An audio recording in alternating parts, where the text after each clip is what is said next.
Hey everyone, welcome to my free Amazon affiliate marketing course. I'm going to be showing you how to earn money from the Amazon Associates program. So it's not an easy process, but I am going to show you how to create a website like my websites beachfrontdecor.com, farmhousegoals.com, and wickerguide.com. So I'm going to show you the step-by-step process to creating a WordPress website exactly like these websites here.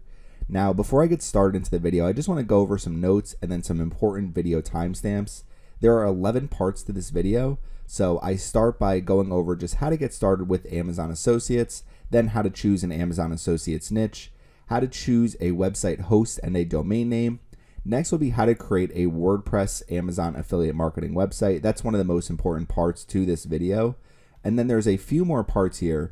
Now, if you already have a website and you just want to start earning more from the Amazon affiliate program, what you might want to do is just come down here to maybe part 6 and part 7. So that will help you learn a little bit more about how to create content to be accepted into Amazon Associates. But every part of this video goes hand in hand. So if you're following along, you should be able to create your own website and then start to add products to your website. Now, just some different notes that I want to go over before we get into this video.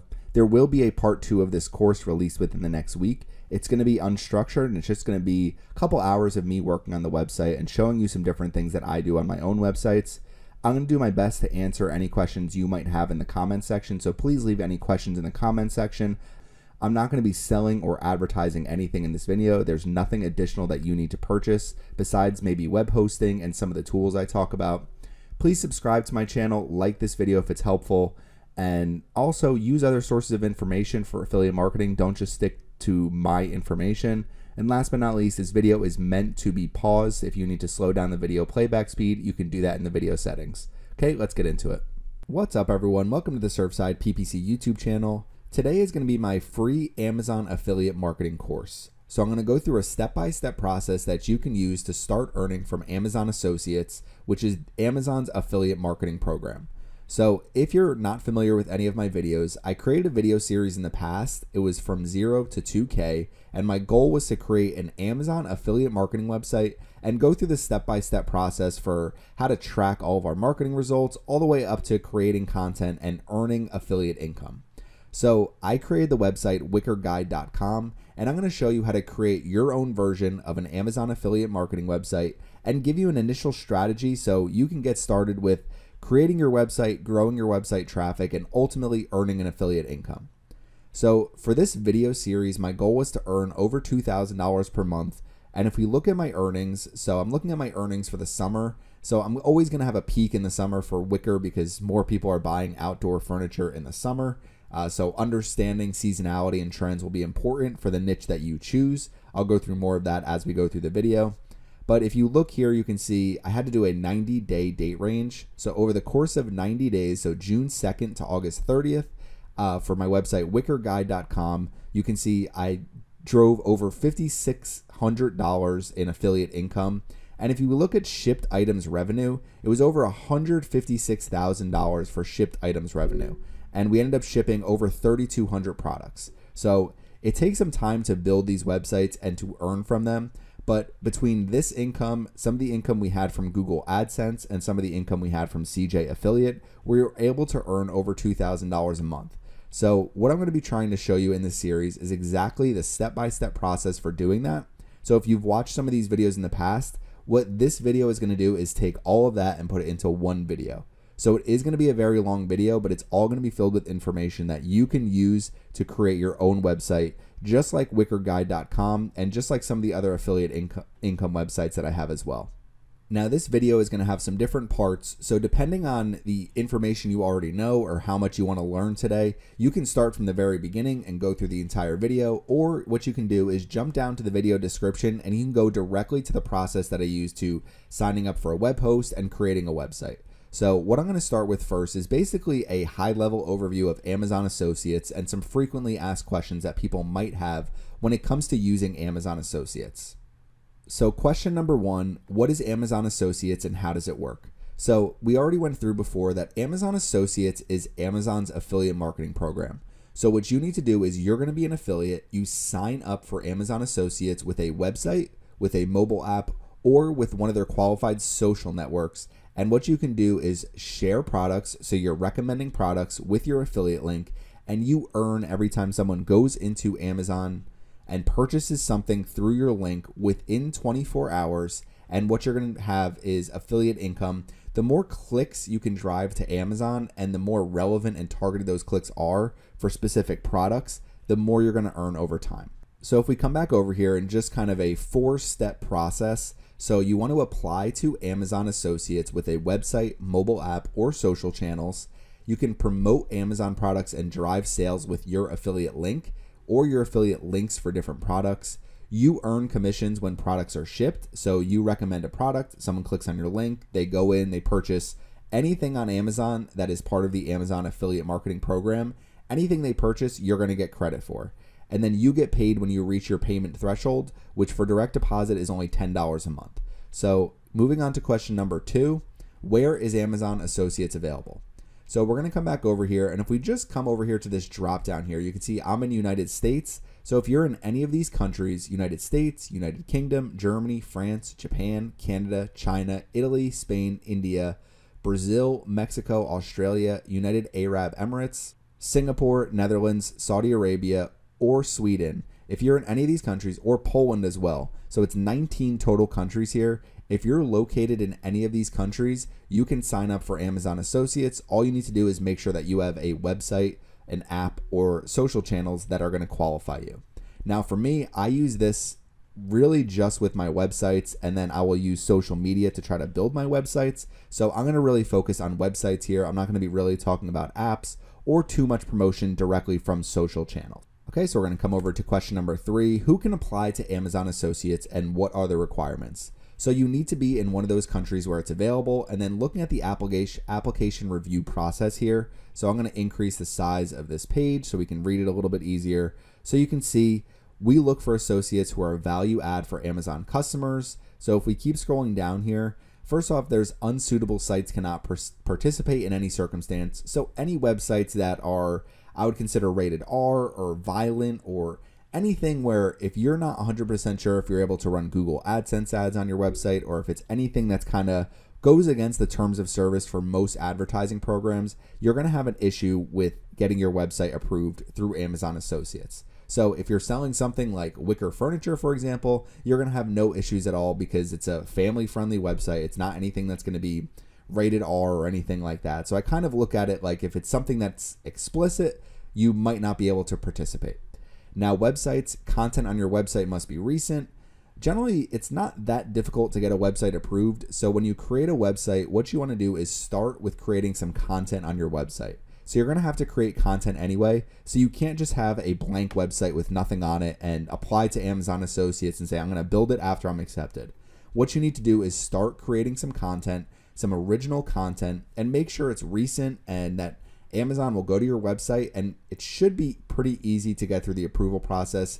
I would just try recommending writing 10 blog posts based on whatever niche you choose. Now we'll go through that more and more as we get through the video. Mobile apps, your app must comply with our mobile application policy requirements. Now you can go into more detail here. I'm not going to do that in this video, but if you click on this link right here, I'll put the links in the video description so you can easily find them. And then for social networks, we currently only accept the following social networks: Facebook, Instagram, Twitter, YouTube, and Twitch.tv. So I could actually apply to Amazon Associates with my Surfside PPC YouTube channel and try to actually promote different types of marketing products or business products that might be relevant for this audience. I don't do that, but that is something that I could do. So it's really not that difficult to actually get accepted to Amazon Associates. This is the application review process. Make sure you have a website that would be considered family friendly. And there you go. A good rule of thumb is at least 10 blog posts, robust original content. So that's really where you want to start creating a website. If you already have a website, then you can apply right away. Okay, so next question, what is the commission rate for Amazon Associates and when do I get paid? So commission rates used to actually be higher. Unfortunately, they cut commission rates last year. So if we come over here and we scroll down, you can see this is their commission income rates for specific product categories. So Amazon Games, 20%. The majority of the niches that you're going to choose from are going to be either 4% or 3%. So they used to be higher, and your rates will actually go up a little bit the more that you sell products. So I think my rates are about 5 to 4%. So they're up about 1 percentage point because I ship more products than, say, a new Amazon affiliate marketer. But if you look at some of these different categories here, you can see Amazon Kindle devices, Amazon fashion women's, but then as we come down a little bit, they have watches, jewelry, luggage, shoes, handbags, and accessories are all 4%. And then basically everything else falls into that 3%. Toys, furniture, home improvement, lawn and garden, pets products, headphones, etc., etc. So the majority of the commissions are going to be within 4% and 3%. Now, when you start actually driving sales, your first question is going to be, so when do I get paid? So the one thing that's a little bit difficult with Amazon is you're actually paid 60 days out. So I'll go over when you're paid for specific months, but the threshold is $10. So if you're using direct deposit, the threshold is $10. If you're doing a check, the threshold is $100. If you don't reach $10, let's just say you make $7 for a month, it's going to go into the next month's total. So the payment threshold is very low. You could easily get your direct deposit every single month. And if we come over here, when will I get paid? So payments are 60 days after the end of the month for which they are being paid. So payment for January, let's just say, for example, I made $100 in January. I'm going to get paid that $100 in late March. It's one of the more difficult things when you're getting started with Amazon affiliate marketing because you're going to see your earnings increase and you actually have to wait a couple months to see that real income. So you're getting paid for 60 days previously. So you're about on a 2-month delay when it comes to getting paid by Amazon. Okay, last but not least is going to be how do I promote Amazon affiliate products? And that's what I'm really going to go through in this video. So I'm going to show you how to create your own website to promote Amazon affiliate marketing products in a natural way. If we come over to my website, wickerguide.com, this is my homepage. So if we click on any of these categories, what you're going to see is, for example, I look at large wicker baskets. If I click on this article, you'll see a ton of products I have for sale on my website. Someone clicks through that product, they get sent to Amazon, and I get paid if they purchase something within 24 hours. So that's kind of our high-level overview of Amazon Associates. I'm actually going to have a full Amazon Associates tutorial at the end of this video. So I'm going to go through the entire back end, but I just want to start with an overview. So as we start to build our website, we have a little bit of an understanding of how Amazon affiliate marketing works and how Amazon Associates work. So some 5 important takeaways. Amazon Associates is the Amazon affiliate marketing program.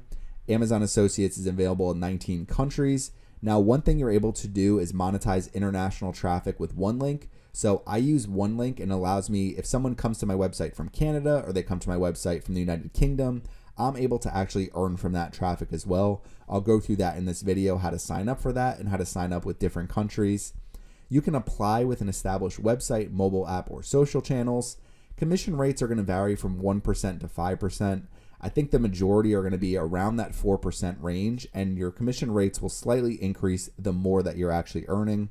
Payments have a 60-day delay, and you can promote using the website, mobile app, or social channels that you applied with, and you use your affiliate link. So when I say affiliate link, you can create as many affiliate links as you want, but I'm just talking about one specific product or one specific page. You're going to use your affiliate link, someone clicks on it, and when they go to Amazon and purchase something and it gets shipped to them, that's when you actually earn your commission.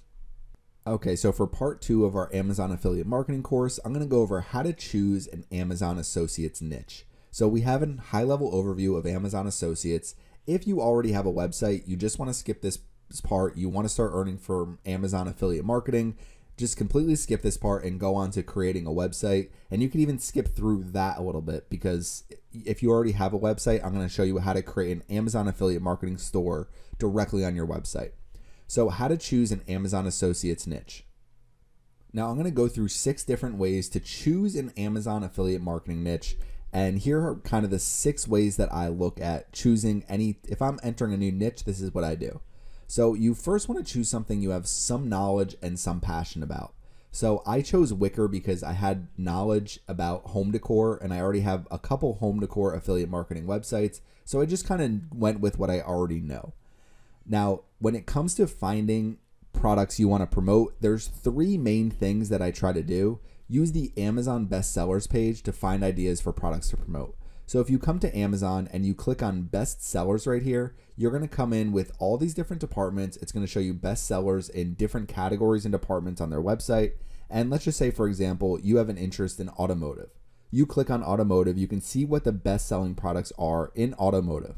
Now, if we look over here to the left, you're going to see all of these different subcategories and some of the best sellers. So you can see a product like this. So it's a car vacuum cleaner. It has over 180,000 reviews. So clearly a lot of people have purchased this, and there's clearly a large market for car vacuum cleaners in general. So just looking at this one product, I know I can create a website about car care, interior car care, and I can focus on vacuums. They have this cleaning gel here. If we keep scrolling down, we can probably find more products as well that go directly in our car.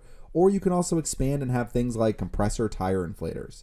So car care and car accessories, that could be its own niche right there. So you can choose that market, and you're going to have plenty of products to promote. Now, what I like to do is we already came up with 20 different ideas. So if we come over here, so some different ideas: automotive, parts, accessories, tools, appliances. So you can pick one major appliance like a dishwasher or something like that, or you can do multiple appliances. Now, just keep in mind, the more you expand the niche that you choose, the more work it's going to be for you, but it also gives you more upside. So it's kind of trying to find that balancing act. So over here, I have home decor and home furniture. I wouldn't recommend just creating some, we have all types of furniture or we have all types of home decor. What I would try to do is find something within home decor or home furniture. Like for me, I did wicker guide because then I could just focus on wicker furniture and wicker products. So some different ideas here: baby products, baseball, boxing and UFC, camping and RV, cookware and bakeware. So dog, pet, cat, any of those are really big markets that people are always looking for products. Gaming laptops, gaming equipment, golf, home improvement, hot tubs and saunas, light fixtures and lamps, medical supplies, office supplies, sewing, surveillance and security, and survival and preparation. These are all really big markets and different things where you can even segment off some of these markets like survival and preparation or surveillance and security and find something specific that you want to promote. Now, coming back over here, you can also use a website like flippa.com to find already successful websites that are for sale. So if we come over here and we go to flippa.com, right when you're on the home page, so what you can do is do Amazon Associates and click on search, and it's going to bring up every single website that has Amazon Associates as one of the ways that it's monetized. What I like to do is come into most active, so seeing what's getting the most bids. So if we scroll down here, you can see a review website. Looks like it's kind of too broad. Pickakayak.com, so a website about kayaks. Keep coming down, Bike Reviews Hub, so a website about bikes. Keep coming down, 2K Tablets, Fishing is Bliss. So just right there, we have 4 markets already: fishing, tablets, bike reviews, and we also have pickakayak.com.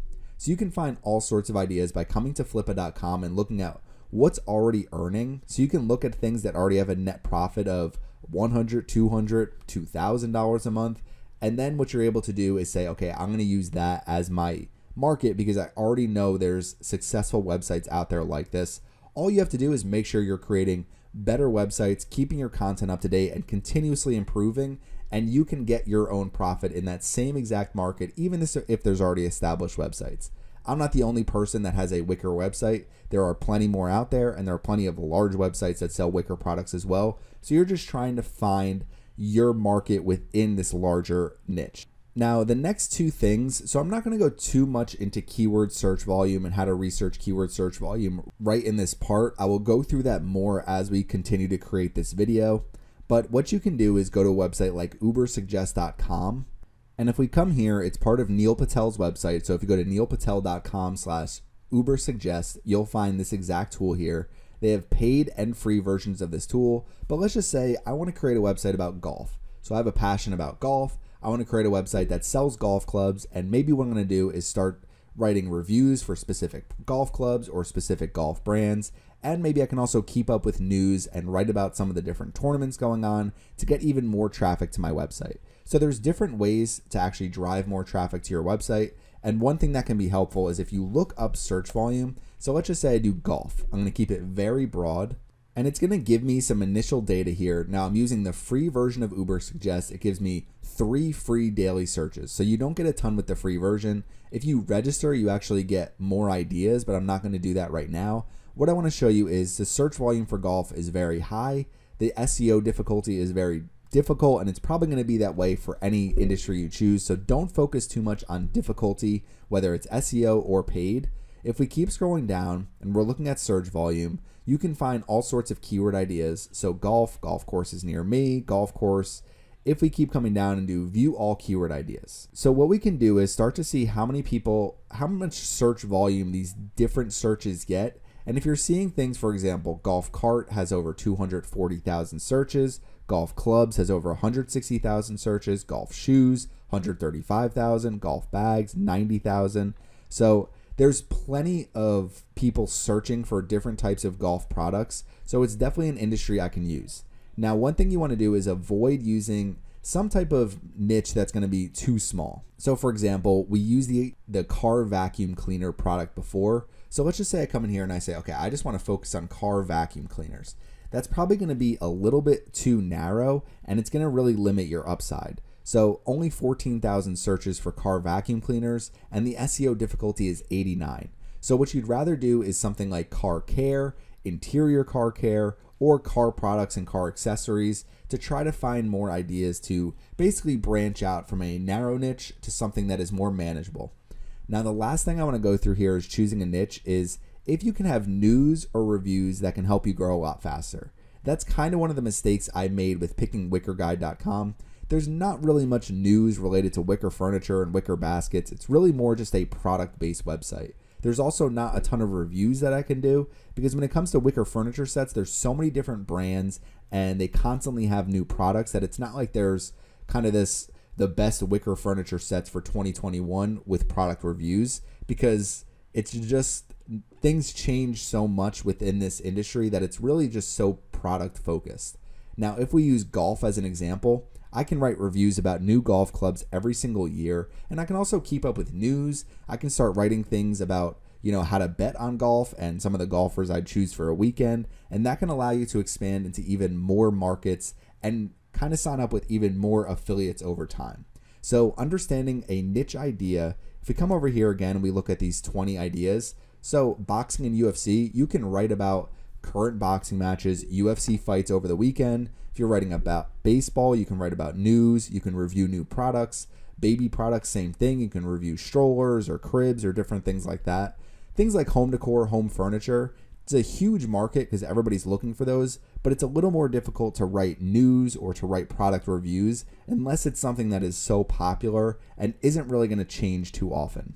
So a website like hot tubs and saunas, obviously you would just write product reviews all the time, and you would also be able to add a bunch of products to your website. So it's not always easy to pick the right niche. There's not like one perfect answer for it, but these are the 6 things I kind of go through to try to pick the niche that's going to work best for me. So that's how to choose a niche. The next thing we're going to get into is how to sign up for a web host and start with a domain name so we can start building our website. Okay, so now on to part 3 of our Amazon affiliate marketing course. I'm going to go over how to choose a web host and a domain name. So pretty easy part, but it might take a while for your web host to get set up depending on who you choose. Here are the 6 web hosts I would recommend going with. I like the 2 at the top. Those are my 2 favorite, Bluehost and HostGator. Those are the ones I have the most experience with. They have great customer service. Their web hosting has always been very good for me, so I haven't had any issues with those 2. I know the 4 down here at the bottom, DreamHost, HostWinds, InMotion Hosting, and GoDaddy are all top rated options as well. So for me, I'm going to end up going with Bluehost. That's who I use to host all of my websites. Now, a couple things to keep in mind when it comes to web hosting is if you come over here to hosting, you're going to see shared hosting, dedicated hosting, and VPS hosting. Dedicated hosting is the only option that gives you your own server for your website. Shared hosting means you're sharing a server with other websites. So if your website ends up taking up too much resources on that server, you're actually going to get throttled. So that means that the web host is going to say you can only use this many resources on this server, which is fine for most websites. But for the types of websites we're going to build, you really should be going with VPS or dedicated hosting. What I would recommend is if you want to start as you're building your website with something like VPS hosting, if you don't mind having a little bit of downtime, it's going to be less expensive. Otherwise, what I usually do and what I'm going to do in this video is start with a dedicated hosting plan. They are a lot more expensive, and a yearly plan is going to cost you anywhere from $1,000 to $2,000 for the year. So it is expensive, but what we are doing is building an online business, and that's going to be the main thing that you have to pay for. So instead of paying for something like inventory when it comes to Amazon affiliate marketing products, you're not paying for any inventory, so you don't have to purchase 100 of these car vacuum cleaners or anything like that. You just have to send people to Amazon, and you want people to purchase from Amazon whatever it is you're promoting. So if we come over here to wickerguide.com, my main expense for this website is about $1,200 a year, and that's for my hosting plan. And if you sign up for a 36-month hosting plan, that's going to give you the cheapest option. So the longer your plan is, the less expensive it's going to be. So if we come over here to Bluehost and we scroll down, they have 3 different plans here: standard, enhanced, and premium. I sometimes will start with standard, and if we click on select here, you can see you can go as low as a month or all the way up to a 36-month term. So we're going to create our new domain, but just right here, I'm going to skip and go to I'll create my domain later. And if we scroll down here, you can see the hosting plan standard 36-month price is $2,900, let's say. So if we come down here, we can do a 1-month price is $150, 3 months is $139 per month. So it's going to be $419. A lot of times what I'll do is the 12-month price, and that's $1,200 about. So I know the upfront cost is expensive. So what you can do is, as you're starting to build, if we come back here and we come back one more time, we'll look at the VPS plans and look how much those cost. So if we look at VPS hosting, we scroll down, you can see $18.99 a month, $29.99 a month, and $59.99 a month. So let's just say we go with an enhanced VPS plan. We look at, let's say we want to set up for 6 months. So we scroll down here. For a 6-month price, it's going to cost us $359. So $360, it's $60 a month. It's not cheap for web hosting, and I would highly recommend not going with a shared web hosting plan, at least using a VPS web hosting plan. Now, if you come into all of these, HostGator, they have their own dedicated hosting. All of these are going to be slightly more expensive, but the enterprise server at HostGator is better than anything that Bluehost offers. If we come over here to DreamHost, and we scroll down, this is fully managed dedicated server hosting. You can see they have standard, they have an enhanced, and it starts at $279 a month for the enhanced and starts at $150 a month, and you save the longer your plan is. Now you can come over here to WordPress and do WooCommerce hosting, WordPress Basic, and see how that works for you. I've always had issues as my websites have started to grow. So I'll give you 2 options here. Basically, you can do what I'm doing, which we're going to start with a dedicated hosting plan for 12 months. So I'm going to come over to the top, hosting, dedicated, and we'll come down here to standard, and I'm going to do this standard for 12 months. Now you can do enhanced for 12 months as well. I like to start with the standard. You can always increase your plan as you go. So I'm going to click on standard, and we're going to choose this for 12 months. Now the other option you have is if you go with any of these different options here. So you have HostGator, you have DreamHost, I went over HostWinds, InMotion Hosting, GoDaddy. So I'm not going to go through each individual one, but you can go through some of these different hosting options and start with a smaller plan. And then as you start to run into issues with server uptime or anything like that, if you start to get throttled, you can always move to a dedicated server. So dedicated servers are going to be a lot more expensive. They're always going to be at least about $100 a month, unless you're paying for several years at a time. So that's going to be the same with everything across the board. What I have found is the best pricing and the best overall features. Bluehost and HostGator have been the best for me. They also have tremendous 24/7 customer service. So if you run into any issues, I have been on the live chat with them. I've been on the phone with them plenty of times over the years. Bluehost is my favorite. So we're going to create a new domain, and we're going to do .com, and I'm going to choose golf for my niche. So I've gone over golf a little bit, but I think that's a good niche to show you some different strategies and different ways we're going to be able to grow our website. Now, I'm not sure how much I'm going to be working on this website in the short term, but for now, we're going to get started with our golf website. So I'm going to come up with a domain name. Okay, so 2 of my favorite domain name generators. You might already know the domain you want to use. Now, I used wickerguide.com. I thought that was a good, quick domain name. I also own beachfrontdecor.com. That was one I just came up with on my own. And I own farmhousegoals.com. So those are the 3 main domain names that I have. What I like to do is, if I'm not sure where to start with the domain name, go to nameboy.com or go to domainwheel.com. Domain wheel is really good because you can enter one keyword. You can come over here, and I want to have a .com. So we're going to do golf, and we're going to do search domain, and it's only going to give me golf domains available with a .com ending. And usually they're pretty good ideas here. So if we keep scrolling down, buygolfsolutions.com, oneopengolf.com, we keep coming down. Would you like something really creative? Here are some keyword related to yours by topic. If you like something, just click it. So golf, you can have sounds like, rhymes with, random suggestion. So I could do golf shot. So if I click on golf shot, golfshotworld.com, golfshothome.com, golfshotzone.com. So it really doesn't have to be anything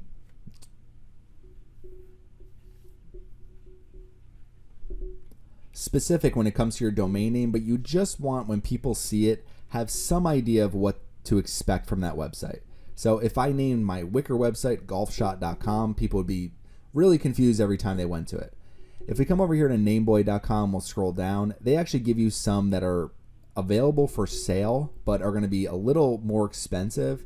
But if we scroll down here, you can see they give me a bunch of different ideas. Click on show more results, and it's going to give me more and more as we go. So they're not always the best here, and a lot of these are going to be more expensive if we try to purchase them. So I actually prefer domainwheel.com. So we have golf shot. Let's just say, okay, so after searching for a while, I came back here to Domain Wheel, and I ended up with Par Golf, and there's Par Golf Network, Par Golf Zone. So I'm just going to keep it simple. We'll do pargolfzone.com. There's also Par Golf Lab, but I'm not sure if I like that one too much. So what you want to do is just keep going through these different domains. You might spend several hours to find the right domain unless you already know that one that you have. So I'm going to just go with pargolfzone.com. So that's not too bad. We'll come back over here to Bluehost. We'll create a new domain, pargolfzone.com. Click next. Should be available if it's showing it's available on Domain Wheel. Okay, so we don't have an issue there. Pargolfzone. Not sure if I love that domain name, but that's what we'll keep it at for now. Now, what you want to do is come through this account information, enter all of this information here, and choose the plan that you want. So for me, I'm going to start with a 12-month plan, and down here, some of the things that you can select. So domain privacy and protection, I will usually do that one. CodeGuard Basic, I won't do. I won't do really any of these other ones here. So really all we're doing is domain privacy and protection. So what I'm going to do now is sign up for this plan, and I'm going to fast forward to the next part of this video. Okay, so I entered all of my information and my payment information as well. So now we're just going to click I have read and agree to Bluehost auto renewal terms. And then you can do click here if you do not want to receive emails about products, services, or special offers. So I'm going to click there as well, and we're going to submit. Okay, so it's going to say success. Next, let's create your account. So we're going to create our account here. It's going to say your receipt is below, but they're also going to email a copy to your email. So you don't really have to go down there. You can download the receipt as well. So we're going to create our account. Okay, so it's going to use our domain name, pargolfzone.com. We're going to create our 2 passwords here, and we're going to create our account. Okay, so it's saying your account is in the process of being created. Please wait a few minutes to set your password. So you might have to wait a little bit here, especially with a dedicated server. Sometimes they take 24 hours to set up. So once you click on create account, what you want to do is just wait till they actually let you go through and create your account. So that's what we're going to do until it allows me to click this button. Okay, our account is ready to go. You can now log in. So we're going to go to login. Okay, we're going to log into our account, enter our domain name, the password that we just set. And here we are. Here's our back end of cPanel. So when you log into Bluehost, you're going to see a screen that looks something like this. So the screen might look slightly different, but you're going to see a lot of these same different links that you can click here, like File Manager, PHPMyAdmin, MySQL databases. So you don't need to know too much in the back end here. I'm going to go through everything you really need to know to get started with creating your WordPress website. So that's going to be our next portion of this video. So we've created our sign up for our web host. We've created our domain name. We have our niche. So we ended up choosing golf. And then we also went over kind of an overview of Amazon Associates. So at this point, we're ready to create our website, which is going to be used to sign up for the Amazon Affiliate Marketing Program. So that's where we're going to go with the next portion of this video, is creating our Amazon Affiliate Marketing WordPress website. Okay, so for part 4 of our Amazon Affiliate Marketing course, I'm going to go over how to create a WordPress Amazon Affiliate Marketing website. So we just signed up for web hosting and we signed up for our domain name. So you'll have to do that before you can get to this part of the video. Once you have that all set up, what we're going to do is we're going to log in to our hosting provider. So no matter which hosting provider you use, right now what you want to do is make sure you're logged into your account. So I'm going to do that now. Now that we're logged in, your login screen might look different. Even if you're using Bluehost, they have different login screens depending on the server you choose and depending on whether or not it's your first time logging in. So after we log in here, you can see we're at home. What you can do is click on advanced on the left-hand side, or if you scroll down and you go to advanced, you can click on cPanel. So usually what I'll do now is I'll go to cPanel because directly from our cPanel, we can actually install a new version of WordPress on our domain name. So that's what we're going to do now. Now you can scroll down to look for the WordPress install, or they usually have a search bar at the top. So if you just search for WordPress, it'll bring it right up. So we click on WordPress Manager. So we're going to click here to install a new version of WordPress on our domain name. So in the previous part of this video, what I did is I registered the domain name pargolfzone.com. I don't really love the domain name, but I'm not going to keep working on this website. So I'm really just using this as an example. So what we're going to be doing now is installing a new copy of WordPress on that domain name, and everything will be stored on our server that we just signed up for. So we're going to click on install a new copy. And to keep it really simple, so the only things you really want to focus on is you're making sure you're installing this on your main domain name. For protocol, I would choose HTTPS, and then for directory, you want nothing. You don't want to install this in a specific directory. You want this to be installed right on your home page. So doing this like the way we have it set up now, we'll install it right on our home page. 5.8.1 is the newest version at the time of this video. Just make sure you're installing the newest version of WordPress. If we scroll down, you can enter your site name and site description here. So we'll set this up quickly. We'll do Par Golf Zone, and we'll do Golf Store, News, and Reviews. Okay, now we can set up our administrator username and password. So I'm going to hide the password and set this up real quick. Okay, so we have our site settings all set up here. Par Golf Zone, Golf Store, News, and Reviews. Our username is all set up. We have our password set up. So we can scroll down here to the bottom. You can select your language if you need to change it. We're not going to be installing any plugins right at this time. We'll do that later on in the video. We're not going to be doing any themes right now. We're going to be doing that shortly as well. So we'll come all the way to the bottom and click on install. You can enter your email here as well if you want to, but I'm just going to click on install, and that should install WordPress on our website, and we'll be able to use it immediately. Okay, so we fast forward about 30 seconds and you can see congratulations, the software was installed successfully. So our main homepage here is just our domain name, pargolfzone.com, and our administrative URL, so where we're going to go to actually sign in, is going to be right at this URL here. So we can open up first our page, and I'll also open up this in a new tab as well. So let's open up our website so you can see, hello world, welcome to WordPress, this is your first post, Par Golf Zone, Golf Store, News, and Reviews. So pretty basic here. I mean, they're going to start with just a basic theme that they already have installed. If we come into the back end, you can see our back end of WordPress here. So we basically have nothing set up right now. If we go into our posts, what you're going to see is the hello world post that we're seeing right here on the home page. So we have a lot of work to do on our website. Okay, so what I'm going to show you next are two things. The first is going to be the plugin that you need to install to turn your WordPress website into an Amazon store. Now we're going to be doing some configuring with that plugin as well, and you'll also need to be accepted to the Amazon Associates program before you can do any of this.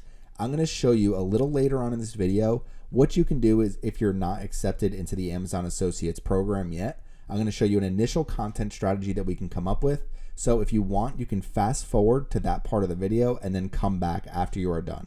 So the plugin that you're going to need to install first is called the WooCommerce Amazon Affiliates WooZone, WOOZONE WordPress plugin. So if you come to codecanyon.net, it's also referred to as the Envato Market, or if you just do a Google search for WooCommerce Amazon Affiliates WooZone plugin, you should come to this page. I will put this link directly in the video description so you can easily find it so you know where to go to download this plugin. Now the plugin is going to cost $49. So if we click on buy license, a single site license is a one-time fee of $49. If you look here, you can see you have 4 licenses for this item. So that's just from the websites that I currently own. So if you go to support, you can see expired, that's just for support. So I don't really need any support for this right now. Usually I just look up issues as they happen to me and I'm working on my website. So what I want to do is buy a license, which is going to be $49. Now, this is worth every single penny. and I will show you why it becomes much easier to build an Amazon affiliate store using this plugin. And it does cost money, but it's worth the $49 if you're going to keep going and building your website like this. So we're going to add this to our cart. Okay, so once we have this item added to our cart, we can click on keep browsing and we can go to the top. And if we come over here, you're going to see web themes and templates. So the other thing I'm going to purchase now is a WordPress theme for my WooCommerce website. So what you're going to find is for WooCommerce, there's not a ton of free themes that offer you really a whole lot of functionality. So you're better off purchasing a premium WordPress theme. You don't have to. So there are free themes that will work with WooCommerce. So if you come to woocommerce.com, you can actually click on free. And if we scroll down here, you can see they have deli, they have boutique, and they have storefront. So I've used storefront in the past. It's not a bad theme, actually. It's not a bad theme to get started with if you wanted to. But in my opinion, you're just better off purchasing a premium theme right from the beginning and continuing to work on your theme until you create the website you really want.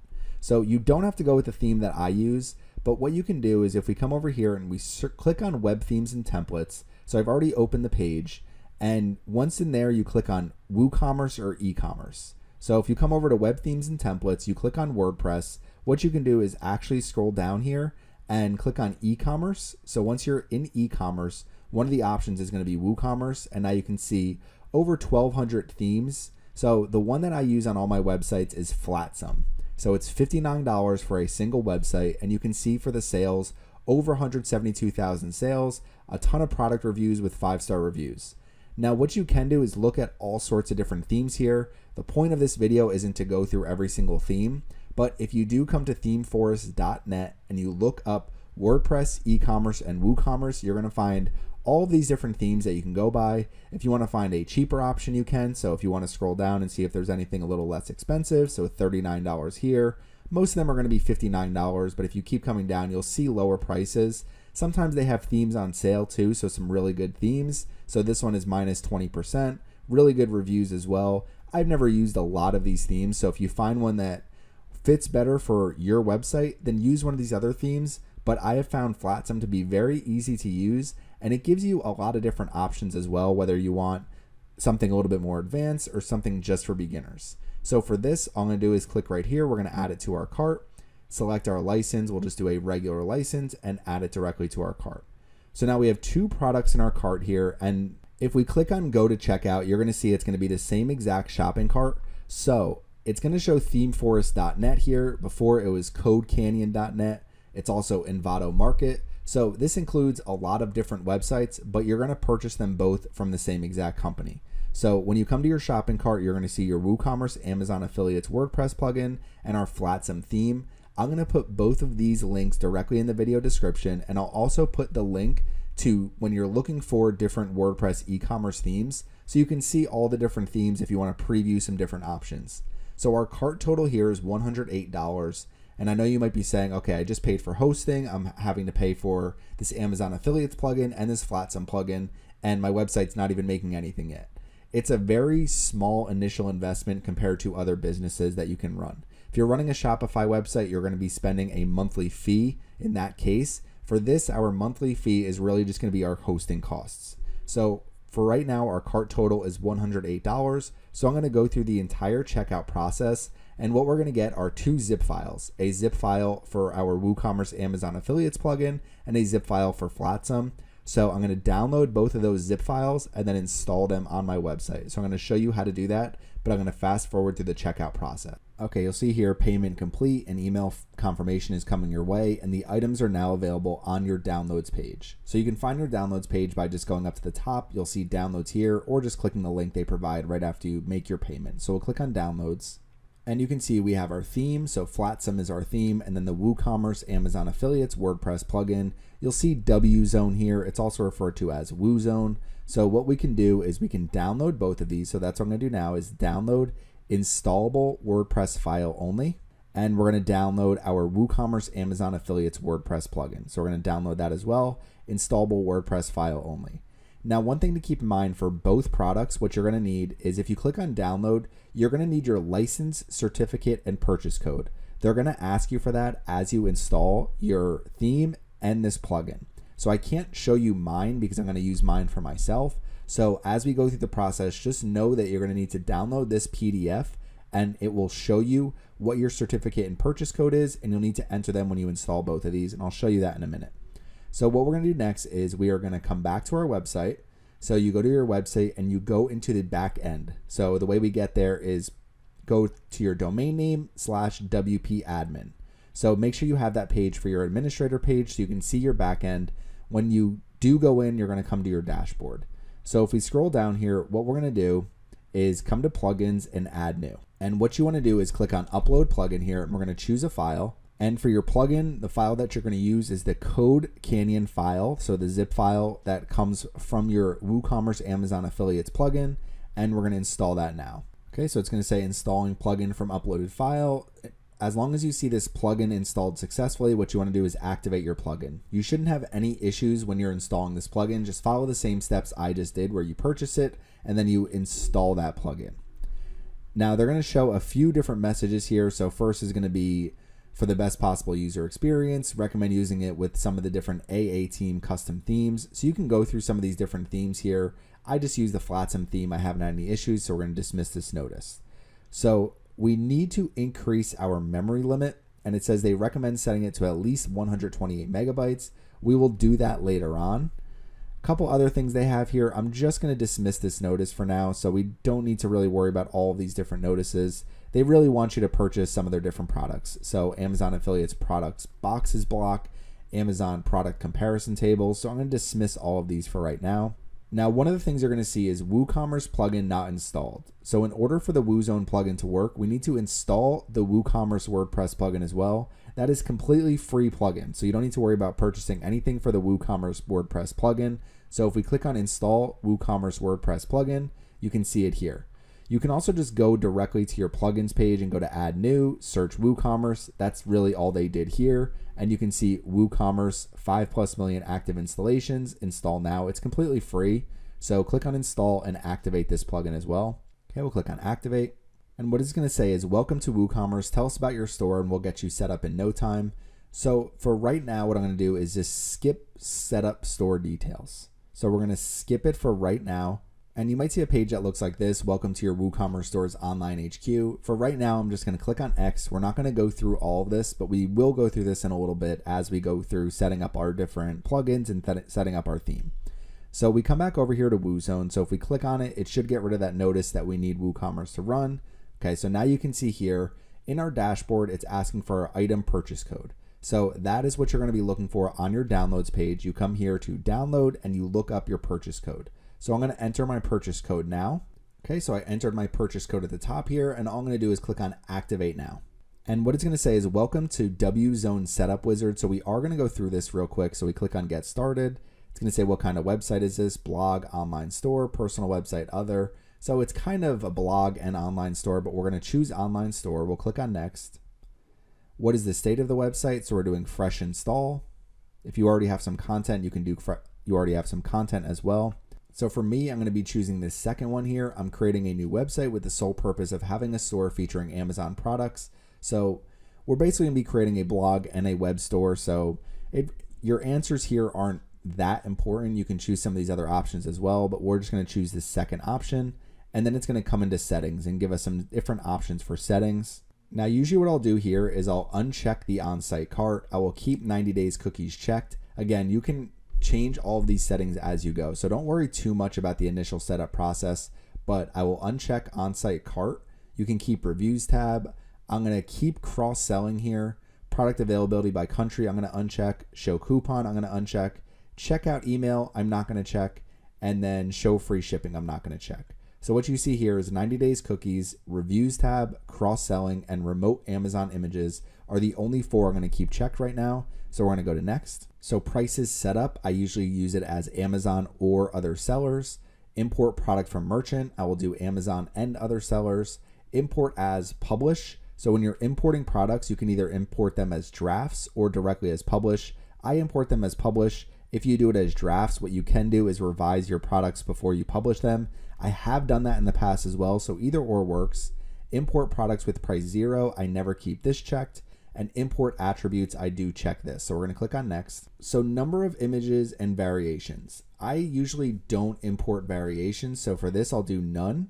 And for number of images, I usually won't do more than 5, but a lot of times I'll do about 3 images. People don't need a million product images when you are importing from Amazon. Usually what you want are a couple of the best images for that product. So usually I'll keep this at 3 or sometimes even less. Spin on import, so you can auto spin content at Amazon to avoid duplicate content. So it'll spin some of the different descriptions and some of the product details and things like that. So I usually keep this checked. I don't know if it makes a huge difference really. So we'll click on next. Checkout message, I usually just keep this as is. You'll be redirected to, and I'll do Amazon to complete your checkout. Redirect, I usually do in 0 seconds. So buy button custom text, usually for this I'll do learn more.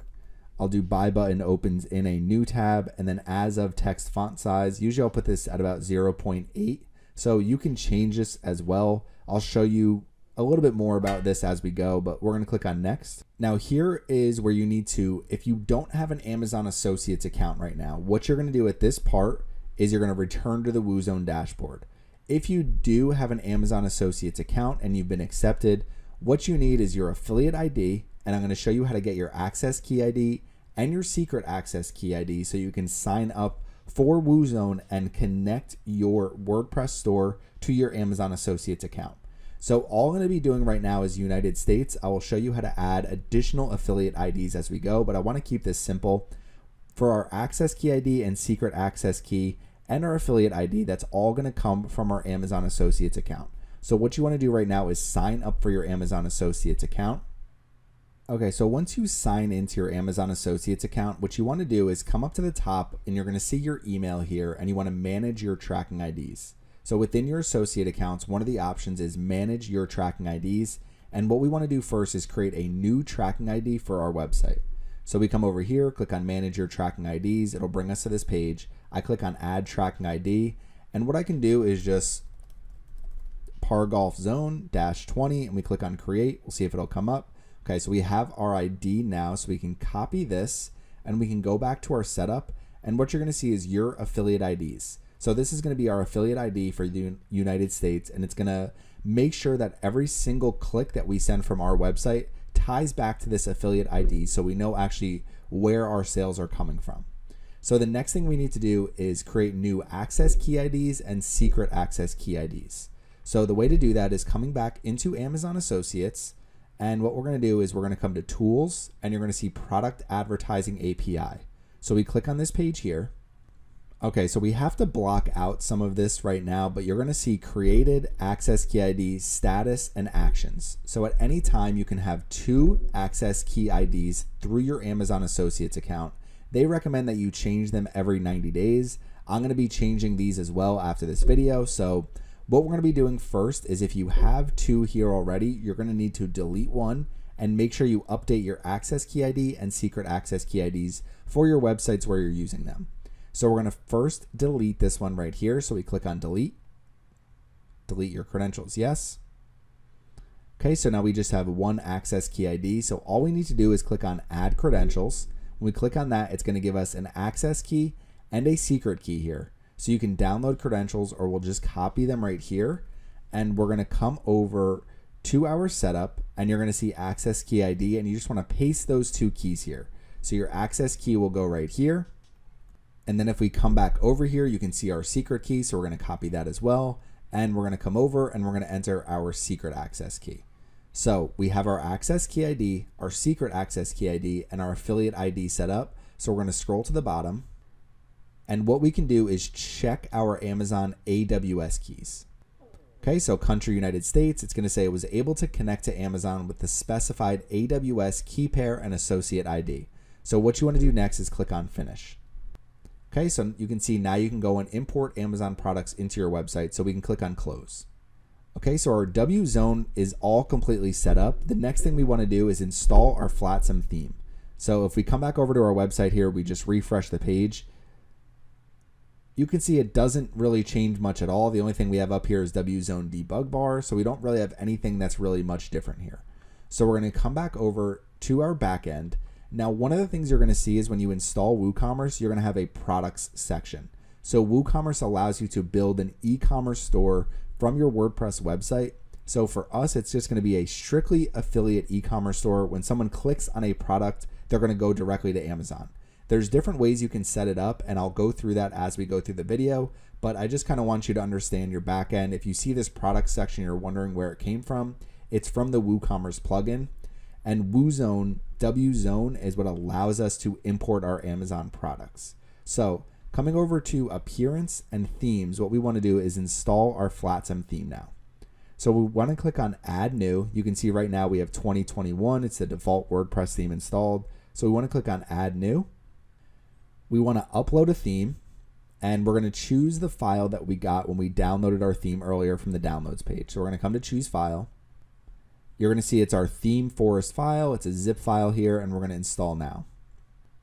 Okay, so you're going to see installing theme from file, Flatsum multi-purpose responsive WooCommerce theme. So we can either do a live preview, activate, go to our themes page. We're just going to activate this, and then it's going to ask for our license code. So that's why you do need to purchase both of these, because you do need to set up your license code. So welcome to the setup wizard for Flatsum. So let's do let's go. First thing we want to do is enter our purchase code. So I'm going to enter that now and click on register. Okay, so once you do that, you're going to see your site is registered. Thank you. Enjoy Flatsum and one-click updates. So we keep getting updates forever for the Flatsum theme, so you don't need to keep purchasing it or anything like that. The only thing you're purchasing, if you purchase anything additional, is going to be support. So we're going to click on continue now. So you can set up a Flatsum child theme. If you're familiar with child themes already, then you can set this up. For me, I'm going to do skip this step. I want to keep this as basic as possible, and I'm not really going to be modifying my main HTML, CSS, or PHP code.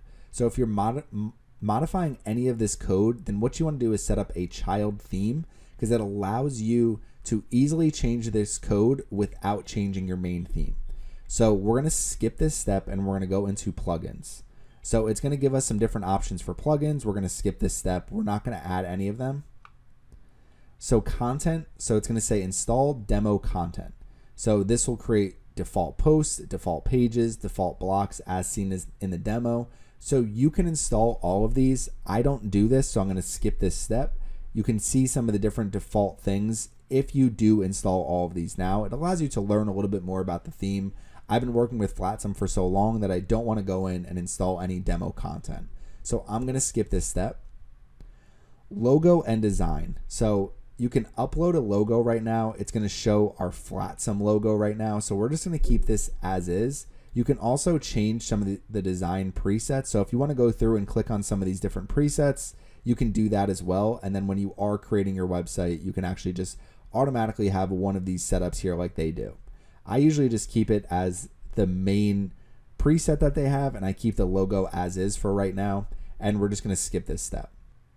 So help and support, this theme comes with 6 months of item support from purchase date. So if you do have any issues with the Flatsum theme, you can contact their support team for up to 6 months. So that's something you may want to take advantage of as you're going through everything. But what we're going to do is just click on agree and continue. Okay, and your website is ready. So you can see set up WooCommerce, optional. We've already done that. Let's click on view your new website, and we'll be able to see the way it looks. So it looks a little bit more like a store now than it did earlier. You can see we have no menu here. We still have the Flatsum logo, and there's a bunch of different options that we can choose. So I'm going to go through all of this in a little bit, but I just want to show you right now. So this is how we set up our WordPress Amazon affiliate marketing website. So if we come back to our website and we refresh, you can see it looks like this. We come back to our dashboard. The main things we just did is we installed the Flatsum theme. So we went to our appearance and we went to themes and we installed that. We installed the WooCommerce and the WZone plugins. So right now what we're able to do is get started with working on our website. So at this point, this will conclude part 4, how to create a WordPress Amazon affiliate marketing website. We have our website created. What we need to start doing now is creating some content, adjusting our design. So that's going to be the next portion of this video, is changing our design and making our website ready to be accepted into the Amazon Associates program if you're not already accepted. So this portion will be really useful if you weren't able to set up your access keys using WZone earlier. So we went through the process of setting that all up. If you were able to set up all your access keys through your Amazon Associates account, then you're pretty much ready to go to start building your store. But what I want to do first is show you how to start writing some different blog posts, to show you how to adjust our design, how to get a logo, and some different things like that, so we can really start to build more of an established business than what we have right now, which for right now is we just kind of have our basic website set up and we're kind of ready to start building our store and creating some blog posts. Okay, so next for part 5, 6, and 7, these are really geared towards people who don't have a WordPress website, who really haven't used WordPress that often, and also people who are not accepted into Amazon Associates. So I'm going to be going over how to design your WordPress Amazon affiliate website, some different plugins you can install, and how to start creating some initial content so you can get your website accepted into the Amazon Associates program. Once you're able to do a lot of those things, it's much easier to build your Amazon affiliate marketing website. So if you already have a website and your goal is just to create an Amazon store on your WordPress website, then what you want to do is skip right to part 8. And you can find part 8 by going right into our video description and looking at all the different timestamps. So for right now, what I'm going to be going over is some different things you can do when you're designing your WordPress website.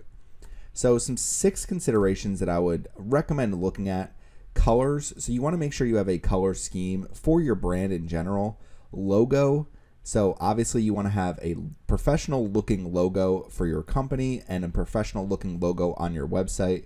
Fonts, so you just want to make sure you're using consistent fonts, and I'll go over how to find some different font combinations as well.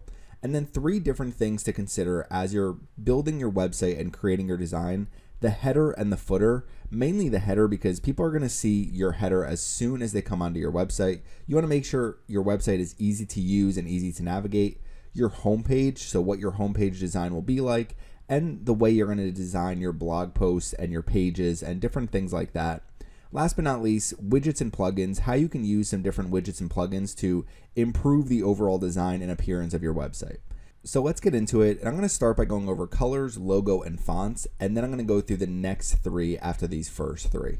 So for colors, so as you come onto your website, when you install Flatsum, you'll see this is the main design they're going to give you as soon as you install Flatsum. So the first thing you really want to do is choose what colors you want for your website, and that will also go along with your logo design. So if we come over here, one of my favorite websites when you're trying to come up with some type of color scheme or color combination is colorcombos.com. So if you come to colorcombos.com, what you can do is either come over here to the right-hand side and click on one of the main colors that you want to build your design around. If you know you want your design to have teal, for example, you can click on teal here and it will give you a bunch of combinations that go along with teal. If we scroll down, what you're going to see is latest color combos. So you can see some different color combinations right here. You can click on more combos to find even more ideas. If we keep scrolling down, these are some of the most popular community combos. So you can go through this website and find thousands of color combinations. But what's really nice is, let's just say we're looking at some of these latest color combos. I'm looking at all these colors and I say, okay, this color combo 6544. I like this design right here and I like some of these different colors and I want to use them on my website. So I click on this color combo 6544. If we scroll down, what you can actually see are what the exact colors are. So they have the hex codes, RGB. If we keep coming down here, you can also see the font color tester. So this allows you to see which fonts work well with background colors and the front colors. So if we scroll down, you can see obviously some of these aren't going to be that compatible here, but if we keep coming down, so this works well, this works well, this can work well. Some of these other ones are just a little bit difficult to read. So it helps you understand how you can use different colors within your designs. Whether you're creating graphics for your website, social media graphics, or anything like that, you can find a bunch of different color combinations here. And if we look at this dark background, it works pretty well for all these different colors. So it's a good way to find different color combinations for your website. Now for me, usually what I'll do is build my design around 1 or 2 colors, and that's really my main focus, is 1 or 2 colors and maybe a third color. You don't need all these different colors here. So sometimes within a combination, you might say, okay, I like this color here, I like this color here, and we'll go with white as well, and those will be my 3 colors. So I'm not actually going to be using this color combination. I'm just giving you an example of how you can find different color combinations. And if you look here for popular color, you could say, okay, I like this color. I want to build my design around this color. So what we can do is look at this color, look at some of the different ideas they have here, different combinations that include it. So you can easily find a combination for really any business and anything you're trying to portray. Now next is going to be your logo. So if you come over here, we have logo and fonts. So when it comes to logos, you can either try to design your own logo if you have experience with graphic design. The other thing you can do is you can get a very cheap logo. Go to Fiverr.com. When you come to the home page, one of the options right here is logo design. They also have a lot of other freelance services that you might find useful for your business. For example, website design. You might be looking to outsource some of your content creation. So Fiverr will allow you to do all of those different things.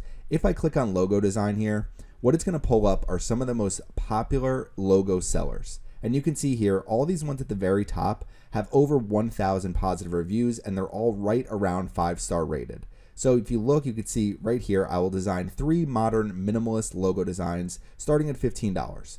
I will design a modern and clean minimal logo starting at $30. So for under $20, you can get a logo.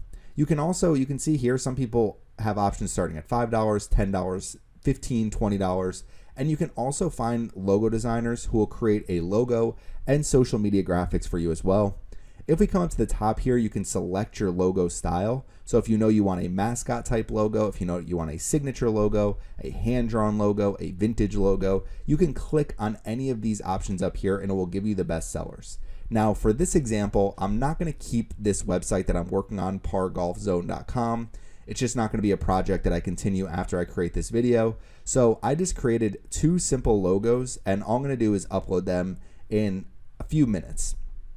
So the last thing I want to go over now are font combinations. So if you go to canva.com, they have canva.com/learn. So at the very top, you'll see learn here. And one of the things they have is the ultimate guide to font pairing. I will put this link in the video description. It's also the first link that will come up if you just go to Google and search best font combinations, because Canva has put together 30 font combinations and they're all very popular fonts. And you can see here they have different types of typography. If we keep coming down, you can see Canva learns list of 30 font pairings. So the first one is League Spartan with Libre Baskerville. And if you keep coming down, you're going to see a ton of different font combinations. So we'll scroll down, we'll find a random one. Let's go with Exhibition. So if you look here, this one combines Railway Heavy with Roboto Condensed. If we keep scrolling down, we'll look at Mediterranean. This combines the font Cinzel with Quattrocento. And if we keep coming down, you can see they actually have designs for all of these, so you can have an idea of what it looks like and whether or not you think it's going to fit your brand.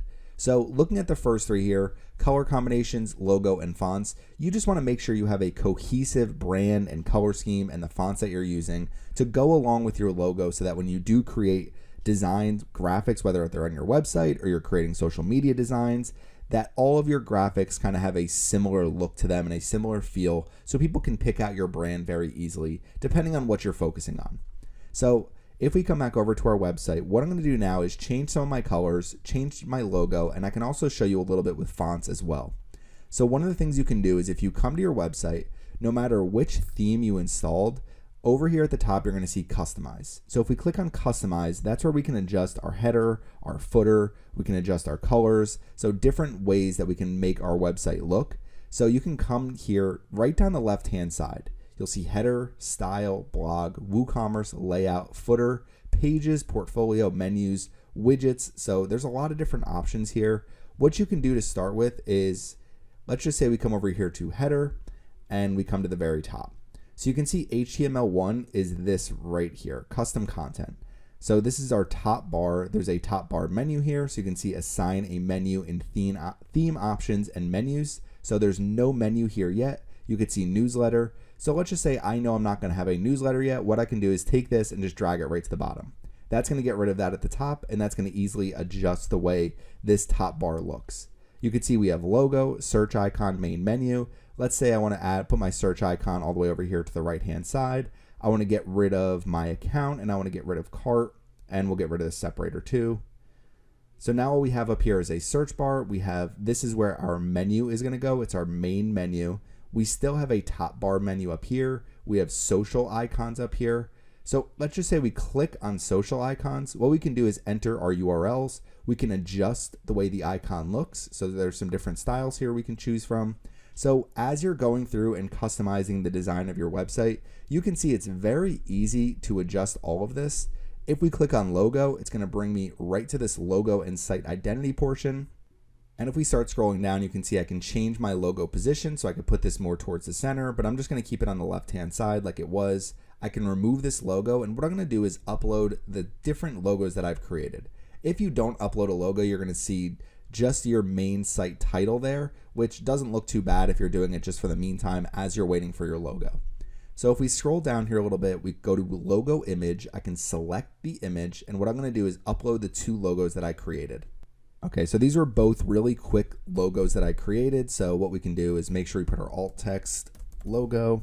So we'll start with the first logo, click on select. And what's cool is you can see the way your logo looks immediately on here. So I see this logo, I say, okay, it looks okay. Let's remove it and let's try a different image. So we come back over to our media library. We have the other logo that we created. So we'll do logo 2 and we'll use that for our alt text as well. And we'll click on select.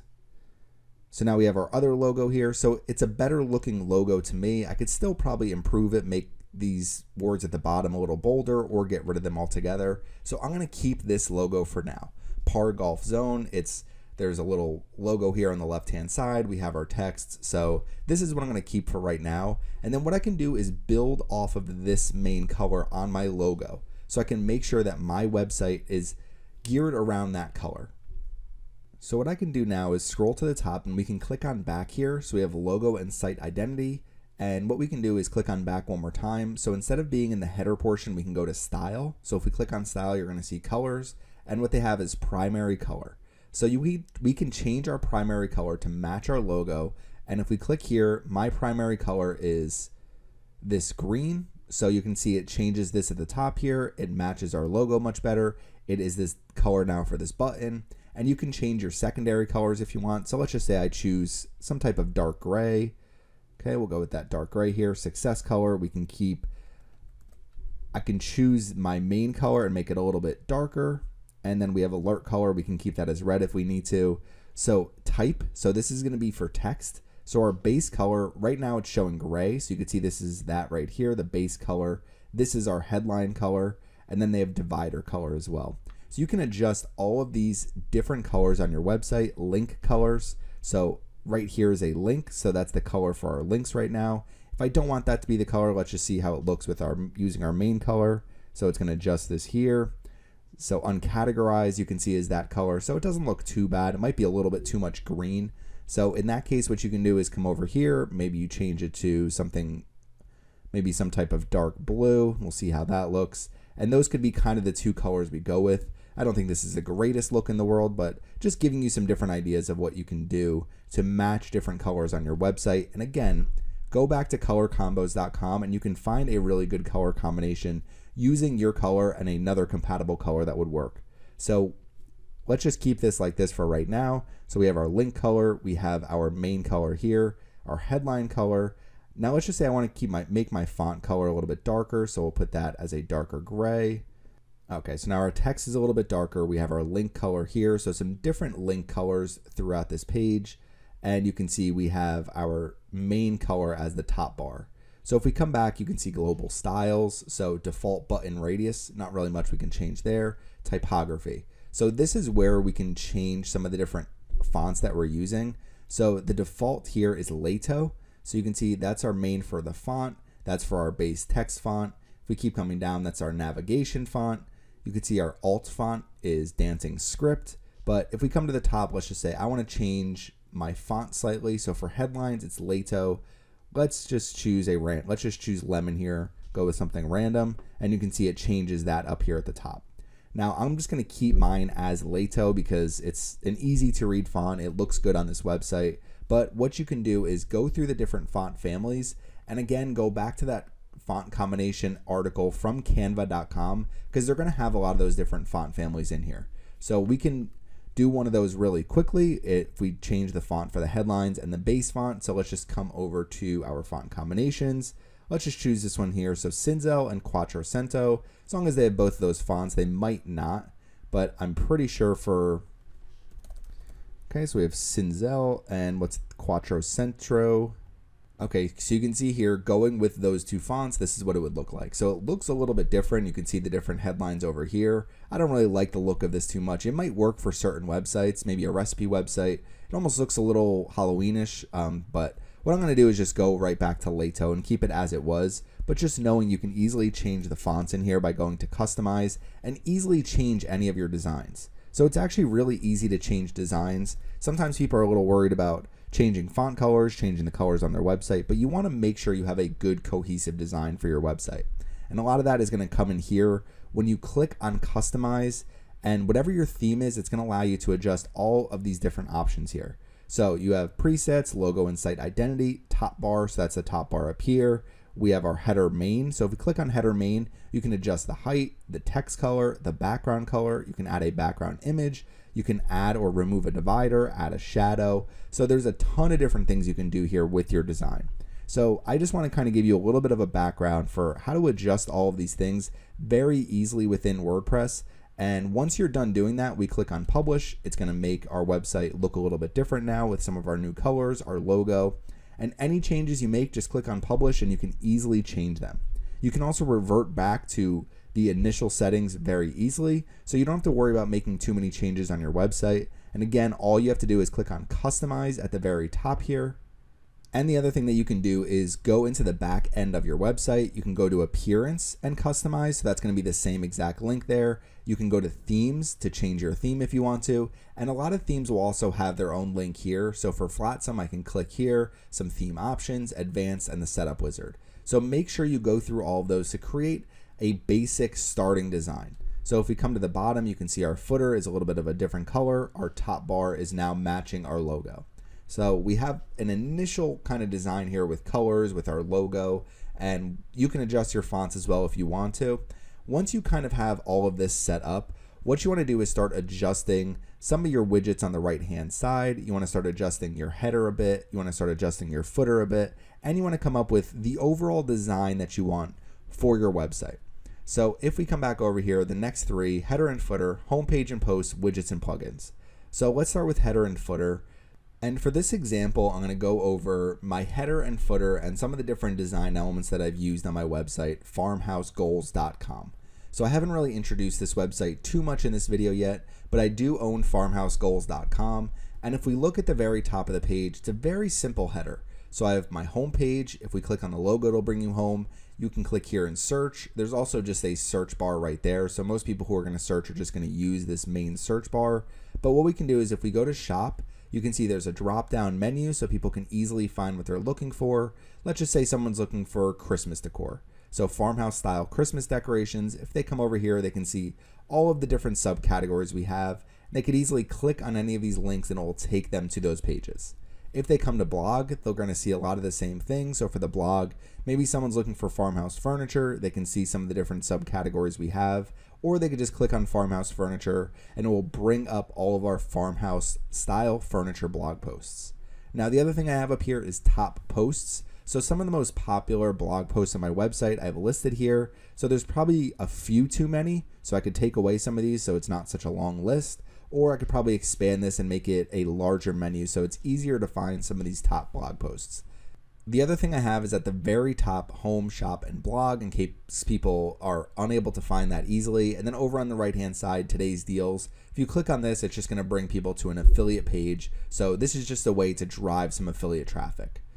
So if we scroll down to my footer and we'll come all the way to the bottom of the page, you're going to see I have these badges were here when I started my website, so I've just left them there, but you can get rid of them easily by going to customize. I have my footer menu here, so home, shop, blog, affiliate disclaimer, and privacy policy. You might have other things down here like contact us. You might have some of your links to your social media. I have copyright 2021, farmhouse goals. You can easily adjust that again in customize.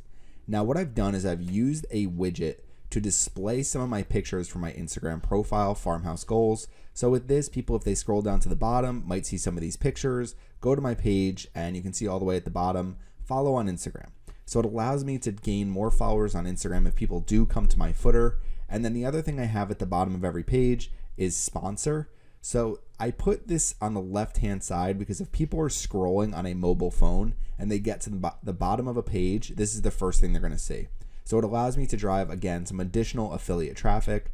I have another search bar at the bottom. This is also another thing that goes along with mobile, where people keep scrolling down. It kind of looks funny on desktop, but truthfully, most people don't make it this far down your page. So if we come over here, random products, recent posts. So I have actually been looking to improve these over here. I'd like to have something that's a little bit more geared towards each individual page. So if someone's on a Christmas page, for example, they don't just come to random products, they see Christmas products. So that's something I'm working to improve on my website. And again, you just want to be focusing on user experience with your design.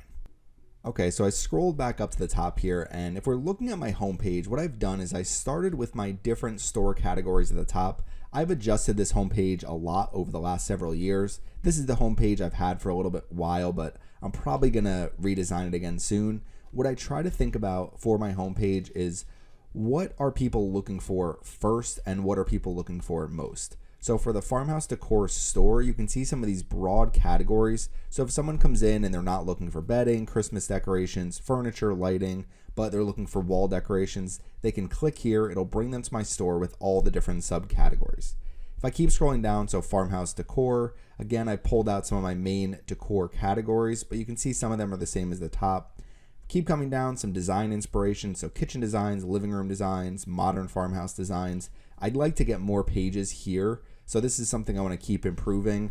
Farmhouse sinks, so very popular category on my website. Farmhouse furniture. If we keep coming down, farmhouse wall decorations, Christmas decorations. So as we get into the holiday season, I'll usually put the Christmas decorations towards the top because that's what people are looking for most on my website.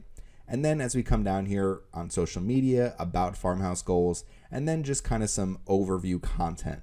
So my goal is to get this page ranking decently in Google and to get people, when they do search farmhouse decor, to have this page come up. So your homepage design is really important. I'm going to show you how to create a custom homepage on your website. So I'm going to do that in a little bit. But the next thing that I'm going to go over is, let's just say we click on farmhouse Christmas decor here. It's going to bring you into my store with subcategories. So if we come in here, you can see home, shop, farmhouse Christmas decor. Over on the left-hand side, there's a drop down so people can click and find any category they want, whether it's Christmas decorations or any of the other categories on my website. You can see on this main page, all these different subcategories. So Christmas signs, stockings, tree skirts, trees, wreaths, and then it gets into products. So these are the different products I have on my website. You can adjust the products in a variety of ways. So first at the very top, mine is automatically sorted by popularity. But if we keep scrolling down, you can actually adjust by A to Z, by price high to low, by most recent products, and you can also feature specific products as well. So there's a lot of different things that you can do as you're presenting your products to people who are searching your store. So on the left-hand side, I allow people to filter by price. There's all product categories here. What I do need to get better at is, again, this farmhouse products. A lot of these aren't really geared towards Christmas, so having 5 of the most popular Christmas products on the left would be a better use here for people. If we keep coming down, some recent posts, again, having some posts that would be more geared towards the Christmas category. So if someone comes in here and they say, you know what, I'm looking specifically for wreaths, some recent posts, I have farmhouse Christmas wreaths, they can click that and shop all of those wreaths in one place. And then I have a sponsor here on the left-hand side. So again, just another way to earn a little bit more income. So if we keep scrolling down, come down to the bottom, what you're going to see is it's the same exact footer here. So these are things I should probably improve slightly with this website. I have seen good results overall with farmhouse goals, but what you can do is adjust to have more or less products on a specific page so you don't have as many page numbers here. And I'll show you how to do some of that in the customize section in just a minute. The last thing I really want to go over, so if we come over here, are widgets and plugins.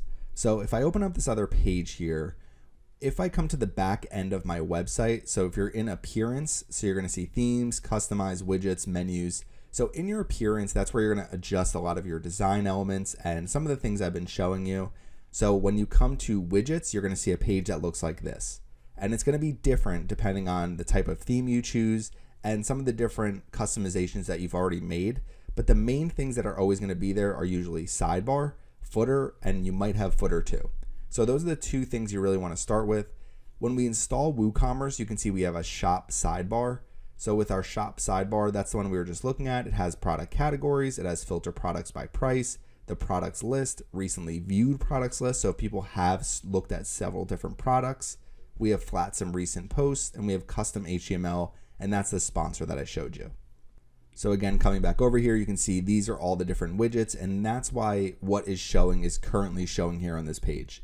You're also going to see different widgets for my main pages. So if we come over, and this is just a blog post for farmhouse Christmas decorations and holiday decor. And if we scroll down here, you can see if I browse this article, it'll allow people to look at some of these different subcategories. Over here for the widgets on the right-hand side, I have product search, I have sponsor, blog categories, product categories, some random farmhouse goals products. Again, this is something I would like to improve on my website. And then we have a sponsor here as well that will follow people down the page as they look for different products for sale. So my main goal with my design and with a lot of my articles is I have some of these pillar posts. So this is what I would consider a pillar post because it links off to a bunch of subcategory posts. So when someone searches for farmhouse Christmas decorations, my goal is to get this page ranking as high as possible. If someone's scrolling down, they say, you know what, I'm looking for ornaments. They click on this link, brings them right down to my farmhouse Christmas ornament section. And then you can see here, if you click on the following link, you can find all of our farmhouse Christmas ornaments. So someone clicks here, it brings them to my blog post for farmhouse Christmas ornaments. So my goal ultimately is to get people to find exactly what they're looking for as easy as possible. It is challenging when it comes to product-based websites like this because someone looking for farmhouse Christmas decorations might be looking for a number of different products. So if they're looking for ornaments, they can click down here and say, you know what, I want to look at the complete list of ornaments. It's going to open up that page once they click it. And as you can see here, people can scroll down and see all of the different farmhouse Christmas ornaments we have. So you keep scrolling down, you're going to see all of the different farmhouse Christmas ornaments. So some different ways to focus on your design. And again, a lot of this is just going to be controlled within your customizations. So if we come over here and we look at customizations again, we do it for farmhouse goals. So let's click on customize here under appearance. Okay, so we've touched on adjusting the header. We've touched on adjusting the style. If we click on blog here, you're going to see some different options. So if you go to global, they have show date box. So if I do that, it'll get rid of the date. So if you don't want to show the date on your blog post, you can just get rid of that show date box here. So let's just come back. Let's look at our blog layout. So you can see blog homepage header. So let's come to our blog and we'll click on this link. Again, as you're going through customizations, you can also visit individual pages. So if you're just on your homepage, it's not really going to show you what you're changing here. Okay, so you can see we're looking at our blog layout. So right now we have a blog sidebar on the right-hand side. If we keep coming down, they have enable sidebar divider, sticky sidebar, post layout, so normal, inline, 2-column, 3-column. So you can adjust a lot of the different ways that your website looks. So I've played around in customizations for long periods of time as I'm adjusting the way my website looks. So you should want to do the same exact thing. So if we come down here, you can see blog single post. So for this, again, you can adjust the right sidebar, left sidebar, no sidebar, title layout. So you can do a top full title, you can do an inline title, a normal title, transparent header. You can enable the featured image. If we click on this, it'll get rid of that featured image. So different options that you have as you go through and adjust the way that your blog looks. Sometimes what you might want to do is, even if you're focused on creating the design that you think looks the best, rather than doing that, do something like disable the featured image. Maybe what you want to try to do is no sidebar, just have people focus on the main article and look at your overall results in terms of revenue, page views, and everything for either several weeks or a month and see if anything is improving or not improving. And you really want to focus on how much value you're getting on every single part of your traffic, whether it's page views, whether it's unique visits, whether it's total sessions. You want to look at the total value for the number of page views that you're getting. So let's come back here so you can see some of the different things when we're customizing our blog. If we come over to shop, so let's click on shop here and we'll just go to shop home. The next thing we can do is look at WooCommerce. So if we look at WooCommerce, you can put a store notice up there. You can do adjust the way your product catalog looks. So for the shop page display, right now I have show categories and products. I could do just show products or just show categories. For this, it's showing all the categories here, and as people scroll down, it'll start getting into some of the products. For category display, so let's just say someone clicks on farmhouse wall decor, we can do the same exact thing where we're just showing products, or we show subcategories, or show subcategories and products. I usually show subcategories and products. I think it just makes it easier to use the website. Keep coming down, default product sorting. So we have popularity. You can do average rating, most recent, price, ascending, descending, or sales rank. I usually just keep as popularity sales, and we'll keep scrolling down. You can adjust your shop page header, your shop page content. You can adjust whether you want a sidebar or a filter. So you can add a filter menu up at the very top. So you can do a sticky sidebar. You can adjust the way the list style looks. So you want something that's a little bit more staggered. You want something where there's basically just one row at a time. For me, I have 3 columns, and if we scroll down, you can see I use an equal image height and 48 products per page. So 3 products per row on desktop, 3 products per row on tablet, 2 products per row on mobile. And that's just another thing you're just gonna have to adjust and see what you think looks the best. You can adjust the header up here, so the way all of this looks. So if we come back over here, you can adjust the way individual product pages look. See, I have the payments icons at the very bottom, so I can get rid of those right now. But for right now, I'm just gonna keep it as is. Product images, checkout, cart. So we're not gonna be doing the checkout or the cart with the way the website that we're creating. I'll show you how I drive people directly to Amazon. Again, these are different things you can test though. My way isn't always the absolute best way for every single business. I have tested a lot of these things for my websites, but I haven't tested every little detail here, and there's so much you can test. So what we can do is, after you're done adjusting any of this, always click on publish. But again, you can see here we talked about footer, the header, adjusting different styles, adjusting the way your blog looks, adjusting the way your WooCommerce store looks. You can adjust layout, you can change different pages. Now, one of the things I do want to go over is if you come to pages here, you can adjust your default page template. So if you want a certain type of page for every single page on your website, you can adjust this here and go through all of them and see the way they look. I usually just keep it as the default. So different things that you can do with your website and with the style. The other thing I would like to go over real quick is if we come to our back end of our website. So we're looking at the back end of our website. You can see I have some different plugins here. And one of the plugins that I just installed recently was that Instagram feed that I showed you in the footer of my website. So this is a very popular plugin called Smash Balloon Instagram feed. And if we come over here, we scroll to the bottom, this is being shown by this plugin. So it's called the Smash Balloon Instagram feed. And once I installed this plugin, it showed Instagram feed on the left-hand side.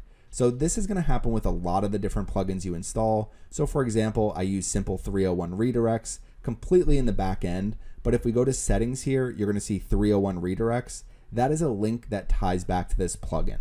So when you install plugins, you need to look for the actual plugin page, which is usually going to be in tools, in settings. Sometimes it's in users, sometimes it's going to be in appearance, sometimes it's going to be in products. It depends what type of plugin you installed. In this case, for Smash Balloon Instagram feed, it's right here on the left-hand side. You're going to see Instagram feed. And when we come here, we can click on settings.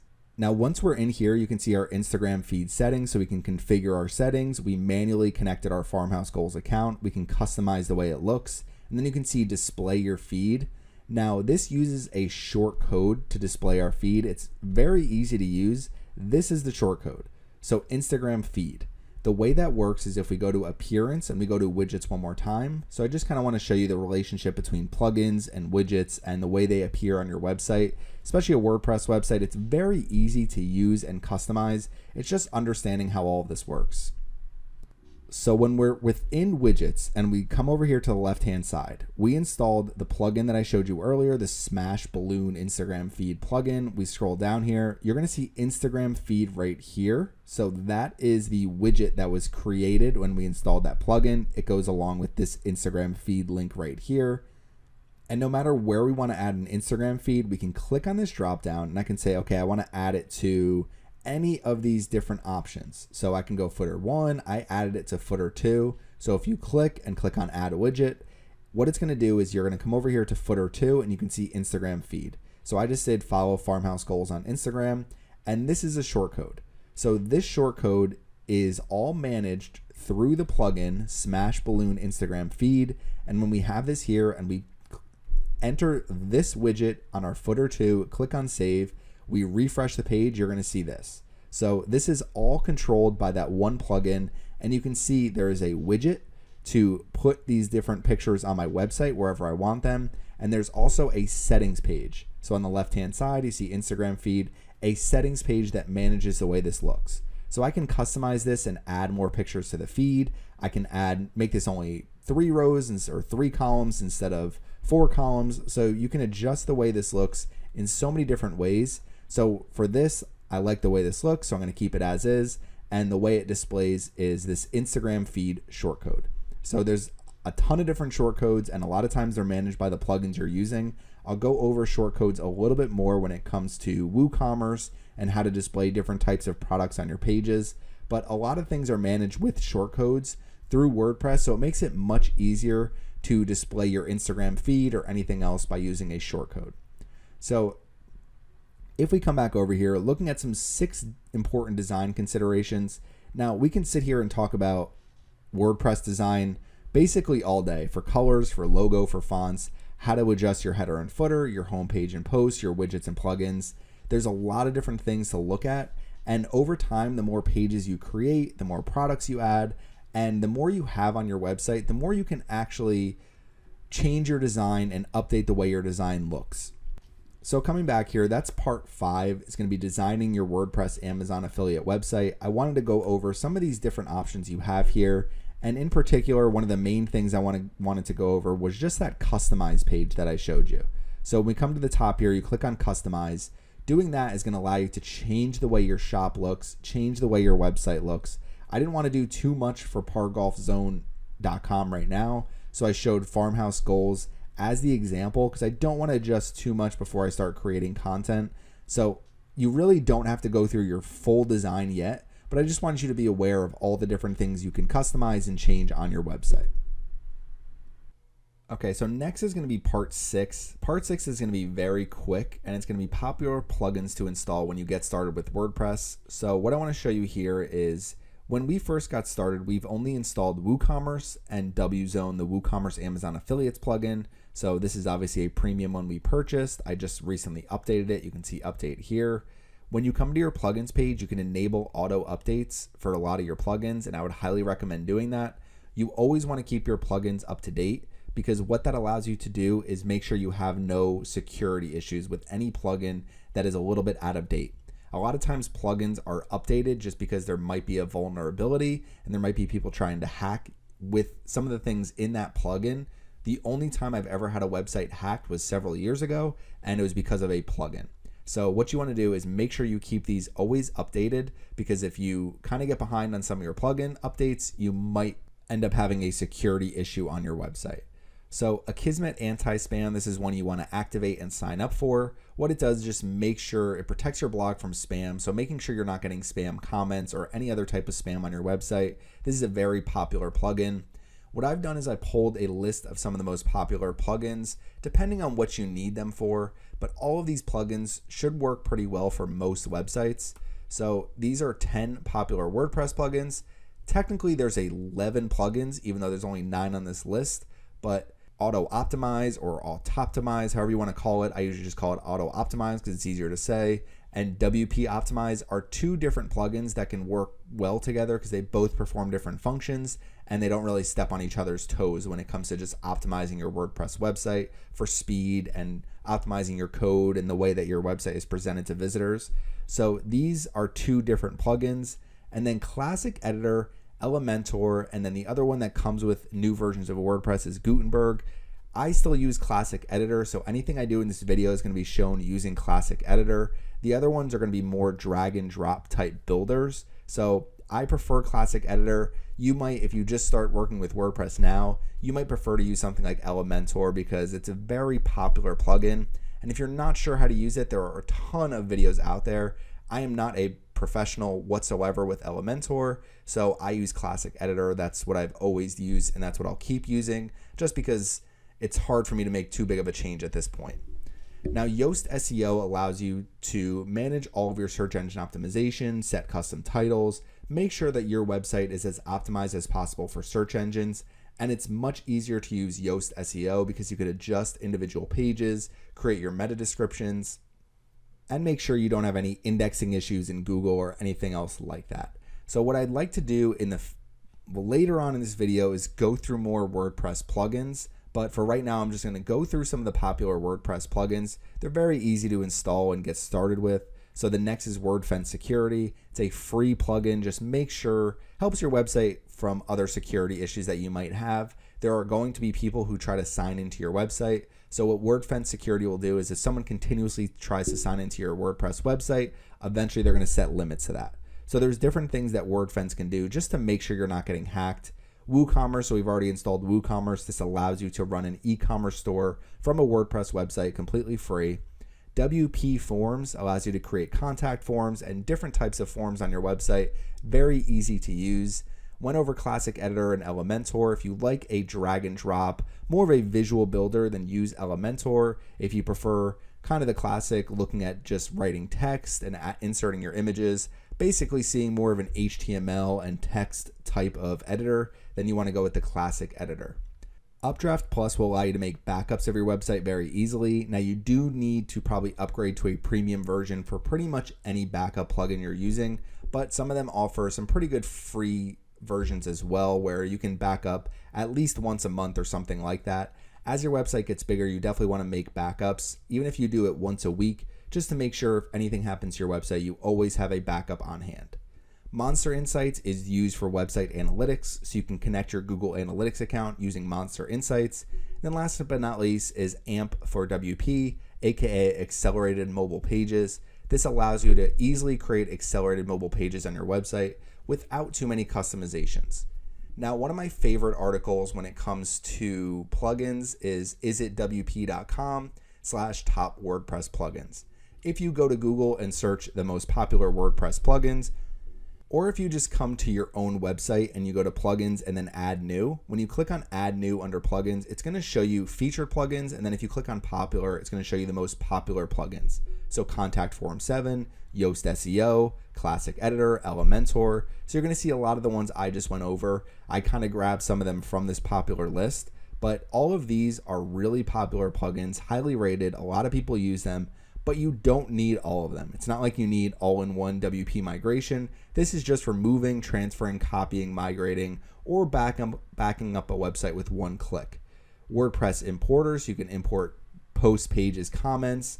So you can see here Updraft Plus, you have Yoast Duplicate Post, the go-to tool for cloning posts and pages. So there's a lot of different plugins here, and you can keep coming down and look at all of these different options. So Loco Translate, translate your WordPress plugins and themes directly in your browser. Keep coming down. If you go to the next pages, you can see all the most popular plugins. There's 53,000 here in the most popular plugins. So there are a ton of plugins to choose from. This is why it can be really difficult to go over WordPress plugins in a short period of a video. But what I like is this list here, isitwp.com, because they've kind of broken down the best WordPress plugins based on what you need them for. So WP Forms, best form builder plugin. Let's just pick a random one down here. Constant Contact, top email marketing tool. MemberPress, most popular membership plugin. Keep coming down to the bottom. So Better Search Replace, best replacing tool. AdSanity, top WordPress plugin for ads. So there's a lot of different plugins here. Live Chat, the best live chat plugin. And most of them are completely free. Some of them are premium plugins, and what a lot of these different pages do, so this is the problem when you're looking for the best WordPress plugins, is a lot of them have affiliate programs. So they're going to tell you about some of the best paid plugins because they're also trying to send you to their own affiliate offers. So that's kind of one of the issues for looking for the best WordPress plugins. Now, I don't fault them for it because the paid plugins are very good, but sometimes you get marketers that are just promoting something to earn an income. So always keep that in mind when you're looking at the best WordPress plugins. There's usually 5, 10, 15 plugins that do the same job. So look for the top rated and least expensive version unless you need something that offers more customizations. So I wanted to go through this quickly. So popular plugins to install when you get started with WordPress. These are 10 of the most popular WordPress plugins that would work on most websites. They all have different uses, or they can work well together, such as Auto-Optimize and WP Optimize. So these are some different plugins you can get started with. And again, you can always change plugins as you go. If you find a better security plugin or you find something else you want to use, you can always just delete WordFence and install the new security plugin. If you look up best WordPress security plugins, you're going to find pages that have 10, 15, 20 different plugins that you can use because there's so many plugins that do the same job.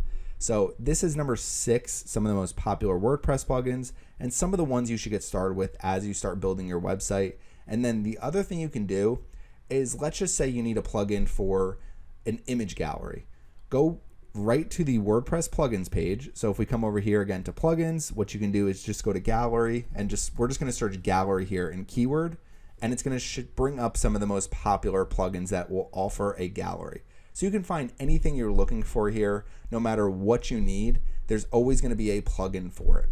So just keep that in mind as you install plugins. I really want new users to WordPress to really understand how plugins work, and how something like the Instagram feed when I was showing you earlier will show up now in your appearance and widgets, and how you can customize that right on your website and right in your back end of your website. So that's going to be number 6, 10 of the most popular WordPress plugins to install and configure when you get started with WordPress. Okay, so now for part 7 of our Amazon affiliate marketing course, I'm going to go over how to create some initial content so you can be accepted into Amazon Associates. So this will also be a useful part for anybody who is already accepted into Amazon Associates, and for anybody that's just looking for a little bit more information about creating content on their website. So if we open up Amazon Associates in the application review process here, so one thing they show here is a good rule of thumb is at least 10 posts. So when Amazon is looking at websites and whether or not they want to accept somebody into Amazon Associates, they're not looking for some massive website that has a ton of different content on it. What they're looking for is a website with some recent content that looks like it's going to continue to build so that you can put Amazon Associates products on your website. What they don't want is some bare, brand new website like the one that I've created here. If I were to try to get accepted with this one here, they would say no, because there's no content on it. The only thing on it is the default post that comes with WordPress. There's nothing unique about it. So that's why we have to start actually creating some content. And you can see here, they have a good rule of thumb is at least 10 posts. And you also need to make sure that you've driven some qualified sales. So after you sign up, it's going to say they're going to check your application once you've driven some qualified sales, at least 3 within the first 180 days. So you want to make sure you have a website that's going to start getting some traffic, and the way to do that is with some initial content. So what I want to go over are some different ideas for initial content so that you can be accepted into Amazon Associates and not have any issues when you do submit your website. So first things first, 6 of the most popular types of content. If you have no clue where to get started, news and current events is a great way because it's very easy to write quick news stories. And I'll go over some different ideas for how to find news ideas basically with any niche that you're in. It's very easy to find news ideas and anything current using just Google News. Number 2 is product reviews. Product reviews aren't going to work for every single different type of website. For example, I don't write product reviews for my website, wickerguide.com, because Wicker products change so often that it's hard to review them because it's not something where there's 5 different products I can review and compare. There's hundreds of products, if not thousands of products. Number 3, and something that ranks really well on Google, are list posts. If you go to Google and you pretty much look for any type of keyword, you're going to find some list posts. I'm going to show you some different ideas as we continue to go, but list posts, something like just before we showed the 31 most popular WordPress plugins for 2021. So you'll see these list posts and they're always ranking high on Google. Video or image-based blogs. So that would be something like for Surfside PPC. If I'm posting my blog to my website and I'm posting the video to go along with it, maybe I have some images and some graphics, and it's really just more geared towards the video or the image with just a little bit of text. That's going to be a very popular type of content as well. How-to, training, and tips. So using my example for golf, there's a ton I can do here for how-to, training, and tips because people are always looking for ideas on how to swing their different golf clubs, how to hit the ball, different things like that. So there's a ton of different ideas when it comes to how-to, training, and tips. And then another very easy one is interviews or questions and answers. You can either take questions and answers from your guests, or you can take them, for example, from people on social media, and you can just answer them right in your blog. Or you can do an interview with somebody who is considered, maybe a thought leader, or somebody who's considered very established in whatever industry you're in. So if I can get an interview with a professional golfer or a caddy or a golfing pro or anything like that, it's going to allow me to post that directly to my website, and it's a great piece of content. So these are 6 different popular types of content. You want to mix and match the types of content you're creating. Unless your main goal is just to focus on news or something like that, or just product reviews, you can still do that as well. Now, one of the popular things with product reviews is, for example, I can say I'm going to start reviewing golf drivers. So I'm going to review 20 different golf drivers, and then I'm going to do a list post listing the 20 best golf drivers and focus on the different reviews I had, link from that list post into each individual product review, have a list of how I rank them for each individual driver. Obviously, that's a lot of work, especially a lot of work if I'm trying to use every single driver before I create a review. Now, obviously, I'm not going to keep working on this website, pargolfzone.com. I just thought it was a great niche to show you all of these different ideas because there's so many different things you can do with a sports niche. So we're going to get right into it here. And after we look at the application review process, one of the things you want to do, if you're looking for some different content ideas, just go directly to Google, go to the news tab, and just search whatever your niche is and news. So it doesn't really matter what you're writing about, if it's something automotive, if it's something to do with appliances or anything like that, look up some news. It might just be really product based, but for something like golf, you can see here big gambling announcements that can give me ideas on maybe writing some gambling content, looking at the upcoming golf tournament. So in this case, it's the Shriners Children's Open. So I'm going to show you how to take something like looking at golf news and coming up with a few different ideas. And what I'm going to do is, as I go, is I'm going to write them all in just a notepad. So if I open up my notepad right here, you can see this is a great thing to do as you're going through and trying to find new content ideas. Just make sure you keep a list. It could be something you write down yourself. It could be something that you use like this with Notepad or Microsoft Word. You can keep track of it right in the back end of your WordPress dashboard. So however it's easiest for you, what you want to do is continue to come up with different content ideas. So for this, just looking right here, I can say, okay, gambling. So we'll do gambling. We'll do upcoming golf tournament. Okay, so there's a couple ideas already. We'll continue to scroll down. And what you're going to see here is a lot of times you see, okay, so Phil Mickelson on Twitter. So somebody turned that into an article. So I could turn that into an article as well. Obviously, it's already been done. But it gives you an idea when you're looking for content ideas is, did a professional, popular golfer or something like that say something on social media that I can turn into a news article? They surprisingly get a lot of traffic. Not that I'm usually interested in them, but a lot of people are. So keep scrolling down. So just looking at some different ideas here. So someone hits a hole-in-one alongside a golf legend. Keep coming down. LPGA, first major to undergo sweeping changes, new dates, venues starting in 2023. So what I can do is say LPGA news. Keep coming down. So golfers should do this more as they start getting older. The Ultimate Golfer Spending Survey. So this could be useful for understanding where golfers are spending their money. So maybe what you want to do is look at something like golf travel. Sometimes I'll do a little question mark there. Is that something that's worthwhile?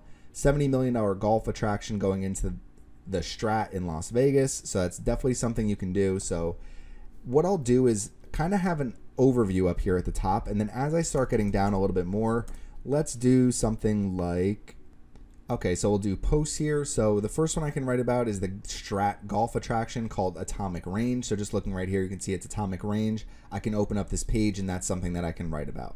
So the next thing is looking at gambling and looking at upcoming golf tournament. What I can do is potentially say, okay, let's open up and look at some different betting lines related to the upcoming golf tournament. And you can see here, there's all sorts of different betting lines. So one idea that I can use is say, okay, how about we do maybe 5 or 10 picks for every single tournament and come up with some idea where people can read my gambling content and I can show some of the thoughts behind why I would pick somebody to win an event or finish top 10 in an event. So some of the big things for golf, for example, is to miss the cut, to make the cut, and top 10 finish. So maybe what I can do is something like 10 for the top 10. So people can have 10 different golfers. So we'll do 10 golfers for the top 10. And that's something that I can do with gambling. So we'll come over here and do gambling. 10 golfers for the top 10. And I can do this on a weekly basis for every single tournament. So the more that I would write about this stuff, the more I'm going to learn about each individual golfer. I can use the odds to say, okay, let's look at somebody who has really good odds and has played well in this tournament before. And that could be something that I write about on a weekly basis. So as you come up with some different post ideas, there might be one-offs like this talking about the Atomic Range golf attraction in Las Vegas. Maybe I write a lot about that, so when people start Googling it, maybe they visit my website to learn more about it. And then gambling, 10 golfers for the top 10. If that's something that I start writing as a weekly column, what's going to happen is if I do pick good golfers, or I do have good reasoning for why I'm picking golfers, people are going to come back to my website to look at that. And I'm just attracting people who have an interest in gambling. And over time, what I can do is see if there are gambling affiliate programs where I can continue to increase my revenue. So that's ultimately your goal. A lot of people will say, well, it's hard to earn from just Amazon affiliate marketing. And your goal shouldn't be just earning from Amazon affiliate marketing. It should be creating an Amazon affiliate marketing website that you can continue to grow with different ideas. Now, I don't actually know whether or not you're allowed to write about gambling content if you are an Amazon associate, if that's one of the things that they allow you to do. I would assume yes, with how much gambling is becoming legalized, especially in the United States, but that's something you would want to make sure you look at. And if not, you can create a separate website where it's your Par Golf Zone gambling, name it whatever you want to, and you can just write it on that website. So it allows you to earn from different types of content. So the next thing I want to go over is some different news. So when it comes to news, what you want to do is have something where it's consistent. So if I'm going to write about news, one thing that's really easy for golf is just writing about who won the previous tournament and who's playing at upcoming tournaments. So you can see here, here's a recent news from the last tournament for golf, not just second win at Sanderson Farms Championship. And if we scroll down, you can see big video here, maybe about 500 words of content, a lot of it just being interviews. So news is a really easy thing to cover. So what I can do is news, and we'll do, okay, so upcoming tournament and previous tournaments. That's something I can do again on a weekly basis. So right now on a weekly basis, we have a gambling article that we can write, news, so who's playing in the upcoming tournament, and that can go along with our gambling content as well. And then news, who won the previous tournament, maybe who finished in the top 10, who played well, who didn't play well. So I already have 3 good content ideas just by going through Google News. So when we come back over here and we're looking at some other ideas for popular types of content, so news and current events, there's always a ton when it comes to golf specifically. For your niche, you might just not have that many. So next, let's look at product reviews. So I'm going to go through a strategy for product reviews and list posts a little bit later on in this portion of the video. But what I want to do real quickly is when it comes to product reviews, if we come over here and I'm looking at the PGA Tour Superstore, if I'm looking at clubs, I can look at what the most popular clubs are, maybe take the top 10 drivers, the top 10 putters. So if we come to clubs, you can see drivers, irons and iron sets, putters, fairway woods, hybrids, wedges. So I can take these 6 different categories and say, okay, I'm going to write 60 product reviews, the top 10 for each category, and I'm going to write a review about each one of those products. And then I'm going to create an article of the top 10 drivers, the top 10 iron sets, the top 10 putters, etc., etc. So if we come back over to our content ideas here, let's just say product reviews, and we'll say top 10 clubs per category. Okay, and then we'll do list top 10 clubs per category. So we're able to actually write, it's going to be a total of 66 articles if I were to write all of these. So clubs, I could do the top 10 drivers. That's 60 articles for these 6 different categories here. And then I have a separate list of the top 10 for each category. And I do top 10 drivers, 2021, top 10 iron sets, 2021. And I can make sure that anybody who's looking for clubs can find all the information they need directly on my website. And when it comes to product reviews, you might have something where it's like, I can't review this if I've never hit it. So I know that's something that's kind of difficult to process, but really what you want to do with product reviews, look at how other people review it. Maybe look at a couple different sources for each type of club. So I can look on Amazon to see, how many reviews each of these products has on Amazon, if they're available on Amazon. And then besides PGA Tour Superstore, I can find another big golf store that gets a lot of reviews on their products and see how they're reviewed there as well, and use the overall review score to come up with the best clubs based on a bunch of different reviews. Because ultimately, if it's just your review, you might hit one club really well and one club poorly, and it might be completely different for somebody else. So you'd rather take all of these different reviews, and when you're writing a review, the goal isn't to say, hey, I hit this club a little bit further than the other one. It's to come down here to the description, to the tech specs, looking at all the different details and specifications for the products that you're writing about, and making sure people understand everything they need to know about it. So when it comes to product reviews, you don't have to use each individual product, and I can promise you a lot of the product reviews that you're reading on affiliate websites are people that don't use those products all the time. They may have used them once, they may have not used them at all. So that's something to keep in mind as you're writing about different product reviews, or if you're creating a list of different products as well. Okay, so kind of going over some different ways to come up with even more content ideas. I think I already have my plate full here with all these different posts I have. I can obviously write about more news. I can write about different clubs as well. But the other thing you can do is use a website like Quora or any other question and answer website you want. And if you come to this website, you can do a search at the top. You can look for specific communities related to your niche. So you can see there's a golf community right here. If I click on golf, there's 450,000 followers in this category as well. So if we keep scrolling down, what you're going to find are a ton of different questions here. And you might find some questions that you don't want to answer at all, that have nothing to do with anything. But what it helps you with is golf, how can I break 80? So when it comes to golfing, a lot of people want to break 100, 90, and 80. Those are the three main things that people try to do. So if you're writing, how can someone break 80? What you want to do is try to write a really long article using different tips, tricks, training exercises, everything to how people can break 80. So that means you're shooting less than 80 shots in a round. So if you keep scrolling down, you're going to find even more questions. And what you want to do is find a question where you say, you know what, a lot of people might have this question.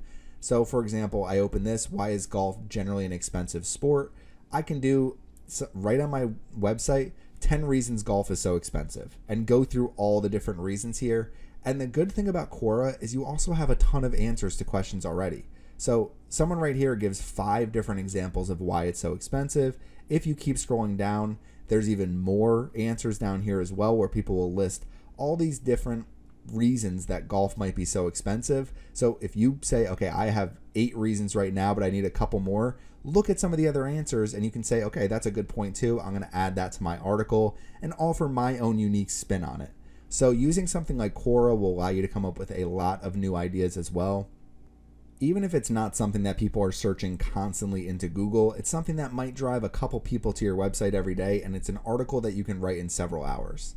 So next is going to be buzzsumo.com. Now this is a paid tool, so if you're really looking for content, you can pay for the premium version of BuzzSumo, but they do offer, I believe, 2 or 3 free searches per day. So you can come in here every day, do a couple searches, and come up with some different ideas. So for example, I searched for golf exercises. You could just do something really broad. When I searched for golf, it was mostly things that had to do with politics, and I would not want to cover politics if I were covering golf as well. So if I do golf exercises and we start scrolling down, you can see there's a bunch of different ideas here. So let's best golf exercises to improve your game, stretching exercises for golf to boost your range of motion and flexibility. So keep coming down. 6 exercises that can help improve your golf game. Golf backswing stretching exercise with dumbbell. And what's good about this is it's showing which articles have the most social shares. So if you're trying to get people to actually share your content or see what people have engaged with the most, this is a great tool to do it, is buzzsumo.com. Very popular tool used by content marketers. And just coming through here, I can come up with 2 different ideas where I do, okay, let's say we'll do list again, best golf exercises, and we'll do list again, and best golf stretches. Now what's good about this is if I write about the 10 best golf exercises, I can also probably do separate articles about golf exercises for more consistent swing, golf exercises to avoid back pain, golf exercises to hit the ball further. So I can expand on this a little bit as I go, but right now I have a few different lists, and these are types of posts that would rank pretty well, do pretty well on social media. So just different ideas. And then as you're looking for more ideas, look at what's currently ranking in Google. So I just did a search of best golf exercises, and this was ranking in Google, 5 exercises guaranteed to improve your golf game. If we scroll down, all they really have are 5 different exercises, a simple reason why they work, how to do them, and then a video. So I could do this easily and create different videos of me doing the exercises that I'm showing, and then just write a little bit about why that would be helpful for people who are trying to either hit the ball further or more consistently. So coming up with some of these different ideas really isn't too hard, and just using something like BuzzSumo, I can search for different topics within my own niche to find what people have written about already, and I can also find more information from some of the different articles that have a lot of engagement in social shares. So just by going through some of these quick examples, you can see here I have some ideas up at the top of things that I can always write about, some posts that I can start working on right now, and then what I can do is start to think about outsourcing maybe some of my content. And the way that I usually outsource content is with iWriter.com. I've gone over iWriter a lot in some of my previous videos. I think it's a great service for people who own websites because all you have to do is register for an account, request whatever type of content you want written. Long form content, short form content. It's really quality content from actual writers, and you request the content. You're going to receive it, and you can either approve or reject it or request a rewrite. So if, let's just say I want a 500 word article about golf exercises, I'm willing to spend $25 for that article. So I do that. Somebody writes an article that I don't think is very good, I can reject it and a brand new person will write it. Now, you don't want to keep rejecting articles because people do work hard on them, but sometimes you get an article that's just, it's not on topic or it's just not written well. And what you can do is either download it after you approve it, put it right up on your website, or what you want to do is reject it and get a new article. So it's a very easy service to use. It's very affordable in my opinion. You can get articles for very cheap. So if you're looking for a 500 word article, you can get one for probably $10 to $15. And as you look for better writers, it's going to cost you a little bit more. And usually what I'll do is try to get, something like a 500 word article. It depends on what the topic is. If it's an easy topic, I'll do $20. If it's a more difficult topic, I'll do $25 or $30. So you're really looking for trying to find the best quality for the best price. And the other good thing with iWriter is when you do actually create an account, they have the Google Keyword Planner built right in. So when you go to order content, they have the free Google Keyword Planner here. So I can just come right here and search for golf. If I do golf, view keyword research, and we'll see what it comes up with. Okay, so you give it a second, you can see keyword golf, search volume 673,000 per month. Competition is pretty low actually, but the keyword difficulty index is pretty high. Tons of results, cost per click $1.11. But if we scroll down, some of the top phrase match keywords, top golf, golf courses. So right away, I can come up with an idea of maybe on my website, I want to offer golf booking. So golf booking, and maybe there's an affiliate program for that. So that's something you want to consider. I could also do, obviously, I talked about it before, golf gambling and affiliate programs. So you always want to look for different ways that you can increase your earnings. But if we keep scrolling down, mini golf, so maybe I want to do something where people can search for mini golf courses near them. Golf carts, do I want to write about that at all? But if you keep coming down, you're going to see golf shoes, that's another thing that I can write reviews about. We'll look at used golf clubs, world golf rankings. Maybe I have a page on my website of the official world golf rankings and keep it updated all the time. Keep coming down, golf scores, golf simulator, golf driving range near me. So you can find a bunch of different ideas. If we look at view more results, maybe we can find even more keywords here. Okay, so looking at more keywords, golf handicap. So I can write a long article about how does a golf handicap work? How do you actually compute your golf handicap, and where can you keep track of your golf handicap? Keep coming up and we can find even more ideas. So Masters Golf, obviously that's a big tournament throughout the year.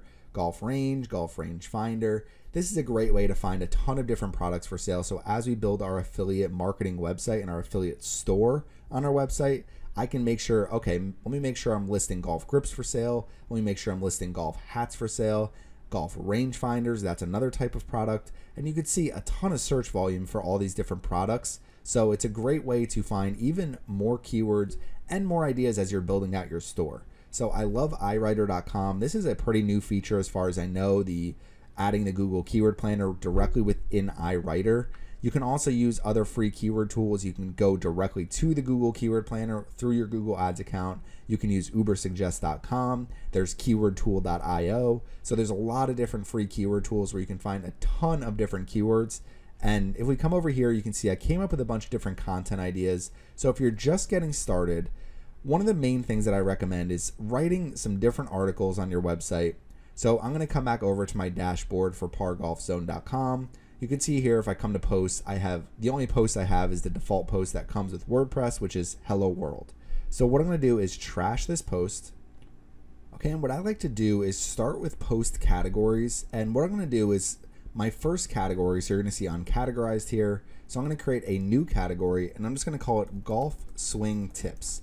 So I'm going to start with 5 articles related to golf swing tips. I'm not going to go too deep into the articles, but if we come over here, slug is going to be the URL friendly version of the name. So you want to do exactly what the name is, golf swing tips. Parent category is going to be none. And then you want to write a description here. So I could do something like, okay, so just a couple sentences here. Usually when it comes to a description, you want to write about a paragraph for each category. So I'm going to add my new category here, golf swing tips. Okay, so we have our new category. Let's come back over to posts and we'll look at all posts. So the first 5 articles I want to write. So I came over here and wrote them here: how to hit your driver straight, how to hit golf balls above your feet, how to hit a draw golf shot, how to hit a fade golf shot, and how to hit a low punch or stinger golf shot. So articles that I can easily write about 300 to 500 words each, and I can just do some simple tips, and I can turn them into posts that are also lists as well. So what I can do is, if I know I'm going to write some lists here, so I'm going to do something like 5 ways to hit your driver straight. Okay, so if we're adding a new post, there's 2 things to keep in mind when you're adding a blog post. First is going to be the format of your blog post, and you can see here as I create a new blog post, it brings me right into the block editor. So the block editor is the default WordPress editor now. Now I talked previously about when I was going over plugins, I use the classic editor, so I'm going to eventually switch to the classic editor, and I'll show you how to do that. You can use something like Elementor to create your content. You can use the block editor already built into WordPress. So this is really a matter of preference. How you want to write is completely a matter of preference. You can go into Microsoft Word and write your blog articles and then just import them into WordPress using the block editor or using the classic editor. I just prefer to write directly in the classic editor and do all my formatting that way. It's kind of the old way to do it because a lot of people are using these block editors now. It's just not how I feel the most comfortable doing it. So if we do welcome to the block editor, you can see here, each paragraph, image, or video is presented as a distinct block of content. So if you have a video, you can put it right at the top here. If you have images, you can put it to the left-hand side of your text, which you can do that with the classic editor as well. It's just a little bit more difficult if you're not familiar with how to use it. So what I can do is just click on next, go through kind of how this works, make your each block your own, get to know the block library. So we can go through all of this, learn how to use the block editor. Here's a detailed guide. So I'm not going to go over how to use the block editor in this video because it's just not something I do very well, and I would actually read this guide before I'd trust my own instincts using this. So if we click on X, you could see add a title. So I can add my title here. If I click on the plus sign up at the top, I can add a paragraph, and you can see add title, type to choose block, and I can start adding blocks here. So if I come over here and choose image, you can see it's going to say upload an image file, pick one from your media library, or add one with a URL. So using the block editor isn't really all that difficult. It's just not something I do. So what I'm going to do is I'm going to come back out here. We're going to leave. I'm not going to save any of these changes. My post is gone now. So I'm going to go over to plugins and I'm going to add new. You can see featured here, the first one is classic editor, enables the previous classic editor with the old style edit post screen. So I'm going to do install now and activate this, and that will change the way my posts look. Again, if you want it, whatever you want to use, whatever you feel most comfortable with, I recommend finding what you feel most comfortable with. Maybe spend a few days using the block editor, maybe just go directly with the classic editor if you know you prefer to use that. Okay, so I have this plugin installed now, so let's come over to post and we'll just come over to add new. So this will allow us to add a new blog post and showing our classic editor here. So usually there's a visual portion here and then there's a text portion. I'm just writing the text portion. So it's basically like Microsoft Word here, and then I just handle all my formatting on my own. So a couple things keep in mind with categories. So the category we just created over here, I usually try to check my category first, so I put all my blog posts in the correct categories. When you only have one category, it's not really that difficult to choose from them, but as you start to create more content, you might have golf news, golf product reviews, so different things like that. Now, the other thing I really want to go over in this video is I don't want to show you, me writing something about golf. I don't think that would interest most people here. I've probably already talked about golf a little too much. So if we come over to add title, so when you're creating your title, the first thing I want to write is how to hit your driver straight. So I could do something like how to hit your driver straight up here at the top, or I can just create this into a list article already and say 5 ways to hit your driver straight every time. Okay, so an enticing headline, someone who goes to Google and says, how do I hit my driver straight? This will make it much easier to also update this article over time. But what you want to do, so you're going to see our permalink here. So this is usually when I'll set my permalinks, and I'll go over how to do that right now. But if we click on edit, I don't want this to be 5 ways to hit your driver straight every time. All I want to do is change this URL to hit driver straight. Okay. So what that means is if I write this article, it's not ranking well in Google. I say, you know what, let's write 5 different ways, and we're going to turn this into 10 ways to hit my driver straight. If my URL was 5 ways to hit your driver straight every time, and then I changed it to 10 ways to hit your driver straight every time, it's going to show that 5 still here in the URL. So create evergreen URLs that allow you to go back to your articles and upgrade them and improve them over time. So there's nothing wrong with writing an initial article and maybe even writing a shorter article at first and then going back into it, whether it's a month later, whether it's a year later, and improving that article. So you can see over here, this one, 5 exercises guaranteed to improve your golf game. So it was written and published on September 30th, 2020. What's going to happen over time is this article is going to lose rankings simply because it becomes more out of date. So Google likes more relevant and more updated content. So usually what I'll do is I will publish an article. So let's just say I'm publishing this today. So if we click on publish today, right now it is October 6th, 2021. So if I publish this today and then I go back and update it 6 months from now, what I'll do is say, okay, so now it's updated. Let's just say it's March 6th, 2022. I'll change the date here and update the publish date as I update the article as well. So I'm going to click on cancel. We'll do publish immediately. Now, the other thing I want to go over here is we want to remove the year, the month, and the day from our permalink here at the top for every blog article. So what we're going to do is we're going to save this draft. So that's going to save this article for right now. We're going to come down to settings and you're going to see permalinks here. So we're going to click here and this is going to allow us to choose the way we want our links to look. So first, your product category base, right now it's product category, product tag base is product tag. So you can leave those as is. Usually I will leave those as is.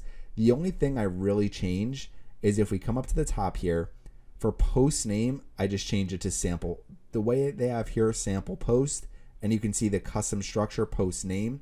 So what that's going to do is it's going to take away the dates from the URL, which you don't want. I take away the plain. I don't want a plain URL. I want a descriptive URL.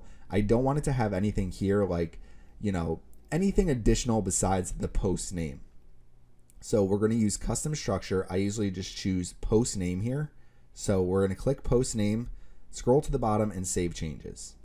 Okay, so that's going to update our permalink structure. If we come over to our blog post screen where we were creating our other blog posts, and let's just say we click on edit here, you're going to see it's going to remove the dates from that link. So now it's just pargolfzone.com, hit driver straight. I'm going to change it to 5 because I'm only going to be doing 5.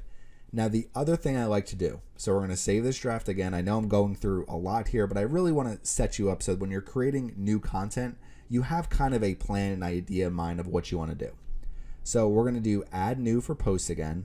And what you can do is save a draft and let's just say list articles. So this is essentially going to be a template. So let's just say template, list articles. We're going to save this as a draft and we're never going to publish it. So it's just a template that we can use for new blog posts. So when you're creating a template, you want to have a template for some of the different types of articles that you're going to write. If we come over here looking at this example, so list posts. So this is going to be our template for list posts. You might have a template for news posts where you say, okay, at the top, we're going to do an image, or maybe we're going to do an image on the left-hand side, and then we're going to have text on the right-hand side that basically wraps around the image and then just continues down the page. Maybe you want to do a couple block quotes or something like that. Creating different templates makes it much easier to publish new content. The same with product reviews. If you have a specific template for product reviews where you say, okay, at the very top, we're going to write, what the title of the product is, and then we're going to do, how many star reviews we have under that. And then we're going to do maybe a quick blurb for each individual product where somebody says, this is the best driver I've ever hit in, and I've been golfing since 1980. Whatever it is, having different templates allows you to easily create consistent content so people can follow along with whatever it is you're doing. If you're doing one interview per week, create a template for that interview. Otherwise, just write a brand new article if it's something that you haven't done before. But since list posts are so popular, what you can do here is say, okay, our template for list articles is going to be, and this is how I usually do it if I am creating templates, is I'll say, okay, 2 to 3 sentences, and then I'll do in all capitals, introduction. Okay, so if I'm talking about hitting your driver straight, I might say, hey, one of the biggest headaches with golfing is hitting fairways, hitting the ball straight. So that's my introduction. Start with maybe a problem and then a solution, or present the problem and present the solution you're going to have in the article. So that's something I'll also do here is present problem and present solution. It means you're just giving an introduction basically about what the problem is and how to basically solve that problem over time. Okay, so that's going to be the first thing that we're doing. So we'll just do a little hyphen here. Okay, so we'll come down a few. Next, what I'm going to do is basically number. So if you're doing a list, number and then blank. So I know that probably doesn't make a ton of sense, but basically 5 ways to hit your driver straighter. So number is going to be 5, and then the rest of the headline. So basically headline to start list. And now here's the other thing I'll do, and you can adjust this as you want, but I'll do this. So H2 and H2. So basically, if we were going to do this really quickly, I'm going to write it below just to kind of give you an idea of what this article would look like. So 2 to 3 sentences introduction. Okay, so you can see here, 2 to 3 sentences introduction, present the problem and present the solution. And then we have our first header. So it's going to be our headline to start the list. So here is our introduction here. Are you having trouble hitting your driver straight? Stop searching for your ball in the woods and start hitting more fairways, and yada, yada, yada. So the next is going to be our headline, 5 ways to hit your driver straight. So just an idea of how this is going to look. So once you get under here, all you really need to do is say, okay, let's make these a header, and let's also make them a list item. Okay, so we're going to make them a list item. If we have list items here, we also need an ordered list. So this is just some simple HTML here. You'll also see it up at the top if you're using this classic editor. So if we come up to the top, you can see IMG for image, UL is unordered list, OL is ordered list, LI is list item. So if you're not familiar with any of these, what it's going to do is if I have an opening and closing list, and let's just say I do this for 5. Okay, so now we have basically number 1. So whatever our first item in the list is, whatever our second item in the list is. If we're using an ordered list, it'll automatically put a number there, and we'll have whatever it is that are, how to hit your driver straighter. So since we're doing this as a template, what I have is ordered list. We have our header here, our list item. So what it's going to be is list item number 1. Okay, so now that we have this, you can see we have our ordered list, list item number 1. Underneath list item number 1, image, 2 to 3 sentences expanding on list item number 1. Now you can write more than 3 sentences. It's just kind of a good rule of thumb. You don't want to write too much for each individual list item. You don't want to have too many things under each header. I think they kind of recommend not having more than 400 words under each header unless it really requires it. So if I'm saying list item number 1, how to hit your driver straighter, and let's just say my thing is practice your swing before you go golfing. I can do when you're practicing, here's what you want to do, an image of maybe some things to focus on as you practice, where to practice, anything like that. So you're just trying to expand on whatever your list items are as you're creating these different types of content. So I think it's really important to put together these templates, and you want a template for the different types of article you're going to write, specifically list articles and product review articles. So once you write one really good list article or one really good product review article, take that article and just turn it into a template, and then you can keep using this template every single time. So I can copy and paste this and say, okay, 2 to 3 sentences introduction. So come down and just write my 2 to 3 sentences. Headline to start list. So 5 ways to hit your driver straighter. List item number 1, practice your swing more, etc., etc. Templates allow you to work much faster and more consistently. So that's something to really keep in mind as you're writing articles. And consistency is going to be really important so you can continue to grow your traffic. And the more traffic you're getting on your website, ultimately the more revenue you can drive. So usually what I'll do is have several templates, and then when you save a draft here, you have a template for list articles.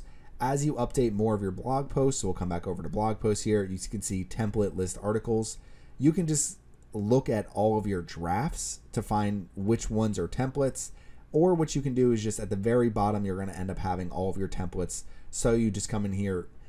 There's different ways you can do it. You can duplicate this, or you can just do edit, copy and paste that template into a new article. And then as you write, you already have how you want your articles to look.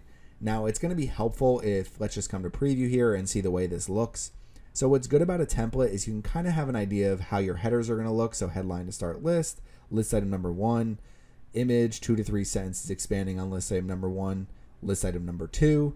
You can see since we did an ordered list, these ones are here automatically, 1, 2, 3, 4, 5, and it will keep happening for every single list item we put in our ordered list. So you can see this would be basically how our article would look in the very beginning. And then as we add more list items, you can see it's a good format for an article. It's easy to follow, easy to read. So you want to use templates as you're creating content because it's just so much easier to go back and use them. And then as you're creating more and more content. Now, for me, if I was writing 10 articles right now and I'm trying to be accepted into Amazon Associates, I would write these 5 right now. So that's what I'm going to do in a little bit. I'm not going to show you that on the video because it's just, don't think people want to see me write a bunch of different articles. It takes a lot of time and it's just not really overly entertaining. The other thing I would do is, let's just say news. So I would write about the upcoming golf tournament. So Amazon is looking for recent and relevant content. So if I'm saying, okay, let's write about the upcoming tournament, I would cover news for who won the previous tournament. So basically I could just almost rewrite some of the different news articles you can find online. So there's really no problem with doing that. That's what a lot of news is nowadays, just people, finding the first source and then just rewriting it and putting their own opinion on it as well. You can also, if you're writing about news and current events, give your own opinion. You don't just have to write like you're, a journalist if you're not trying to focus on being a journalist for your website. So give your own spin on things. People want to read things that are unique. I would write about this new golf attraction. So that would be a very easy article, the Atomic Range in Las Vegas. So I could also write, maybe start with my first product review. So get started with a product review, even if I can't, have affiliate marketing in that product review, I can add it later. And then maybe start with a list of some of the best golf exercises. Even if I just do something simple like this, 5 golf exercises to, help you hit the ball further or whatever it is. So come up with some different content ideas. If you're really struggling with content, I would highly recommend using a service like iWriter.com. Come up with some different keywords. You can use the built-in Google Keyword Planner. You can also just, go directly to Google and do something like golf exercises. Okay, and you can see the article that we have open. So right here, golfcare.co.uk, 5 exercises guaranteed to improve your golf game, 10 best exercises to improve your golf game. So you can look at different videos and come up with some different ideas. The other thing you can do that's a very simple way to create a lot of content, use this People Also Ask section. Click on a question, close it. Click on a question, close it. Click on a question, close it. Right now, I have a bunch of different articles I can write, all related to golf. What is the most common golf injury? How do I strengthen my back for golf? The best thing is, if I say, are planks good for golf? You can see, I feel the most beneficial exercises for you would be planks. So I can not only add that to my article about exercises, I can say, are planks good to build strength in my golf swing? And I can write about why it is.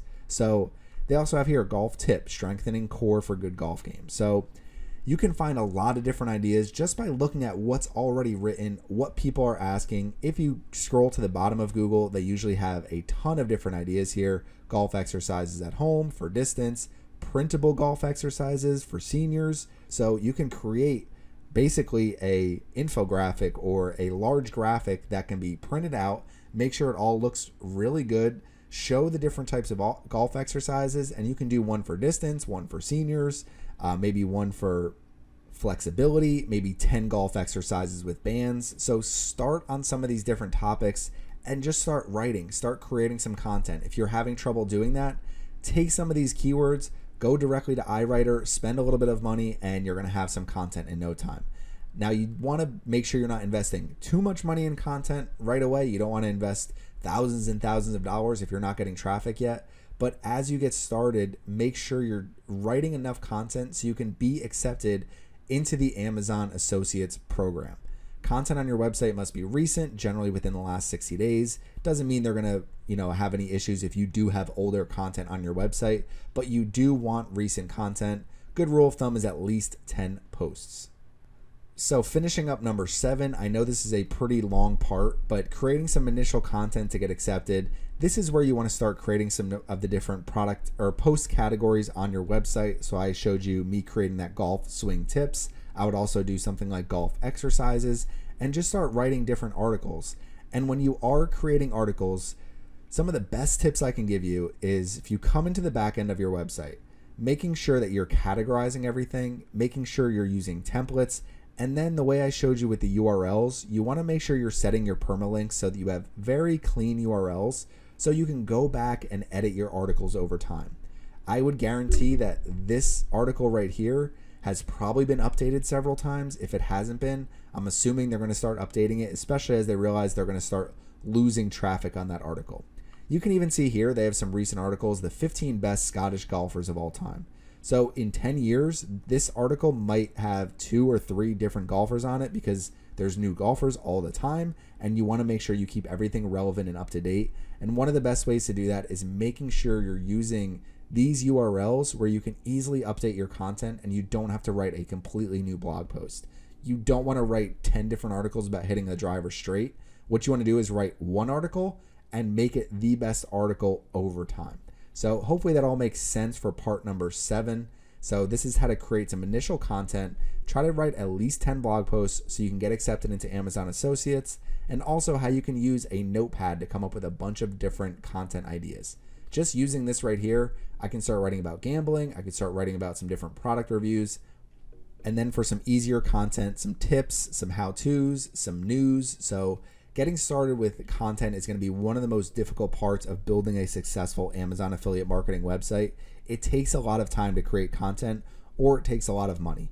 Overall, it takes resources, which is why it's very hard to create a successful website, but you need to just start creating content and be consistent. It's the best tip I can give you is create content, be consistent, keep improving, and make sure you're creating, you're not creating 10 different pages for the same topic. You're just updating those pages over time. Okay, so the next part of the video is going to be how to create an Amazon affiliate store on your WordPress website and how to add categories, subcategories, and products. So if we come back over to my wickerguide.com website, so this is a website that already has a shop on it. So you can see right here from the homepage at the very top there is shop. So if we click here, it's going to go to wickerguide.com/shop. And once we get there, what you're going to see are some of the different subcategories that I have. So baskets, decorations, furniture, cushions, ceiling and light fixtures, patio furniture.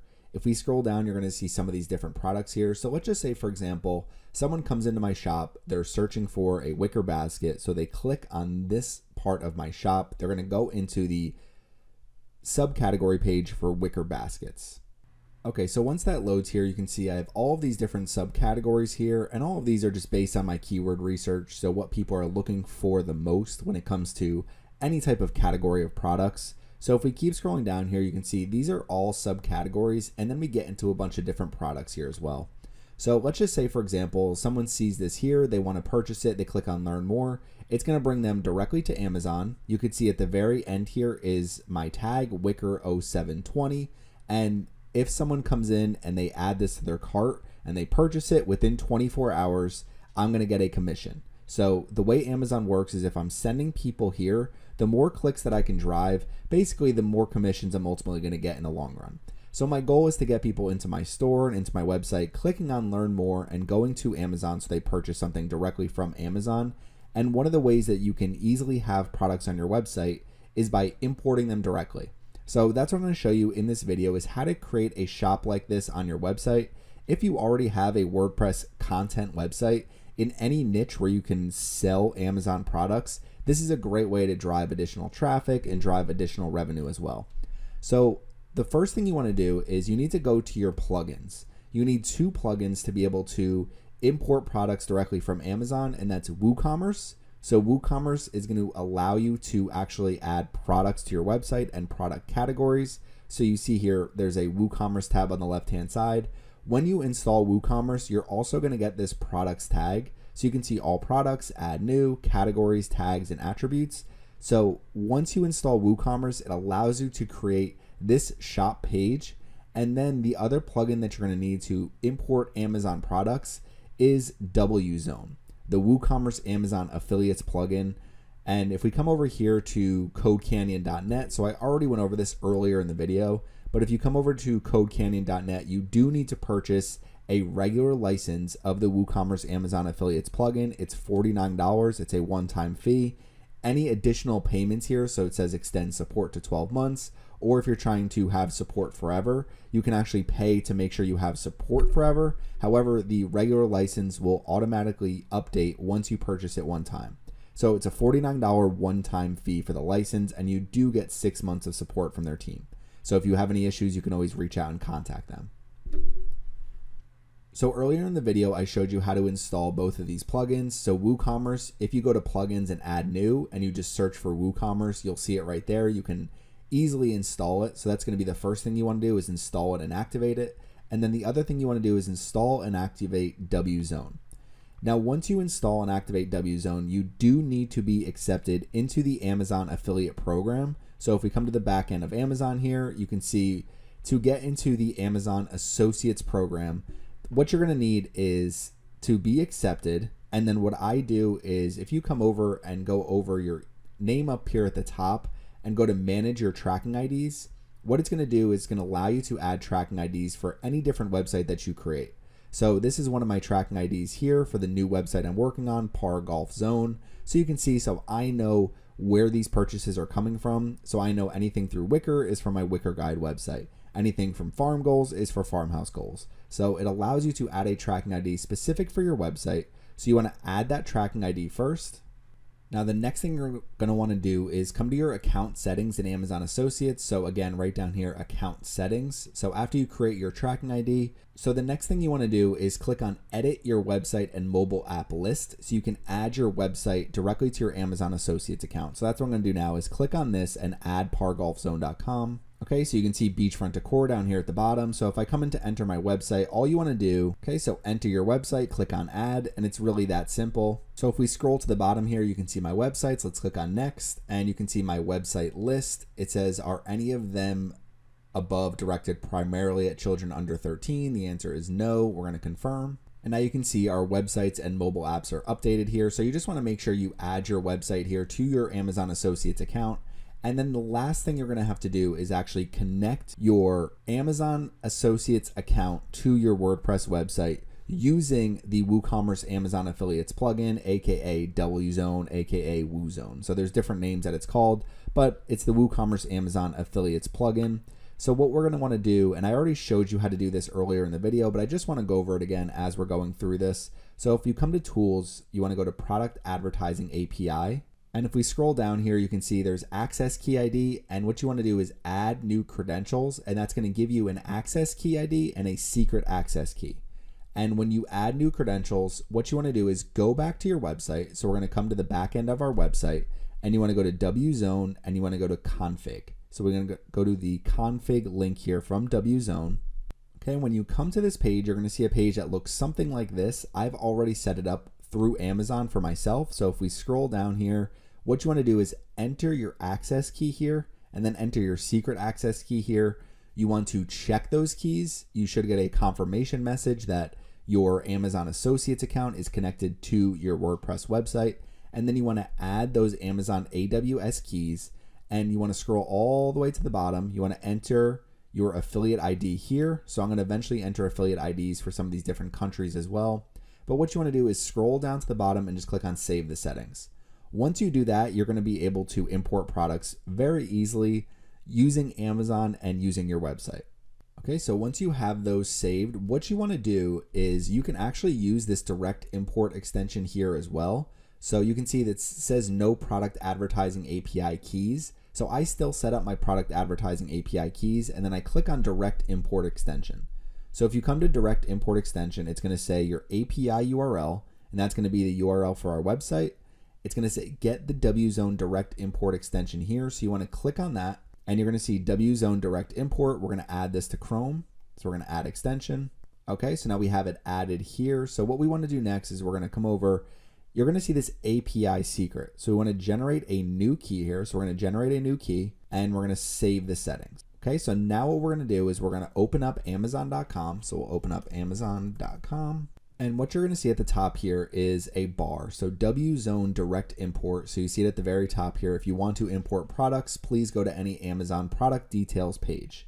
So that was from the Chrome plugin that we installed here. So you can see this is the WZone direct import plugin. Now we go to Amazon. This will be at the top of our page, and you can get rid of this extension by clicking up here at the top and getting rid of it.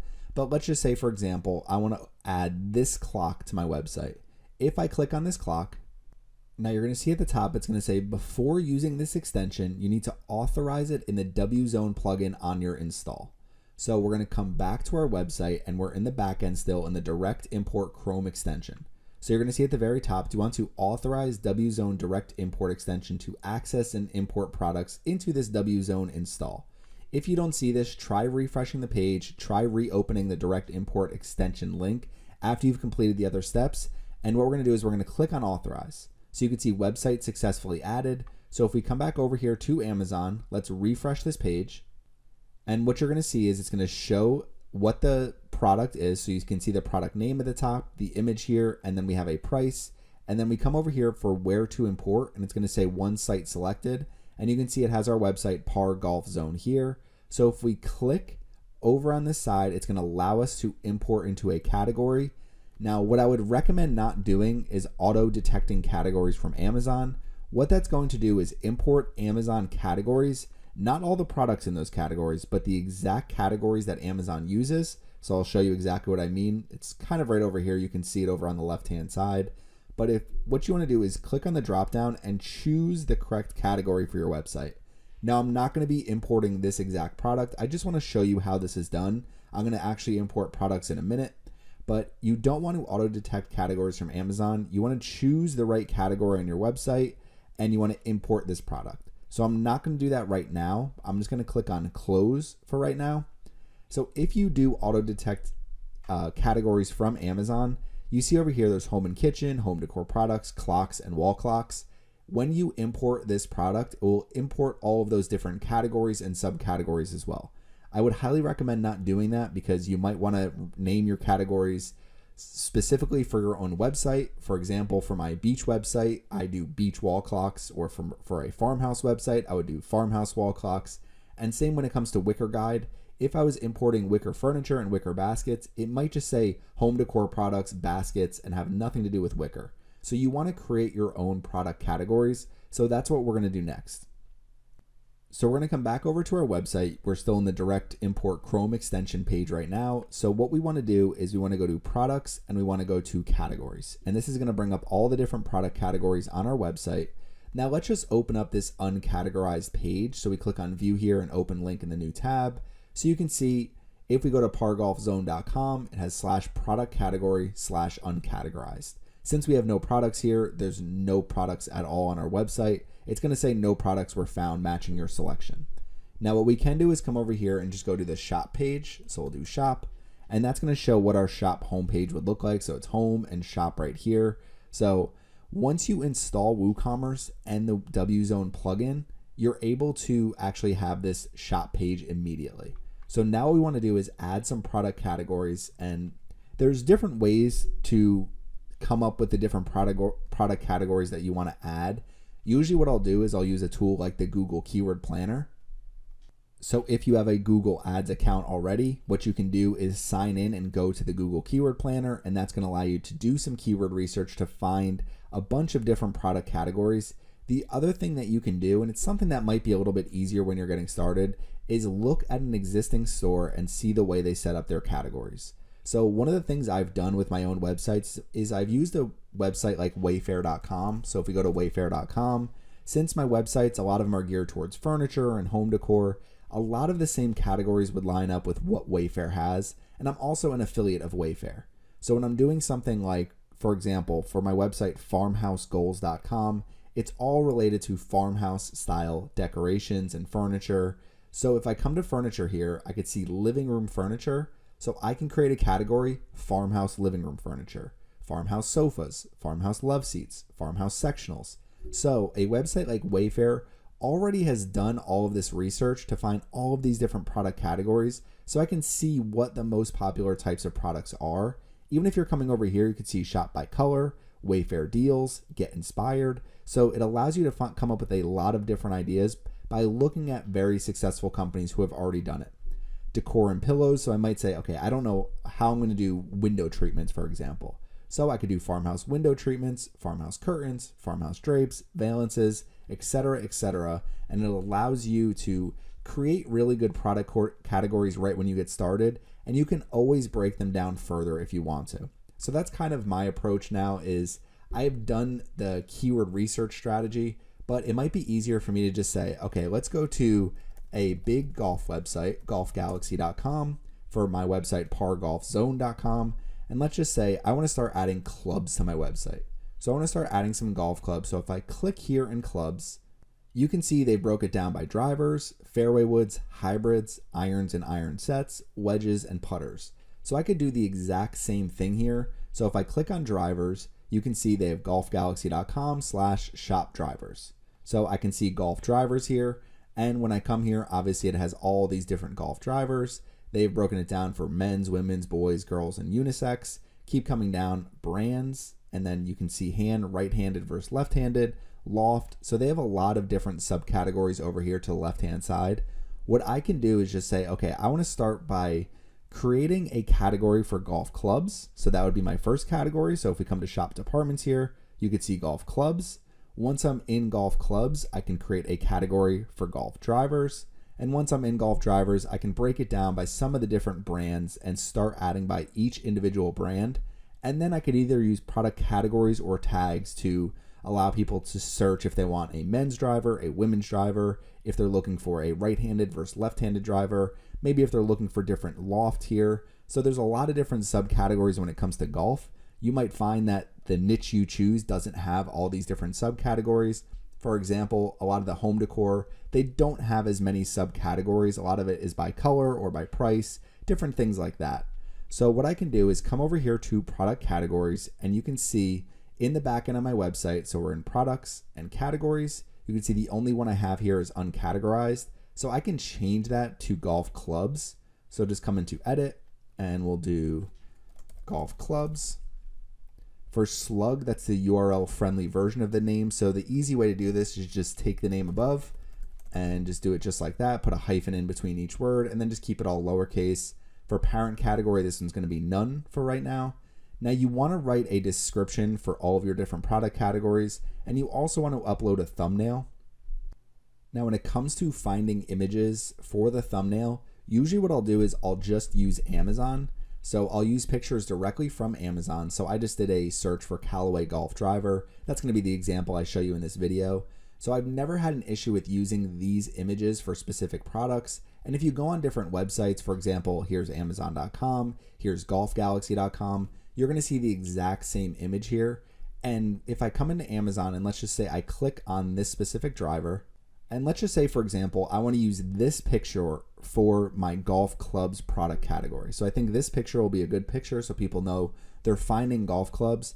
All you have to do is save the image or copy it. I usually try to make sure it's a square image. So if we save the image and look at the dimensions, Okay, so what you want to do, and I fast forwarded a little bit, I'm going to show you the image that I'm going to end up using, is select the file and upload it. So you can use something like canva.com, or you can use even the paint editor on your website, or any type of graphics editor that you're using to create graphics. Canva.com is a free option you can choose, and you can upload files there and easily create your thumbnails or any other type of image you need. So what you can do is upload your file. So if I come over to Media Library, you can see this is the file that I have here. I just named it golf clubs. So I just combined a couple of different images from Amazon. So I took this driver picture right here, and I took this picture with all these different irons. I combined them into one. So now when someone's looking for golf clubs, you can see it includes a lot of the main golf clubs. And all you want to do is make sure your title matches your alt text, and we're going to click on use image here. Okay, so we have our image right here. You want to add a description. For the time being, I'm just going to leave this blank, but usually for the description, I'll add 2 or 3 sentences. And if there is a parent category, so I'll show you that as we add drivers, you can enter the parent category here. Obviously, we don't have one yet. We're just going to click on update. Okay, so we have our category updated here. We're going to go back to categories. Okay, so we have golf clubs right here. Now, if you see this up at the top here, update required, will soon require PHP version 7.2 or newer. That's all done through the back end of your host. I'm going to show you how to do that at the end of this video, but for right now, you don't need to do that. If you're saying it will soon require that, learn how to upgrade. You could do this either immediately when you start your website, or you can kind of do what I'm doing, get started with some of the immediate things, and then we'll go back and make sure we update our PHP version. That all has to do with your web host. So if you choose a different host outside of Bluehost, you might not see this at all. Depending on when you install your version of WordPress and when you're using Bluehost, you might not get this message either. But I'm going to dismiss this for right now, and I'll show you how to do that later on in the video. So now with product categories, we have our first one added, and that's golf clubs. So the next one we want to do is add golf drivers. So I went over how to come up with some of your different product categories here. You could see when we went to shop by department and we went to clubs, they had all the different types of clubs there. For example, if we were to go through apparel and we click here, you're going to see men's golf apparel, women's golf apparel, etc., etc. And you can find all of these different products through their subcategories. So our first for golf clubs is going to be drivers. So we're going to come back over and we're going to create golf drivers. Okay, so the slug version, golf drivers. Again, thumbnail down here. You can take a picture directly from Amazon just like we've done. So I'm just going to take this picture right here. We'll copy it.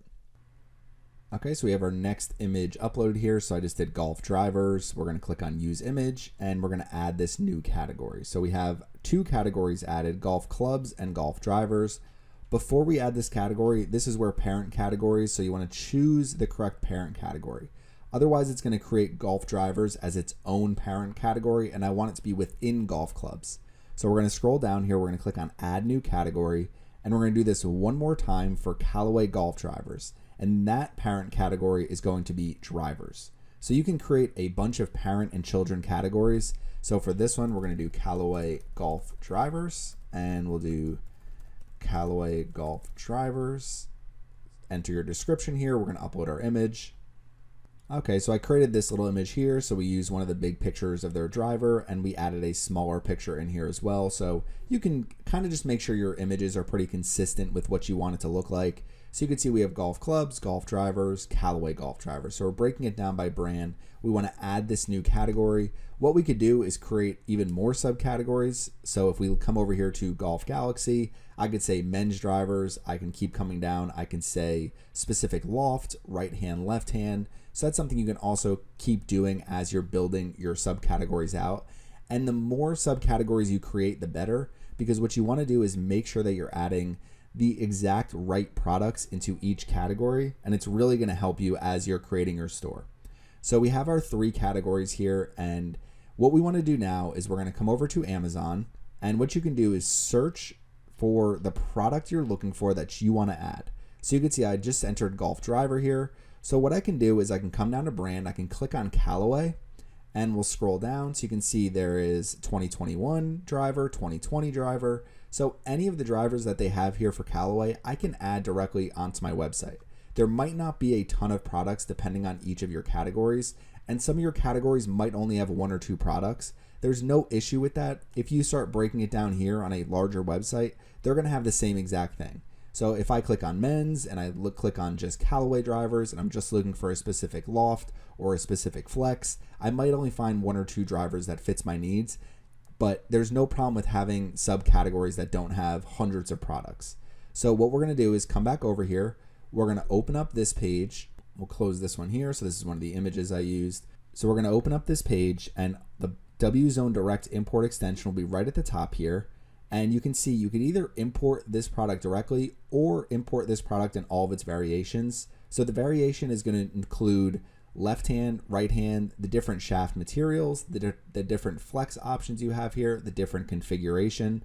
So just as we're looking right here, all of these different products, I could say, okay, right-handed, come back over to product categories, do right-handed Callaway golf drivers, left-handed Callaway golf drivers. And if we come over and we look at some of these different options again, so come back over to the right page. Okay, so we could do different shaft materials here. That might not be one that's worth actually creating a brand new product category for, but flex is definitely one and loft is definitely one. So I could say, okay, I want to include loft of 9 degrees, 10.5 degrees, 12 degrees. This can also be handled using product tags as well. So that's something you want to consider as you're setting up your store. The more that you can break down each individual product, the easier it's going to be for users to actually browse your website.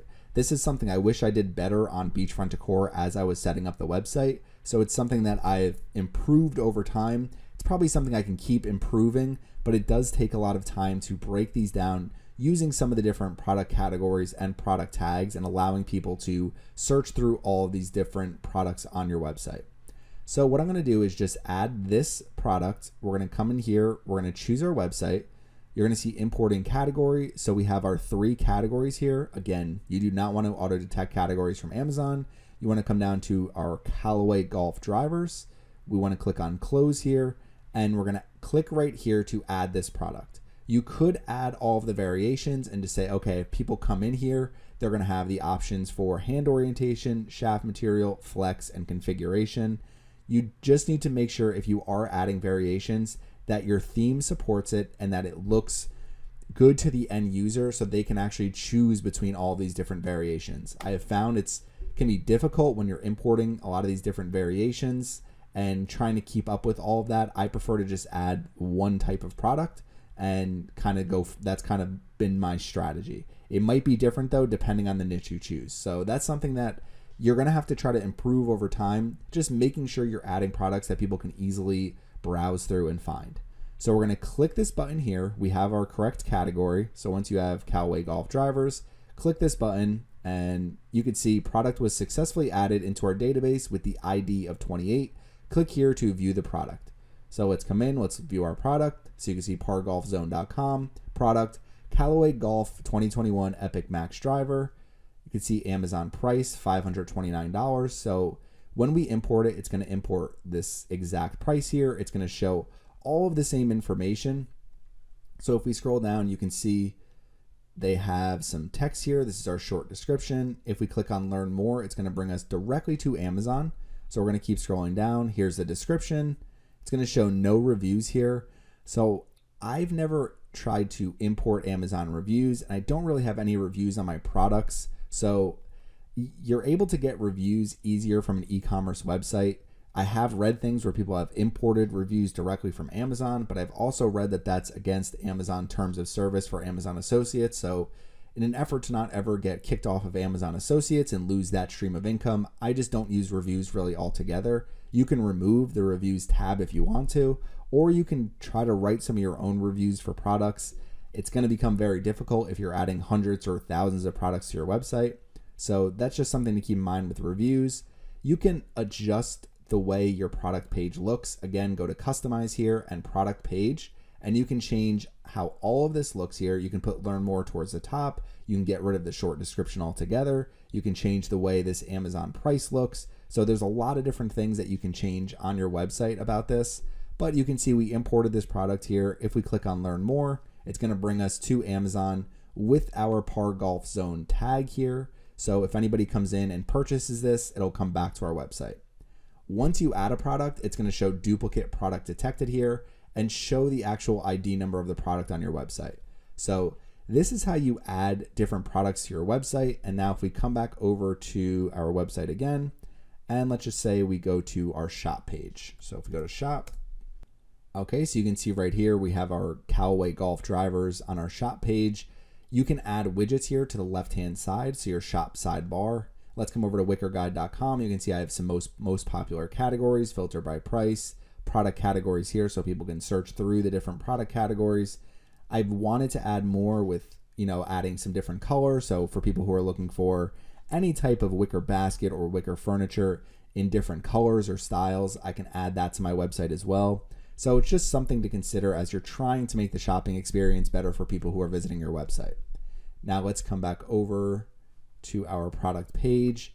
If we come to customize, one of the things you can do is adjust so you have subcategories at the top here. This is where your product description is going to show up. You can add a search bar here, so making sure people can search through the different products on your website. I also have a search bar at the top here to make it easier to search no matter where you are on my website. So this is number 8. So this is how to create an Amazon affiliate store on your website, how to add categories and products. So there's a lot of different things you can try and test as you do this, but basically what you need are the 2 plugins, so WooCommerce and the WooCommerce Amazon Affiliates WordPress plugin. You install, you activate both of those plugins, and then you just need to connect your store from Amazon, so to your Amazon Associates account. So you just want to connect your WordPress website. So for me, it's pargolfzone.com. Using the back end of that plugin, we have this all connected here. So then when we go to Amazon, we can easily import these products into any category we want. And then over time, what you want to do is just make sure you're building a store that's easy to use for people. So hopefully that all makes sense. I'm going to show a little bit more of this in the follow-up video that I do. So this is part number 8 though, how to create an Amazon affiliate store on your website, how to add categories and products. So plenty here to get started with. And the next part of the video will be part 9. Okay, next is going to be part 9 for our Amazon affiliate marketing course. And with part 9, I'm going to be going through keyword research, keyword mapping, content strategy, and weekly strategy. So I think these are 4 really important aspects of growing a successful website and growing your traffic. What you need to understand is your traffic will not grow overnight, and it's only going to grow if you're constantly updating, creating content, and making sure that your website is always relevant for everybody visiting it. So the more content that you create, the more traffic you're ultimately going to get, especially if you have a good strategy for creating content. So I'm going to give you exactly what I would do if I were to run the pargolfzone.com website. So with keyword research, I would start in the Google Keyword Planner. So just sign up for a Google Ads account. It's completely free. When you sign up for your account, you go to Tools and Settings. What you want to do is go to Planning, and you're going to see Keyword Planner. Now, if this window was expanded fully, it would be over here on the left-hand side, Keyword Planner, right on the menu when you go to Tools and Settings. So if you come to this page for the Keyword Planner, what you're going to click is Discover New Keywords, and you're going to start by entering keywords here, or you could also enter a domain. So you could see using your own site will filter out services, products, or brands that you don't offer. So you could actually enter any domain here. Now, what I will usually do if I'm starting with a new website is I'll enter very broad keywords. So what I might do is something like golf. We could do golf clubs. You can enter up to 10 keywords here. You don't want to enter too many keywords if they're not relevant to each other. Like I don't want to get too far away from golf clubs, golf equipment. I could do golf tips. I could do golf tournament. And we'll just keep it there for right now. So you can see I just have 5 keywords here, and I can click on Get Results. And when you click on Get Results, you can adjust the location up here at the top. You can adjust the language targeting up here at the top. And when you see some of this data, it's going to be the previous 12 months. So we're currently, as I do this video, it's October 2021. So for right now, I'm seeing October 2020 through September 2021. So when you get your results here in the Google Keyword Planner, you're going to see some keywords that you provided at the very top. Now, you're going to see a range of data here unless you have an active campaign running. Truthfully, you don't need the exact number of searches.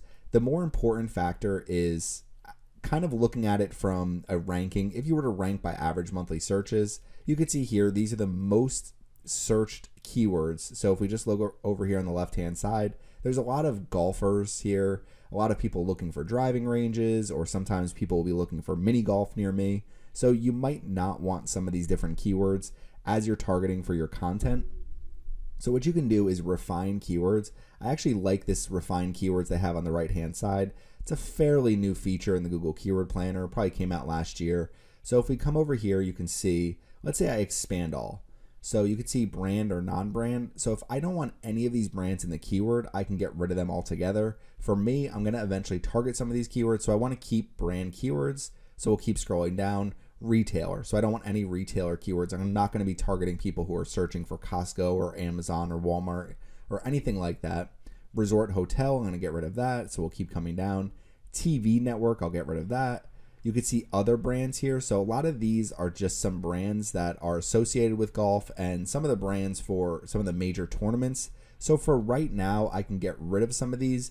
It might be something where I might want to know, okay, Masters, US Open, some of the biggest tournaments that people are looking for, making sure that I'm writing content about those tournaments, maybe the upcoming tournament and maybe results from the previous tournament. But for right now, I'm going to get rid of those. We keep scrolling down. You could see products, so golf clubs, golf bag, golf balls, etc. I'll just keep all of those. I'll keep all of these products here as well. You could see event, so similar to some of the brands we saw above, the event. So we'll get rid of events for right now as well. You could see club, so I'll keep all the club. I'm going to get rid of year, so I don't really want to focus on if anybody's looking at things from the past. Keep coming down. Size category, we'll keep that. Now player, so you can see it's going to have some of the most popular players here. If I'm not going to be writing content about specific players right now, which I wouldn't be for my website, I'd get rid of that as well. So what you're going to see is just entering these keywords up at the top and refining some of the keywords.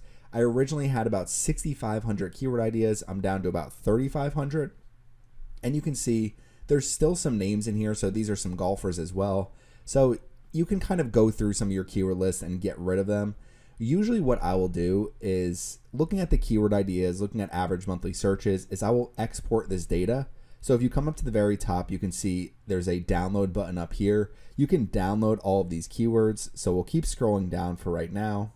Okay, in this case for golf keywords, there's a lot here that I would not want to export.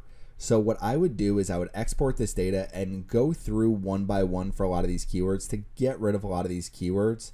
So that's what I can do for right now. So if we look at 500 rows, there's a lot here. There's still a lot of names here that I would never target with my keywords. So it's something where what you want to do is come up with a huge list of keywords. Okay, so let's just say for right now, I want to download this data. So we're going to download it as a CSV file so I can open it in Microsoft Excel. And usually what you're going to want to do is plan your content strategy, look at your keyword research, and create your keyword map just using your Microsoft Excel. So if we open up Microsoft Excel here, we click OK. You could also use Google Sheets, or you could use really any additional Microsoft Excel type of software. So there's other options out there. You don't have to be stuck with just Microsoft Excel here. But usually what I'll do is I'll come in here and you can see all these keywords. So if I'm scrolling down, you can see just how many keywords there are here. Obviously way too many keywords, and it's not something where I'm going to be targeting each and every one of these keywords. So one of the things we can do is get rid of a lot of these columns. Now you might want to look at some of the bids here. So look at some of the bid ranges. A lot of times things that people bid higher on, so things that companies are bidding higher on. So driving range near me, you can see it's a very high bid up here. Driving range, so $17 bid.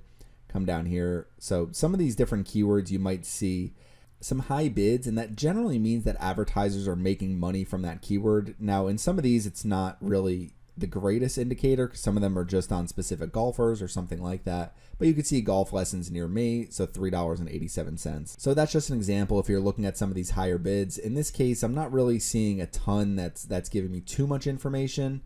They have, you could see here, 3-month % change. So some of these things going up and down. You might see new keywords that it's worth trying to write about, but a lot of times some of them are just golfers who may have just won a tournament recently or something like that. So in this case, what I would do is I would get rid of currency here, and I would just keep the keyword and average monthly searches, and we'll get rid of all of these different columns up here at the top. Okay, so we're looking at average monthly searches and keyword. What you can also do, I'll get rid of these rows here. What you can also do is just come to data and just sort by high to low. So in this case, it's going to be Z to A. We're going to expand the selection. So now we're seeing this by which keywords are the most popular. And I already said I didn't want specific golfers. So if you go through and just see some of these specific golfers, I'll just delete all of these rows here. So I really just want to focus on some of these different keywords that I can actually rank for and I can actually target with my content. Some of these have really high search volume. So the main thing I want to go over when you're looking at keyword research is you want to make sure that you have a good amount of average monthly searches for some of the different keywords here. If you're not seeing something like over 10,000 for your main keyword, so you can see here golf equipment between 10K and 100K, that's the range you want to be for your main keywords. If you have 100K to 1 million or 1 million and more, that's not a problem either. There's nothing wrong with having more search volume. That just means you have more opportunities to rank. You don't want a niche so broad that it's going to be difficult to ever rank for your keywords, but you also want to make sure there's enough search volume there, because limited search volume can really make you lack opportunities. And it might be a case, one of the biggest things that I've found is with my Wicker website is there's a ton of competition. There's a ton of competition in the ad space, and there's a ton of competition organically, and it's been very difficult to rank, especially for some of the high volume keywords. So trying to get traffic from long tail keywords can be a major challenge. So you just want to make sure being between this 10K to 100K for your main keywords is really important, and it's going to help you drive more and more traffic over time. So what I would generally do is go through this list and at least, come down to about 500, and I would look through all of them and just get rid of some of these different keywords that I know I'm not going to target. So if I keep seeing golfers here, I'll keep getting rid of those. A lot of these are just equipment. So one of the things that might be useful is understanding what equipment people are looking for and then trying to target it with review type blog posts. So you also might see something here like golf jokes. So if I'm running a golf website, I can come up with 100 different golf jokes, even if I just take them from online and say 100 of the best golf jokes. And when people search it, if I rank for that keyword, it drives some traffic. So 5,000 people are looking for golf jokes. If I put 100 golf jokes in a list, it might take a couple hours to do, and it's going to drive some traffic. So it's really not that difficult to see. Basically what we're trying to do here is trying to come up with a bunch of keywords where we can target them with our content, and that is where the keyword mapping comes into play. So with keyword mapping, what you want to do is look through your keyword list. So we see here, if I come to the top again, okay, let's just say I want to write about the best golf balls. So my goal is to rank for the keyword golf balls here. And you can see 50,000 monthly searches. That's kind of an average there. So somewhere around 50,000 average monthly searches for golf balls. So people are constantly looking for golf balls.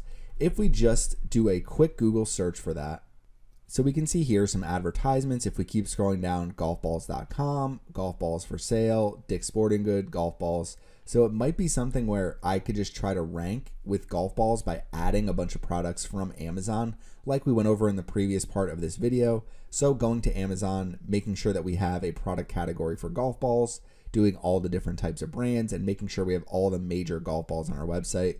But if we keep scrolling down, we should start to see some articles. There we go. Best golf balls of 2021, new golf balls for 2021. So a lot of these will allow us to come up with some different content ideas. And basically what I would do is just come up with a list. So for every single type of equipment, let's just say it's golf balls. It could be golf drivers. It could be putters. So you could see Odyssey putters down here. It could be any of these different types of keywords. And I can just say, okay, the 10 best golf balls that you can buy in 2021, in 2022. So all we're doing is writing this article, and we just want to keep it updated. So what I would do is first look at what's ranking. So you can see here, one of the things, Dick's Sporting Goods actually has 2 results on the first page of Google for just golf balls. So they have a really good chance for someone to just click on one of their links up here. And they probably also have location results where they have local locations. I'm actually surprised theirs isn't coming up for me. But you can see here, golf balls right here, free curbside pickup. So if I click here, I know I'm going to be taken to the e-commerce portion of their website where it's going to show me all the different golf balls for sale. If we keep coming down here, so we'll scroll down and we can see, so they have how to buy golf balls. So this is pro tips, and you can see they go over all the different types of golf balls here. You could see new golf balls for 2021 for every budget and handicap. So this is basically a guide for everybody. And this one is the best golf balls of 2021. We considered 85 options. So what I would do is try to come up with some type of article that I could be consistent with, whether it's golf balls, whether it's drivers, putters, etc., that I can continue to write these types of articles and just keep them updated on a yearly basis. So I would come back over to my blog post here, and if we click on add new, what I would do is come up with some type of title. So just doing this quickly, I could do something like, okay, so there's my headline, Golf Balls Buying Guide, Best Options for 2021. And what I would do is, rather than keep this as my URL, is basically just do golf balls. You could also do something like Golf Balls Guide. I could do best. I'm just going to keep it like this. So what I can do is every single year when I go to update this article, I could say, okay, in January of 2022, I need to make sure I keep this article updated on my website. So write down all your content here, obviously review the top products, no matter what it is. And what I would do is I would take this URL, so we're gonna copy this link address, and we're gonna map it right here. So you're gonna create a new column. I'm gonna increase the size of this a bit. Okay, so you're gonna create a new column over here, and we're just gonna do URL. Now I've shown this in other videos before. There's different ways to create keyword mapping and content maps, and you can find really good templates online too. But just to keep it simple, we have keyword, we have average monthly searches, and we have the link on our website. Okay, so it had the preview link, but for right now, we're just gonna do what the URL is gonna be and where it's gonna go. And all we need to do is make sure that we keep this updated every single year. The other thing that you can do is over on the right-hand side, a lot of times what I'll do is basically have like top pages. So kind of creates a new column over here and just do top pages. You could also do this in a new sheet, but I'll just do top pages. And make sure some of these pages, again, it's giving me the preview link because I haven't published it yet, but just do some of the top pages here. And over time, you can adjust this and see which pages are getting the most traffic, the things that you want to make sure you keep updated. So coming back over here, keyword research, keyword mapping. The next thing is content strategy and weekly strategy, which are going to go hand in hand.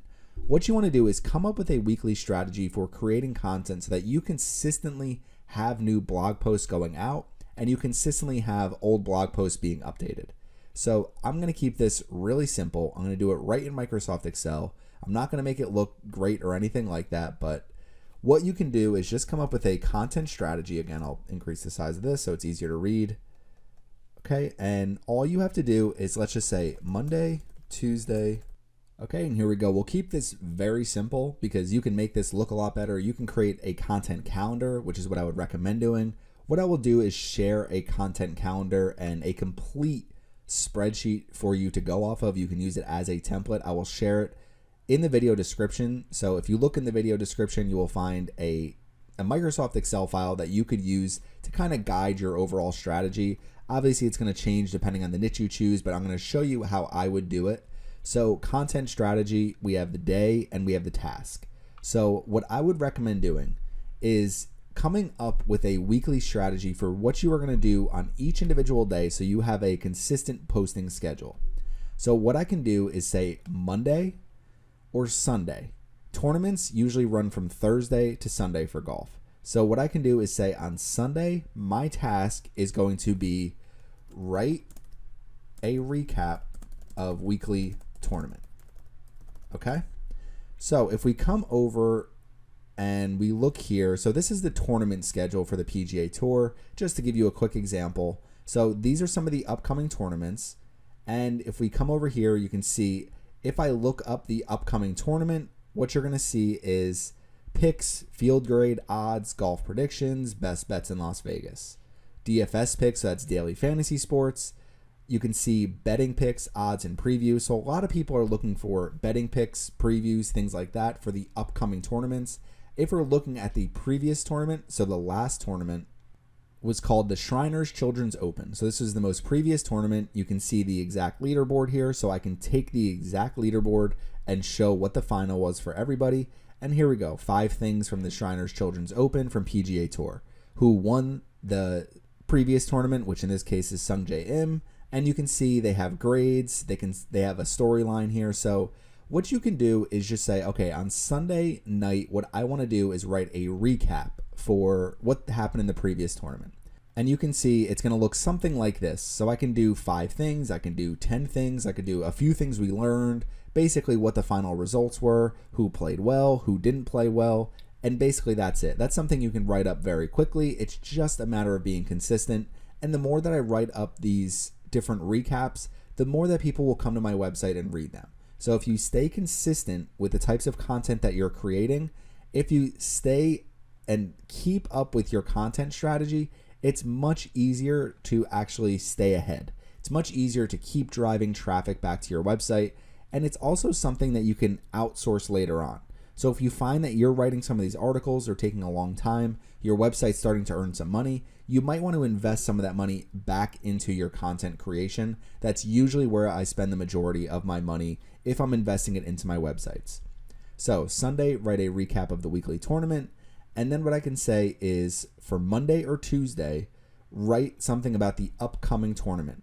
So today is Tuesday, and you can see here 2 hours ago, CBS Sports published this article. 4 hours ago, Golf Digest published this article.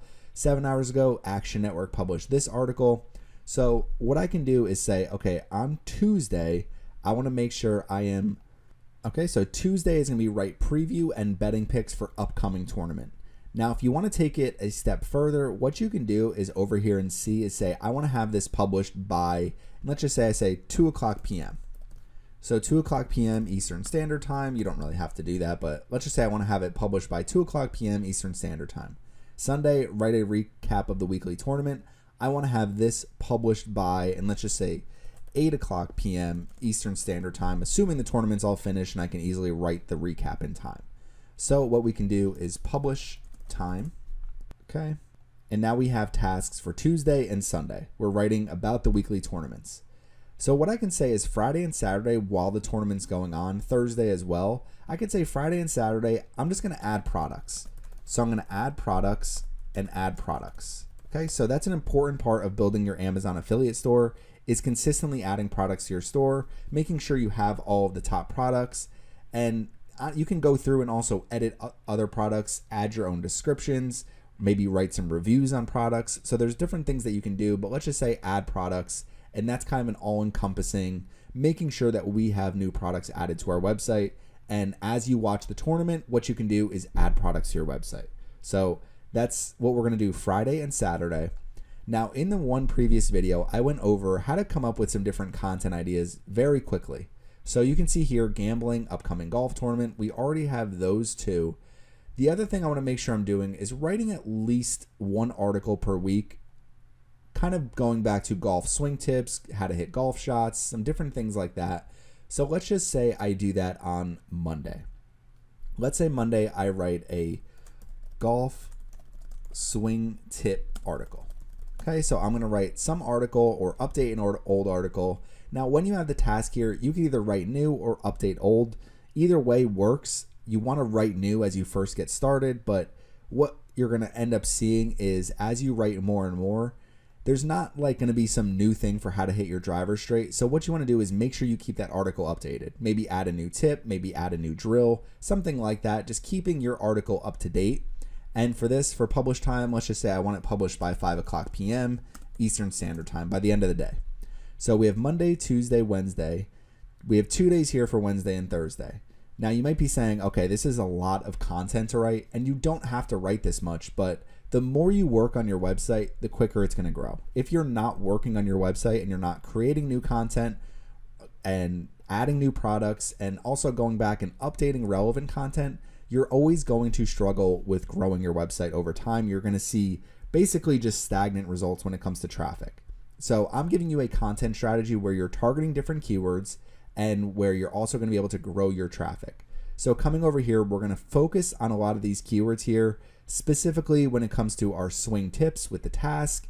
And what you're going to find is as you're writing recaps of weekly tournaments and you're writing preview and betting picks for upcoming tournaments, you're going to find that some of these different keywords here where there's golfers that are getting a ton of average monthly searches, if one of these golfers, let's say Xander Schauffele, happens to win the next tournament, and I say Xander Schauffele wins, whatever the next tournament is, I might start to rank for this keyword when people search for Xander Schauffele. So just something to keep in mind when you're going through your keyword research, your keyword mapping, your content strategy, and your weekly strategy, that you might find that you're going to rank for a lot of different keywords that might not even be in your keyword research as you create content. So Wednesday and Thursday, these are going to be really focused on our keyword list here. So you can see we have golf clubs, and we're just going to use our example over here. So with golf balls, so let's just say for Wednesday and Thursday, Wednesday I want to write one product review. If I have time, I can write 2 product reviews, but let's say I want to write 1 product review and I want to have it published by 5 o'clock p.m. Eastern Standard Time. And for Thursday, I want to do 1 product guide. Okay. So the product guide would come back to this type of article right here. So for drivers, for putters, for iron sets, for wedges. So we want to write all of these different guides on our website, and you could always adjust what you're doing on a given day. We'll do this for 5 o'clock p.m. Eastern Standard Time. Okay. So a simple weekly content strategy. Monday, I'm going to write 1 article giving people golf swing tips. I'm going to show people how to hit a driver. I'm going to tell people how to hit a wedge, how to do different things like that. And what you can start to do is, let's just say, for example, I write how to hit your driver straight. Let's say I'm really good at hitting my driver. I can film myself creating a short 5-10 minute video that I can publish then to YouTube about how to hit your driver straight. And if we go to Google real quick again, so we're going to come over here and let's just say how to hit driver straight. So here we go. The top result right here is a video result, and I promise you this has over 1 million views on it. Okay, 1.4 million views. So how to hit your driver straight, published August 27th, 2020. So over the course of a little more than a year, this has almost 1.5 million views, and it probably will get even more than that. Now, this is a huge golf page, or huge golf YouTube channel, 1.88 million subscribers. So obviously they're getting a ton of views, they get a ton of likes, they get a ton of comments, but it all has to start somewhere. And where that starts is by starting to create videos. So I can tell you just from experience building my own YouTube channel that your content strategy, creating consistent content, is what helps you grow. It's the same thing with an Amazon affiliate marketing website. So coming up with a weekly strategy here and sticking to it. So we'll change the sheet name. We'll rename it to weekly strategy. Okay. And this can also go in with your social media strategy. So your content for Monday, if you are putting out an article about golf swing tips, you can say, I want to publish this article by 5 p.m. After I publish the article, I'm going to also publish it to social media. I'm going to publish the article. Maybe I'll give a quick tip on Facebook or Twitter or something like that. Tuesday, you're writing a preview and betting picks for the upcoming tournament. You want to have it published by 2 o'clock p.m. So you wake up in the morning and you start writing that article. Now, if you find you're trying to build this website along with some of your daily responsibilities, whether it's a full-time job, you might change your publish times to later. You might find yourself waking up earlier in the morning. It's not easy to build a successful Amazon affiliate marketing website. I've never tried to make it seem like it's something that's easy and something that you're going to be able to do overnight. It's taken a lot of time for me to build my websites. And the biggest thing I can tell you is staying consistent with your content creation. The more content you create, the better ultimately you're going to do in the long run for your traffic. If we come over here again and look at some of our content strategy, what you might want to also do is say, I want to make sure that I'm doing at least one type of news post every single week. So maybe Friday or Saturday when you're just adding products, you just go to Google News. So that's something I like to do is come over here. So we're looking at, let's say, golf news. And we'll just go to the news portion here, and you can see some of the top stories here. So a former NBA player, J.R. Smith, is playing golf. Obviously, there's some interest there because you can see different articles from some of these top websites. So I can write a quick write-up about how J.R. Smith did as he made his golf debut with North Carolina A&T. If we keep scrolling down, Harry Styles hits the golf course with Carolina Hurricanes players in between tour shows. These types of articles, while they might seem kind of mundane and might seem like they're not worth your time, they help drive a lot of additional traffic. So the more that you can kind of come up with in the long run with news and different things like that, the more you're ultimately going to drive to your website. So they introduced a new rule here for golf, so I can write about that. I can write about some of the quotes that some of the players have had about the rule and kind of just do something quickly, easily. It might take a total of an hour from researching, writing up, and publishing. And again, the more you have on your website about news, the more traffic you're going to drive. So this is part 9 of our video: keyword research, keyword mapping, content strategy, and weekly strategy. If you're not willing to make a ton of content, so you come here, you come up with all these content ideas, try to outsource it. You can hire someone to write content for you. You can outsource it using a website like iWriter.com. You can get all of these types of articles written by other writers, and you don't have to sit there and write each individual one. Maybe you want to hire someone to write one news article for you every single day, and you publish it to your website, and you pay them whatever you think it's worth it for you and for them, depending on who you hire and things like that. So there's a lot that goes into keyword research and content creation. If you're not used to doing it, just get started. You will get better and better at it as you go. The first articles I've ever written were terrible, and then I've written some good articles, and I still write some bad articles. So you'll get better and better as you go with writing, and it can take a lot of time. But what you want to do is just make sure you're sticking to this strategy.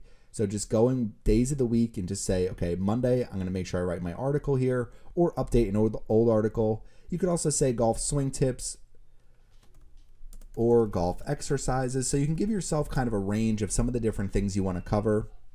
And again, as you write articles, so we'll just scroll down here a little bit, find something random. So proper stance for golf, that'd be a good golf swing tip. As you write that article, make sure you just update your URL here. So we'll do pargolfzone.com/proper golf stance. Okay. And as I write that article, I just keep this updated over time. And you can see here, 5,000 monthly searches. So there's plenty of search volume there for something so simple as proper golf stance. Swing training, 10 different drills to hit the ball straight more often. So something like that. There's so many different things that you can do here. And then as you come and you look at your keyword list, golf discount stores near me, I might just say, we'll just delete that altogether. People are going to find that right on Google. Okay, so Mojo Nike golf balls, just a type of golf ball. I can write a review about those.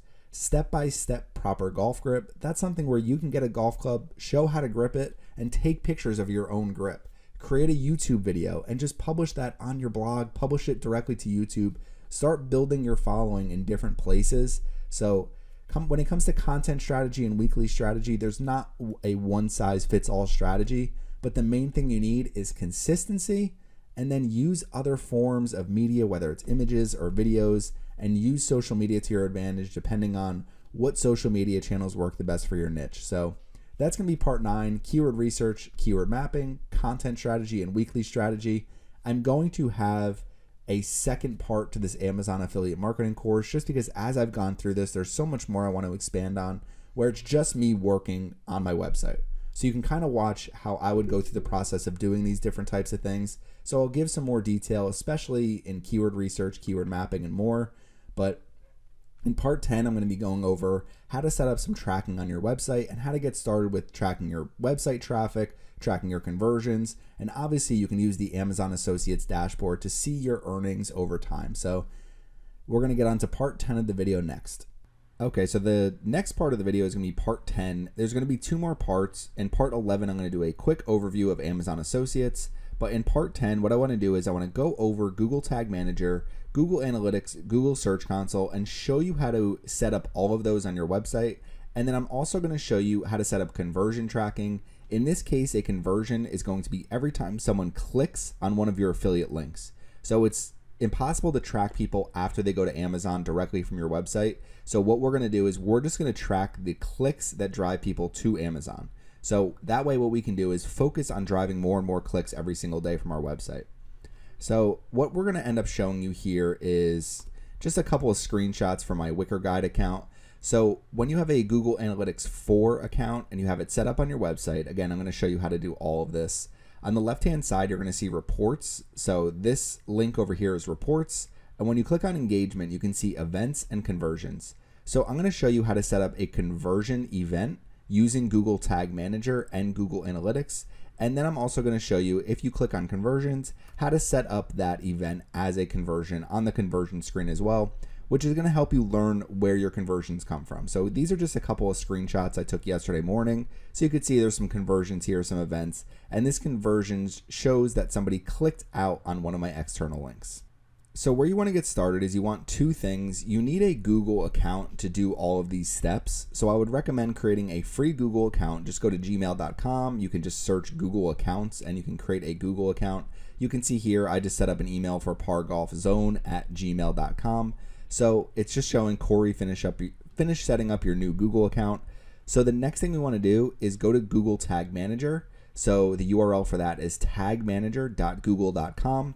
It'll bring you right to this page, and what you want to do is create an account. So we're going to create an account through Google Tag Manager. So just name your account, select your country. You can choose to share data anonymously with Google and others. I'm just going to leave this unchecked for now.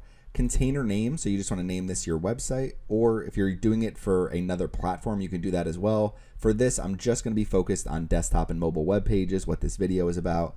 So we're going to do our website here. Can't type. Okay, target platform will be web, and then we're going to click on create. So you're going to have to accept the Google Tag Manager Terms of Service Agreement. So we'll say yes, and you want to also accept the data processing terms as required by the GDPR. So you can change your language here if you need to, but what we're going to do is click on yes.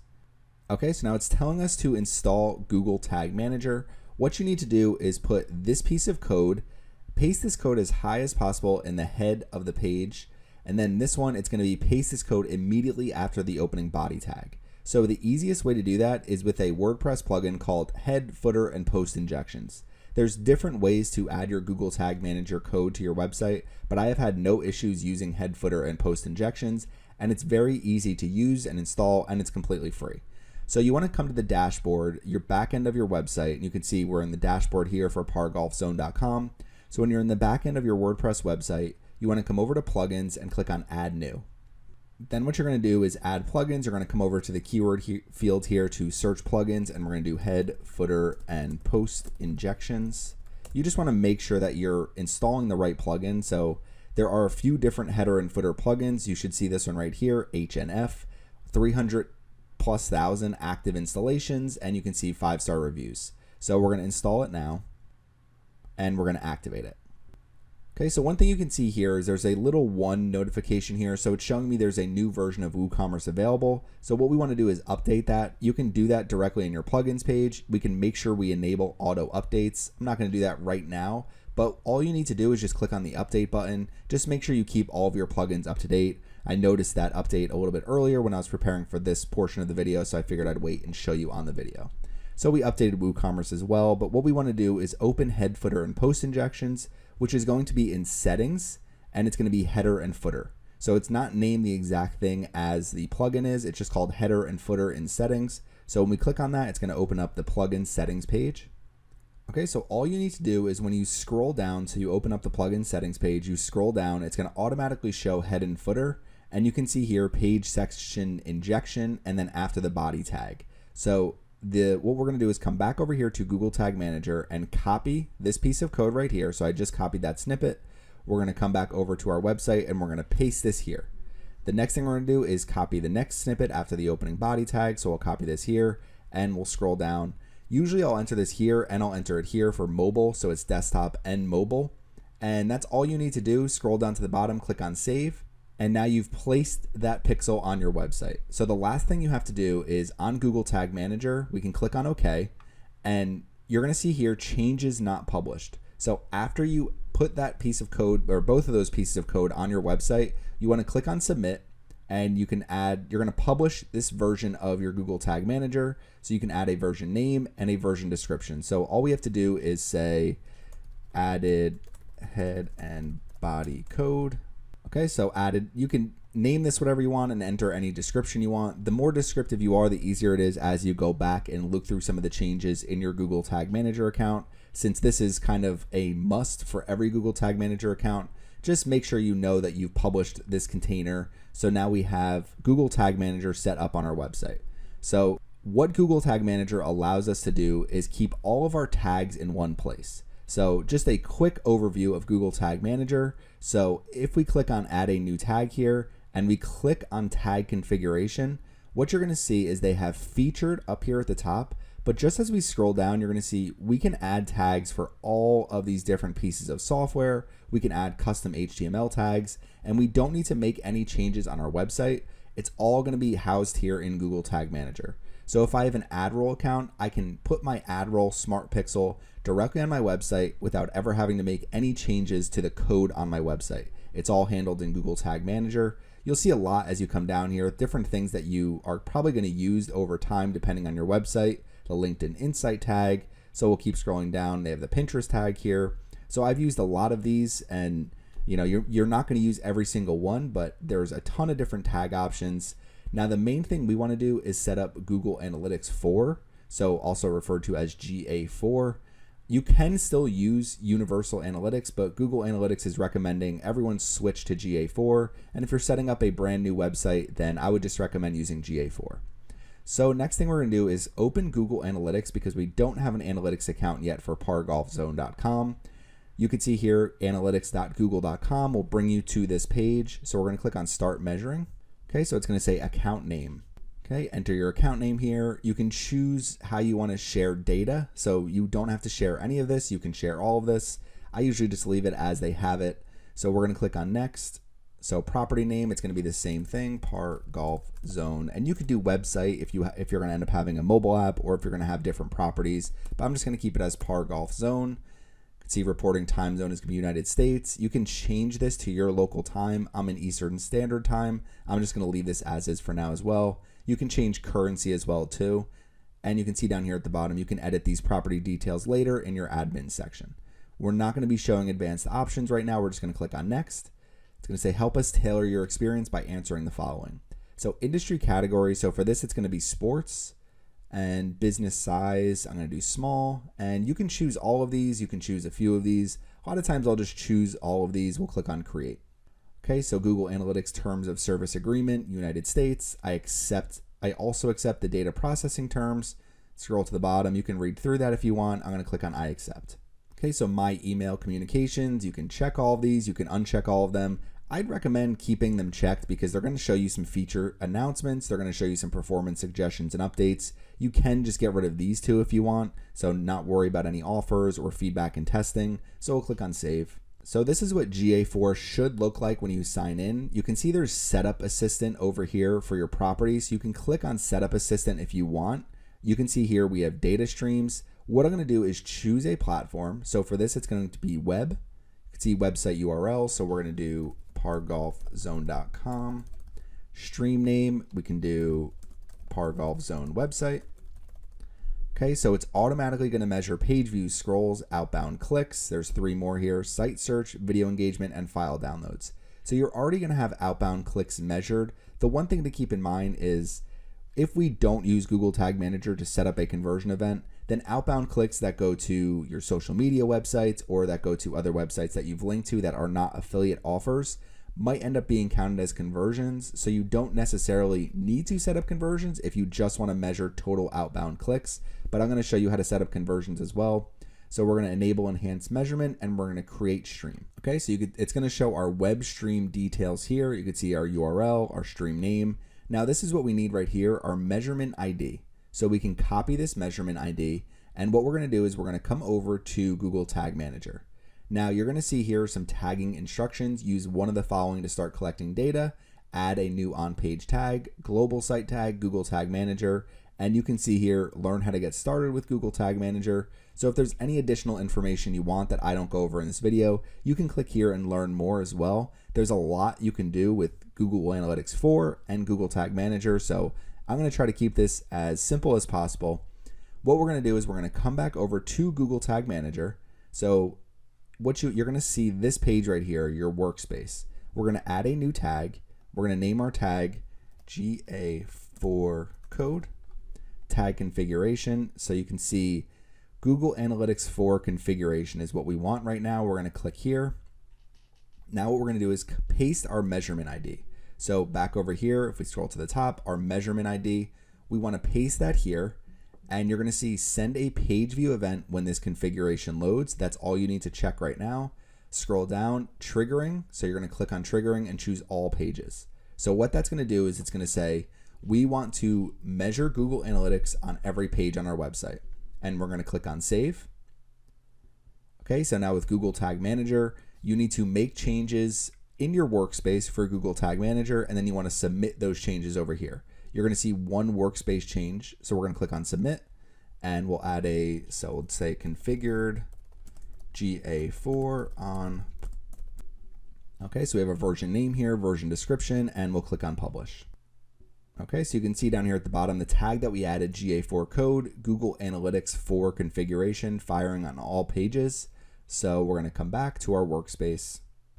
Okay, so now the next thing I want to go over is Google Search Console. So with Google Search Console, you're going to be able to see what searches bring people to your website, what searches are driving impressions for your website in the Google search results. So it allows you to learn a lot about what keywords are actually driving traffic to your website, what keywords you can potentially optimize to drive more traffic to your website.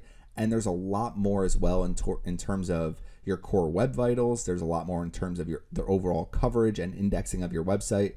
So I have some Google Search Console tutorials on my channel. I'm not going to go through this in detail because my tutorials are usually a half hour to an hour long. There's a lot to learn about in Google Search Console. But all I'm going to show you right now is how to get it set up on your website. So if we click on Start Now, so what we're going to do here is https://pargolfzone.com, and we're going to click on Continue. Okay, so you can see ownership auto verified through Google Tag Manager. So all it's saying here is to stay verified, don't remove the container snippet. So the container snippet was the piece of code that we put in our header, footer, and post injections plugin. So we have our container snippet already added. To avoid losing verification, you may want to add multiple verification methods. So you could also use Google Analytics. You can use different things to verify your website. You only need one verification method. So once we click on Go to Property, it should start measuring how our website is doing in the Google search results. So you're seeing here, welcome to the new Google Search Console. We've added new features to help improve your website's presence. So I'm not going to go through all this right now, but we have it set up. So we're going to start seeing when people are searching for our website or searching for specific golf keywords that we're targeting and we're ranking, and our website is actually showing in the Google search results. So I would just recommend setting up Google Search Console now because it's going to allow you to collect more and more data. And the main way that I drive traffic to my websites is with search engine optimization, and Google Search Console is a great free tool that everyone should use. Now back to setting up a conversion event on our website. So if we come into Google Analytics here, what I'm going to show you is, before I showed you, if we go to reports, okay, so you can see this is the report snapshot. Where I was before was in engagement and events, and you can also see conversions here as well. So I'm going to show you how to set up that conversion event. So we're going to come back in here to Google Tag Manager, and we're going to start in the variables section. So we need to create a variable, a trigger, and a tag to measure our conversion.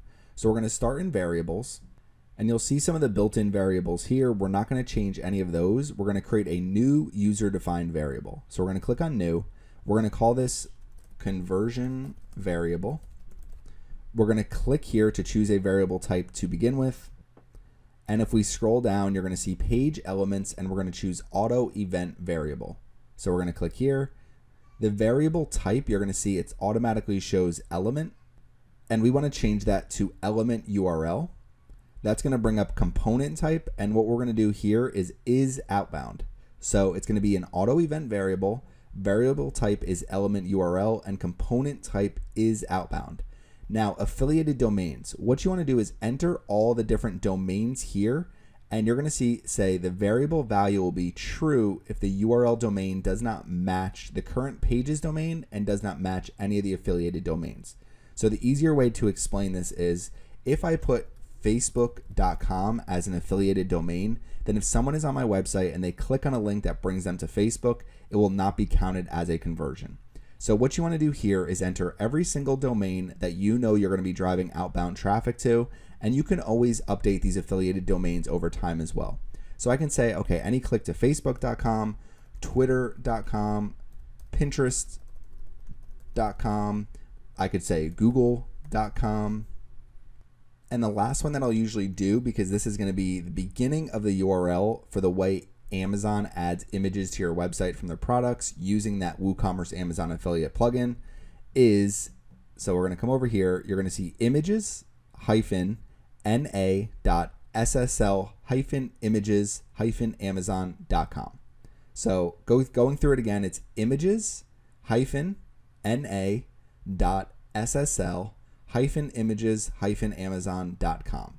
You can also find that by clicking on the images from your products on your website. So as you add products to your website, you can choose to either house every single product image directly on your website, or you can choose that when someone clicks on it, it brings them to Amazon. So I'm going to choose that as one of the affiliated domains. And then from there, all we need to do is click on save. Okay, so we're just clicking on save now. The next thing we need to do is go into triggers. Again, you can make multiple changes in your workspace without having to submit it. So you see here, we have one workspace change.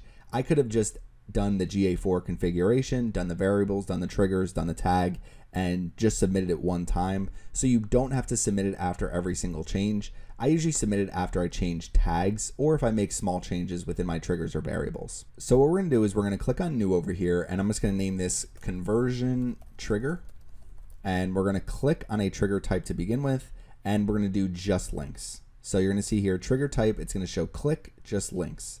What we're gonna do is we're gonna do some link clicks, and we're just gonna do when the conversion variable equals, and it's going to be true. Okay, so that's all we need to do here is just links, some link clicks when the conversion variable equals true. Okay, so that's gonna be save, that's gonna count as a conversion. So what we're gonna do next in tags is set up an event for when that conversion variable equals true. Okay, so we're clicking on save here. Last thing we need to do is click on tags, and the tag will be new over here, and we're gonna do GA4 conversion event. So for tag configuration, we're gonna be doing GA4 event. So configuration tag, it's gonna be our GA4 code, and whatever you named your configuration tag when you set up GA4, so whatever you name that GA4 tag, that's what you're gonna have here. So this is just referring to the tag on our website for our GA4 code. Event name is gonna be conversion, and we're gonna scroll down here, and we have to make sure we trigger this. So choose a trigger to make this tag fire, and that trigger is going to be our conversion trigger. So basically we're using a variable to set up the conversion, a trigger for when that conversion happens, and an event to make it show in our GA4 Google Analytics account. So we're gonna click on save. Okay, so doing all this will allow us to measure conversions like the screenshot I showed you earlier. And the last thing we have to do is click on submit. So we'll do GA4 event for conversion. Okay, so we have our version name here. I entered a description, so we're just gonna click on publish. And doing this will allow us to track that as an event in our GA4 account. So as those happen, we're gonna start seeing them here in events. So obviously I just added that, so it's not gonna happen yet. What we can do though is come over to configure. And once you start seeing those events take place on your website, so the event in this case is going to be the conversion, you're gonna start seeing events show up right in this area here. So once you see that, over on the right-hand side, you can see this says mark as conversion. All you need to do is take that conversion event that we set up. You'll see event name conversion from the list, and you just want to mark that as a conversion. So you're just going to click a button over here, and that's going to allow that to become a conversion on your website. So very easy to set up this conversion. It seems a little bit complicated, but if you just follow the step-by-step that I just showed you, you'll start being able to measure conversions and that conversion event on your website.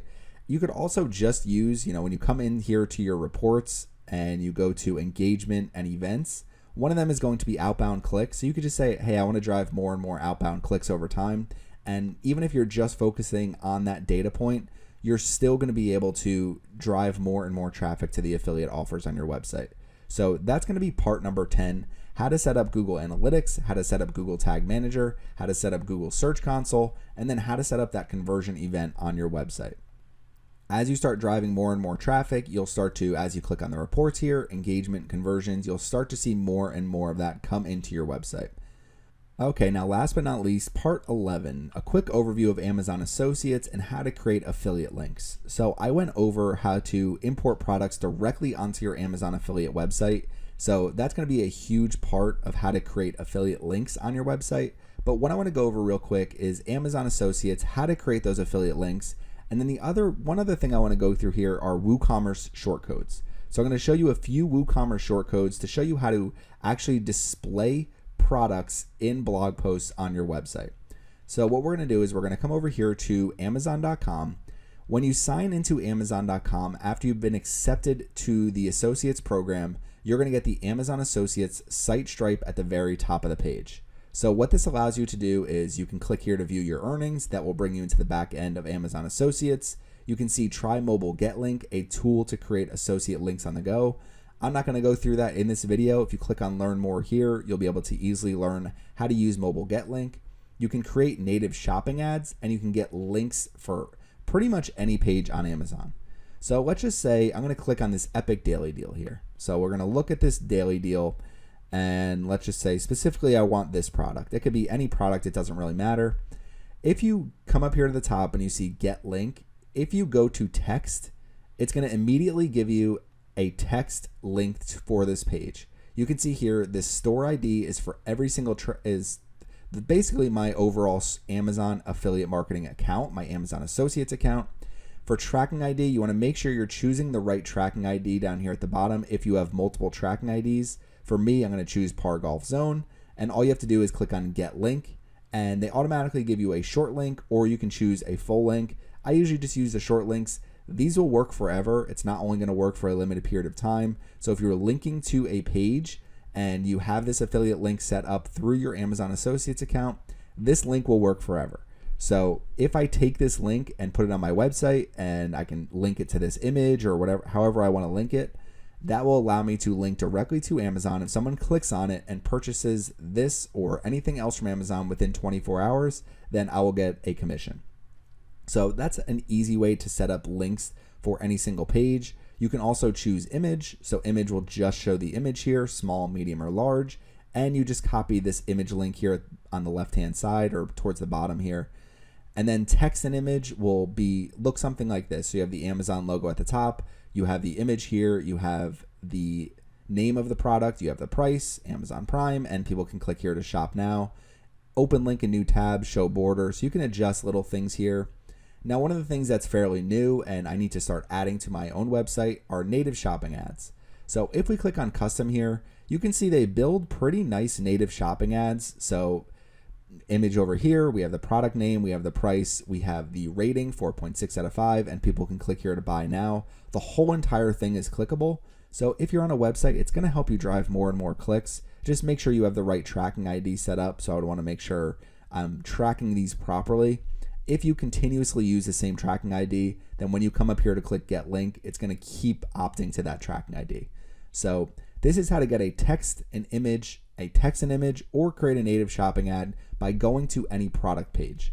You can also share these. If you share it on Facebook or Twitter, those will both use your affiliate link. So if you click on share here, it will open up your corresponding Facebook or Twitter page, and you can share this product directly with your affiliate link. Now, if we click on earnings, it's going to bring us to the back end of our Amazon Associates account. So that's what I'm going to show you next. Okay, so we're in the back end of Amazon Associates right now. I just want to quickly go over, if you click on the home page, if I keep scrolling down, it's going to show you my earnings. I actually don't know what the rules are for showing earnings on Amazon Associates. I know I showed a screenshot of my Wicker Guide earnings at the very beginning of this video, but otherwise I'm not really going to be showing reports right now, and I'm not going to be showing the reporting on the home screen. What you can do is search for products directly from the home screen of your back end of Amazon Associates. So you can search a keyword or you can browse for products here. I don't really use that all that often. On the home page, they'll also show you some trending things that are new for Amazon creators or Amazon Associates, so you can find new ways to earn. So if we come up to the top here, one of the things you can do is coming over to your name, and we can do account settings. Now you can see your payment history here, and you can manage your tracking IDs here. I went over that earlier in the video, but if you need to create a new tracking ID, this is one place to do it. So if we come over to account settings, The main thing you're going to want to do is make sure you set up your tax information. Amazon will keep emailing you basically until you set that up.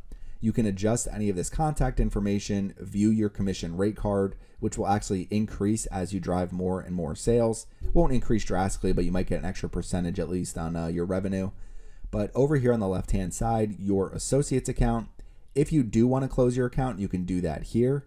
So at the very top, before I showed you the site stripe, that's where we got text, image links, and created a native shopping ad.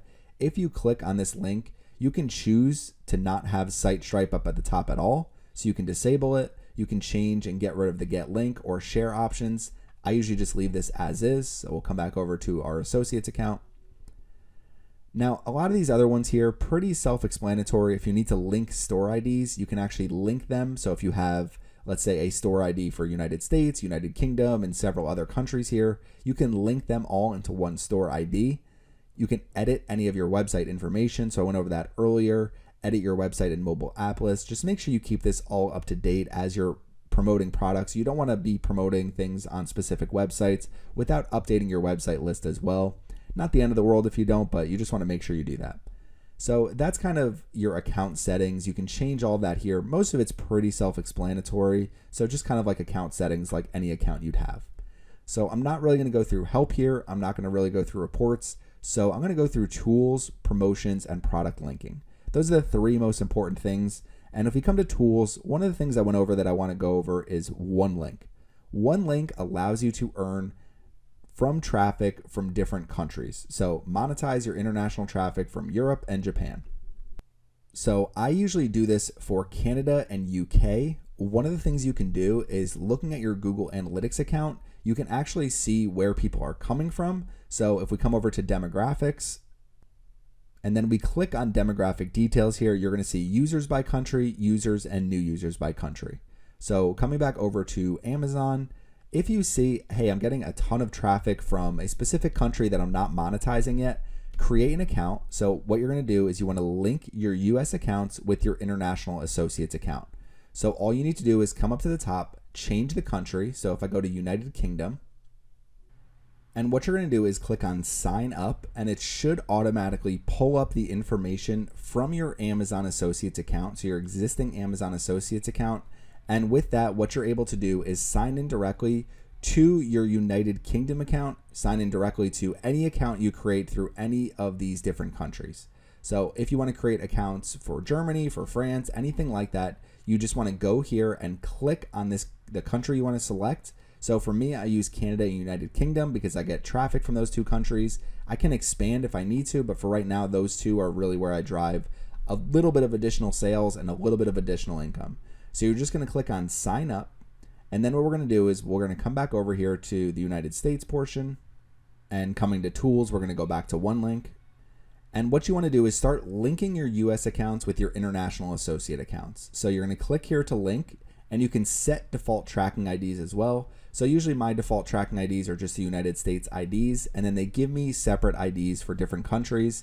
And what you can do is in the back end of your website, as you get those separate IDs, we're going to go to WZone down here at the bottom, and we're going to click on config. And if we scroll down, you're going to see your affiliate IDs. So you can see here, I have one for United States. I haven't created one for the UK or Canada, but that is how you do it through the back end of your Amazon Associates account. So you can do that directly through one link. And then you can also, if you click on redirect preferences here, you can choose your redirect preference using either exact match or close match, so that international visitors will either be redirected to their local or nearest Amazon storefront if there's an exact or similar product available. Otherwise, go to Amazon for exact match, will only be redirected when an exact matching product is available. So a little bit confusing, but it allows you to link all of your accounts basically instead of signing up. You do have to go through and sign up for different accounts for different countries. However, it'll all be linked into this one account here. So you can also do that through your account settings again. So it might seem a little bit complicated, but what you can do is change your one link tracking ID preferences and link store IDs. So I've linked my store IDs for Canada and UK to my United States store. So hopefully that all makes sense, but you can easily monetize your international traffic as well. So you just need to go to tools and one link to get started.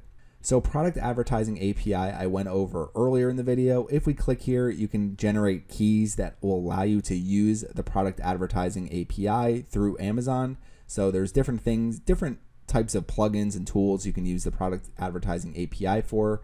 I went over it for WZone. So I showed you how to do this already and set up your keys so you can have WZone all set up on your website. That's the main thing you're going to need to use this for. If you scroll down, you can add new credentials if you don't have any already, and you're going to get an access key ID and a secret access key. They recommend changing them every 90 days, so that's just for security purposes. So that is how to get your keys for the product advertising API. Very simple, you just do it right in the back end of your account. Next is going to be link checker. So if we click on link checker here, what you can do is enter one of your Amazon affiliate links here, and what that's going to do is the link checker is going to make sure that you're getting a referral through that link. So if there's any issues with one of the links that you're using on your website, you can use link checker here to make sure you check that URL, that it's properly giving you a referral or a commission basically every time you're driving people to Amazon. I really don't use link checker ever, so it's not something I use often, but maybe you'll need it. Site Stripe I went over earlier. It's going to be at the top of the page. So when you go to Amazon, you're going to see Amazon Associates Site Stripe. That's the easiest way to get affiliate links for specific product pages or category pages or anything like that. Now next, we're going to come over here to promotions. So with promotions, you have Idea Hub, Amazon Bounty Program, and Amazon promo codes. So if we click on Amazon promo codes, and we scroll down to the bottom, what you can do is get links for specific promo codes depending on the types of products you're promoting. So for example, let's just say I was promoting baby bibs. I can click on get links here and you're gonna see save 70% on select products from this brand. So it allows you to get some different promotions that you can actually put on your website. So it allows you to basically have another way of earning and another way to drive people to Amazon. So I don't use promo codes very often. Usually what I'll do is just try to drive people directly to Amazon with product links. Amazon Bounty Program, it's a pretty easy one to explain. So if, let's just say I drive someone to Amazon and they don't have an Amazon Prime account. And as they go through Amazon, they add a bunch of things to their cart and they create an Amazon Prime account through my commission links.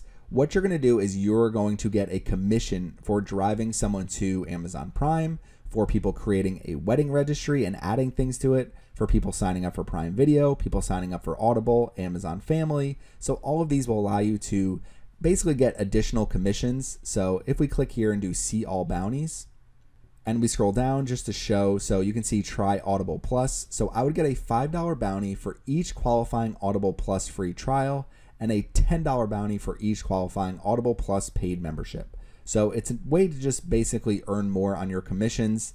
Now, with my websites, I don't usually try to get people to sign up through the bounty program, but usually over the course of a month, I might have 3 to 5 basically bounties that people have signed up for, whether it's Amazon Prime, whether it's one of these other Audible or Prime Wardrobe. Some of these different bounties I've earned $3, $5, $10 from. So just an additional basically commission that you're going to get from Amazon.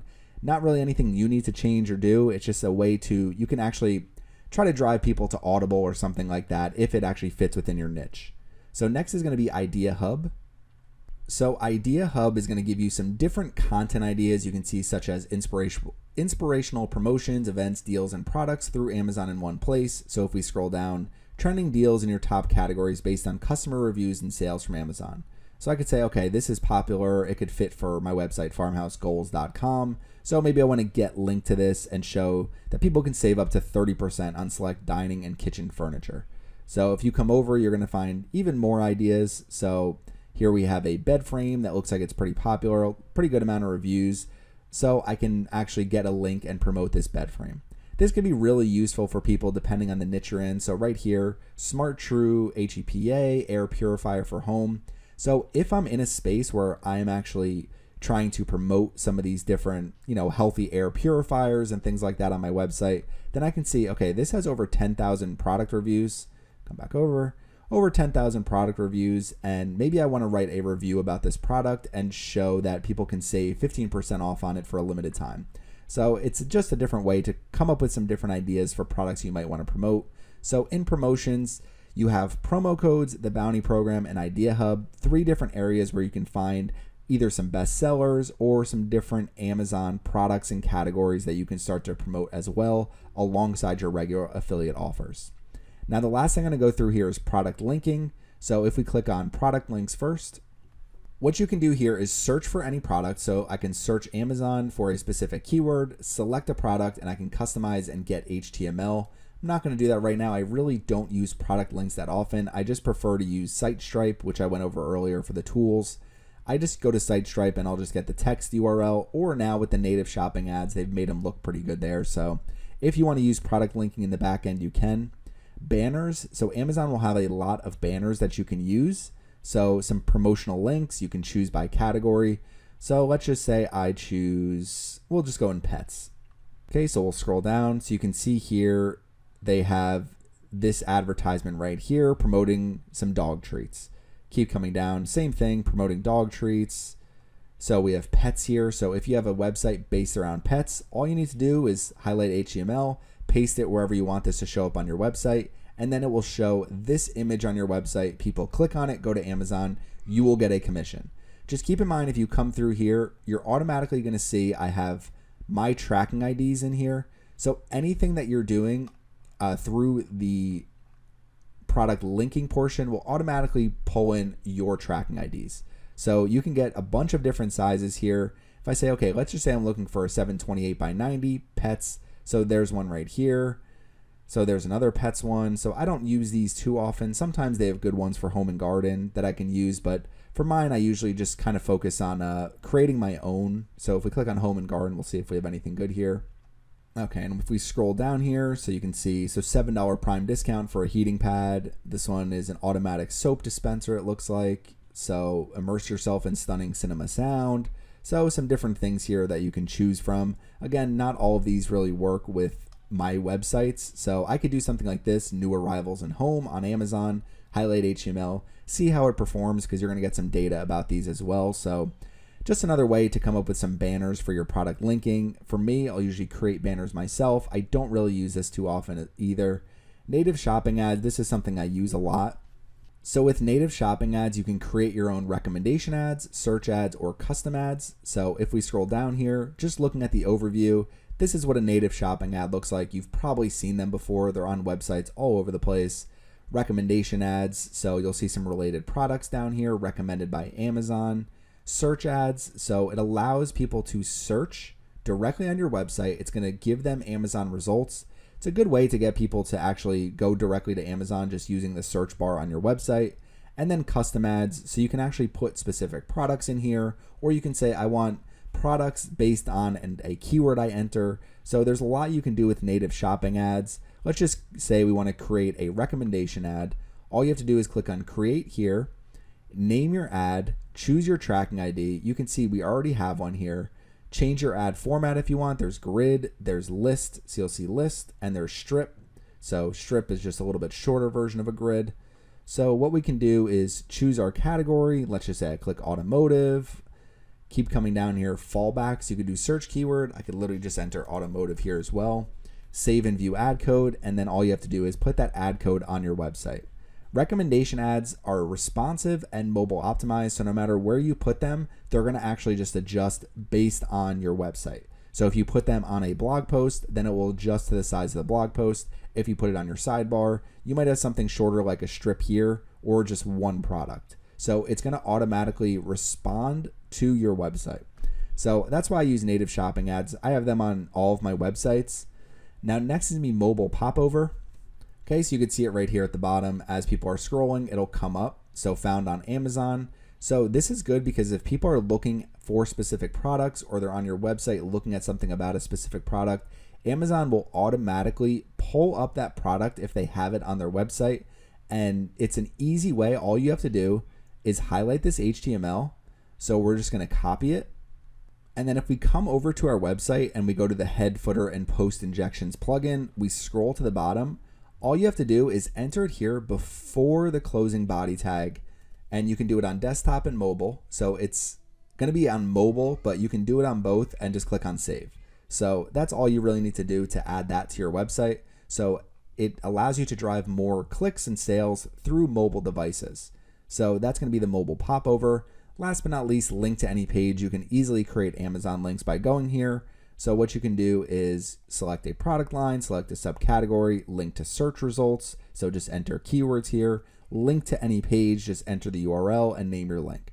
So all of these will allow you to get HTML to link to those on your website. So this is the back end of Amazon Associates. They have a lot of different help articles here. You can see boost holiday earnings with these top tips. So there's a lot you can learn from back here. The main things I would recommend is if you come to product linking, I like using native shopping ads and the mobile popover. You also might want to go through some of the banners. If you have any interest in some of the promotions, these can all be helpful here as well. So tools, obviously site stripe, that's automatically going to show on your Amazon account as soon as you sign up for Amazon Associates and get accepted. Link checker, I don't really use that too often. Product advertising API, I only use that when I'm setting up the WooZone plugin. And then one link, making sure you're monetizing your international traffic. So reports, obviously in reports, you can see how many clicks you've driven, how many products you've shipped, how many products people have ordered from you, how many returned items there have been, and see how much you have been earning, basically given on any period. They do a 90-day period as a max. So you can look at how much you've earned for each individual quarter as well. So there's a lot to learn here in the back end of your Amazon Associates account. I just wanted to make sure you knew some of that stuff. Now, the very last thing I'm going to go through, and I'm going to do this very quickly, and in part 2 of this video, I'm going to expand on this, but the last thing I'm going to show you are WooCommerce shortcodes. Okay, I'm going to go through this pretty quickly, but if we go to, I'll put this link in the video description, but it's shortcodes included with WooCommerce. So if we scroll down, you can use shortcodes to display products, to display specific product categories. You can show related products. You can show basically anything you want to show, and it's much easier than doing it manually. So if we scroll down here, you can see this is a WooCommerce shortcode, and that shows the WooCommerce cart. So if you're using a cart on your website and people are adding products to that cart, all you have to do is add this to the back end of your website on a page or a blog post, and it will show that person their cart. So if we keep scrolling down, try to show this in an easy way. These are some different product attributes that you can use. So without making this really too complicated, you can use shortcodes, which are going to look something like this. So product limits, or products limit equals 4, columns equal 4, order by popularity, class equals quick sale, on sale equals true. And on your website, it'll show products in 4 columns. So there's 4 columns here, and these are products that are ordered by popularity and they are on sale. So it's just a way to show different types of products without having to do it manually over and over again. So in order to do this, I'm going to bring you to the back end of my Beachfront Decor website. So if we open up Beachfront Decor, the first thing you want to do is install the WooCommerce Shortcodes plugin. So with the WooCommerce Shortcodes plugin, that will make sure that you can show all of these different things on your website. So install that plugin, just go to the plugins page and search WooCommerce Shortcodes. It's completely free. The next is going to be, so I'm going to open up this page, and it's a blog post for best Tide clocks. So if we scroll down here, you can see Tide clocks, and there's a bunch of products listed here. So 3 total columns. And basically how I did this is in the back end of my website, I have some of the text you see, and you see Tide clocks here with a header 2, and you'll see products category, and it has a category number here, columns 3, limit of 300. I could do something like order by equals price and order descending, and what that's going to do is show the products by price, high to low. Oh, make sure you do an equal sign here, that won't work properly. So there's a lot of different shortcodes you can use. I mainly just use shortcodes to show specific product categories, to show specific products, or to pull products from a category like I'm doing here. So I'm going to get rid of this here, but all you need to do is opening bracket, and you'll see this shortcode right here, and that's going to display on your website like this. And in order to get a product category, so if we come to the back end of my product category, let's just say I want the category for beach wall decor. Now what I do is I scroll over the edit portion here, and at the very bottom of the page, so let me pull this up a bit. Okay. Go over edit here. At the very bottom of the page, you're going to see tag_ID equals 19302. So it's showing up right down here at the bottom of the page. So if we go to edit again, what you're going to see is tag_ID is 19302, and you just put that number directly in here.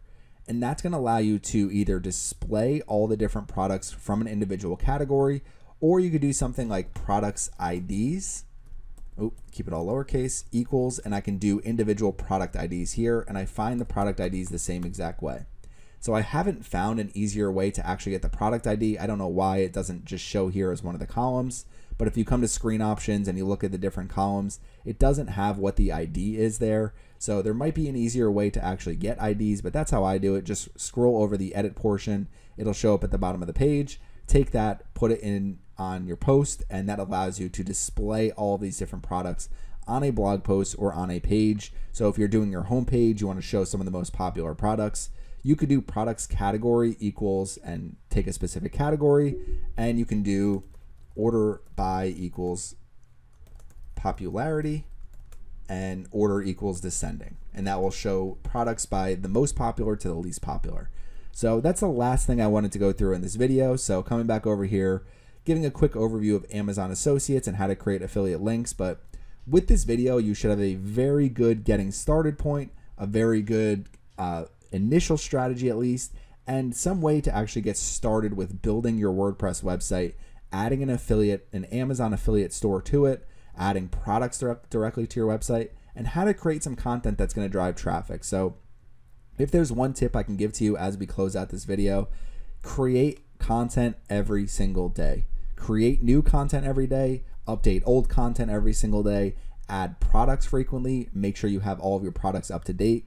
All of those things to go along with a social media marketing strategy, an email marketing strategy, and search engine optimization will help you take your website to the next level.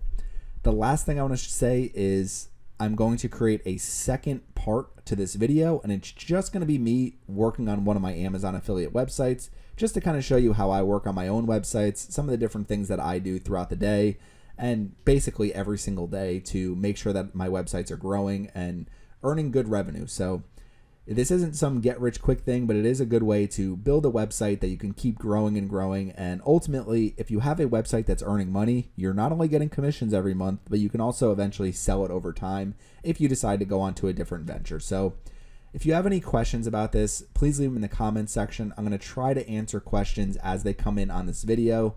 I would really appreciate if you subscribe to my channel. If you like this video, I know it's a long video, but it's a completely free course. So, really no downside there. So thanks for watching, and hopefully you learned something. Hopefully you can get started with an Amazon affiliate marketing website of your own.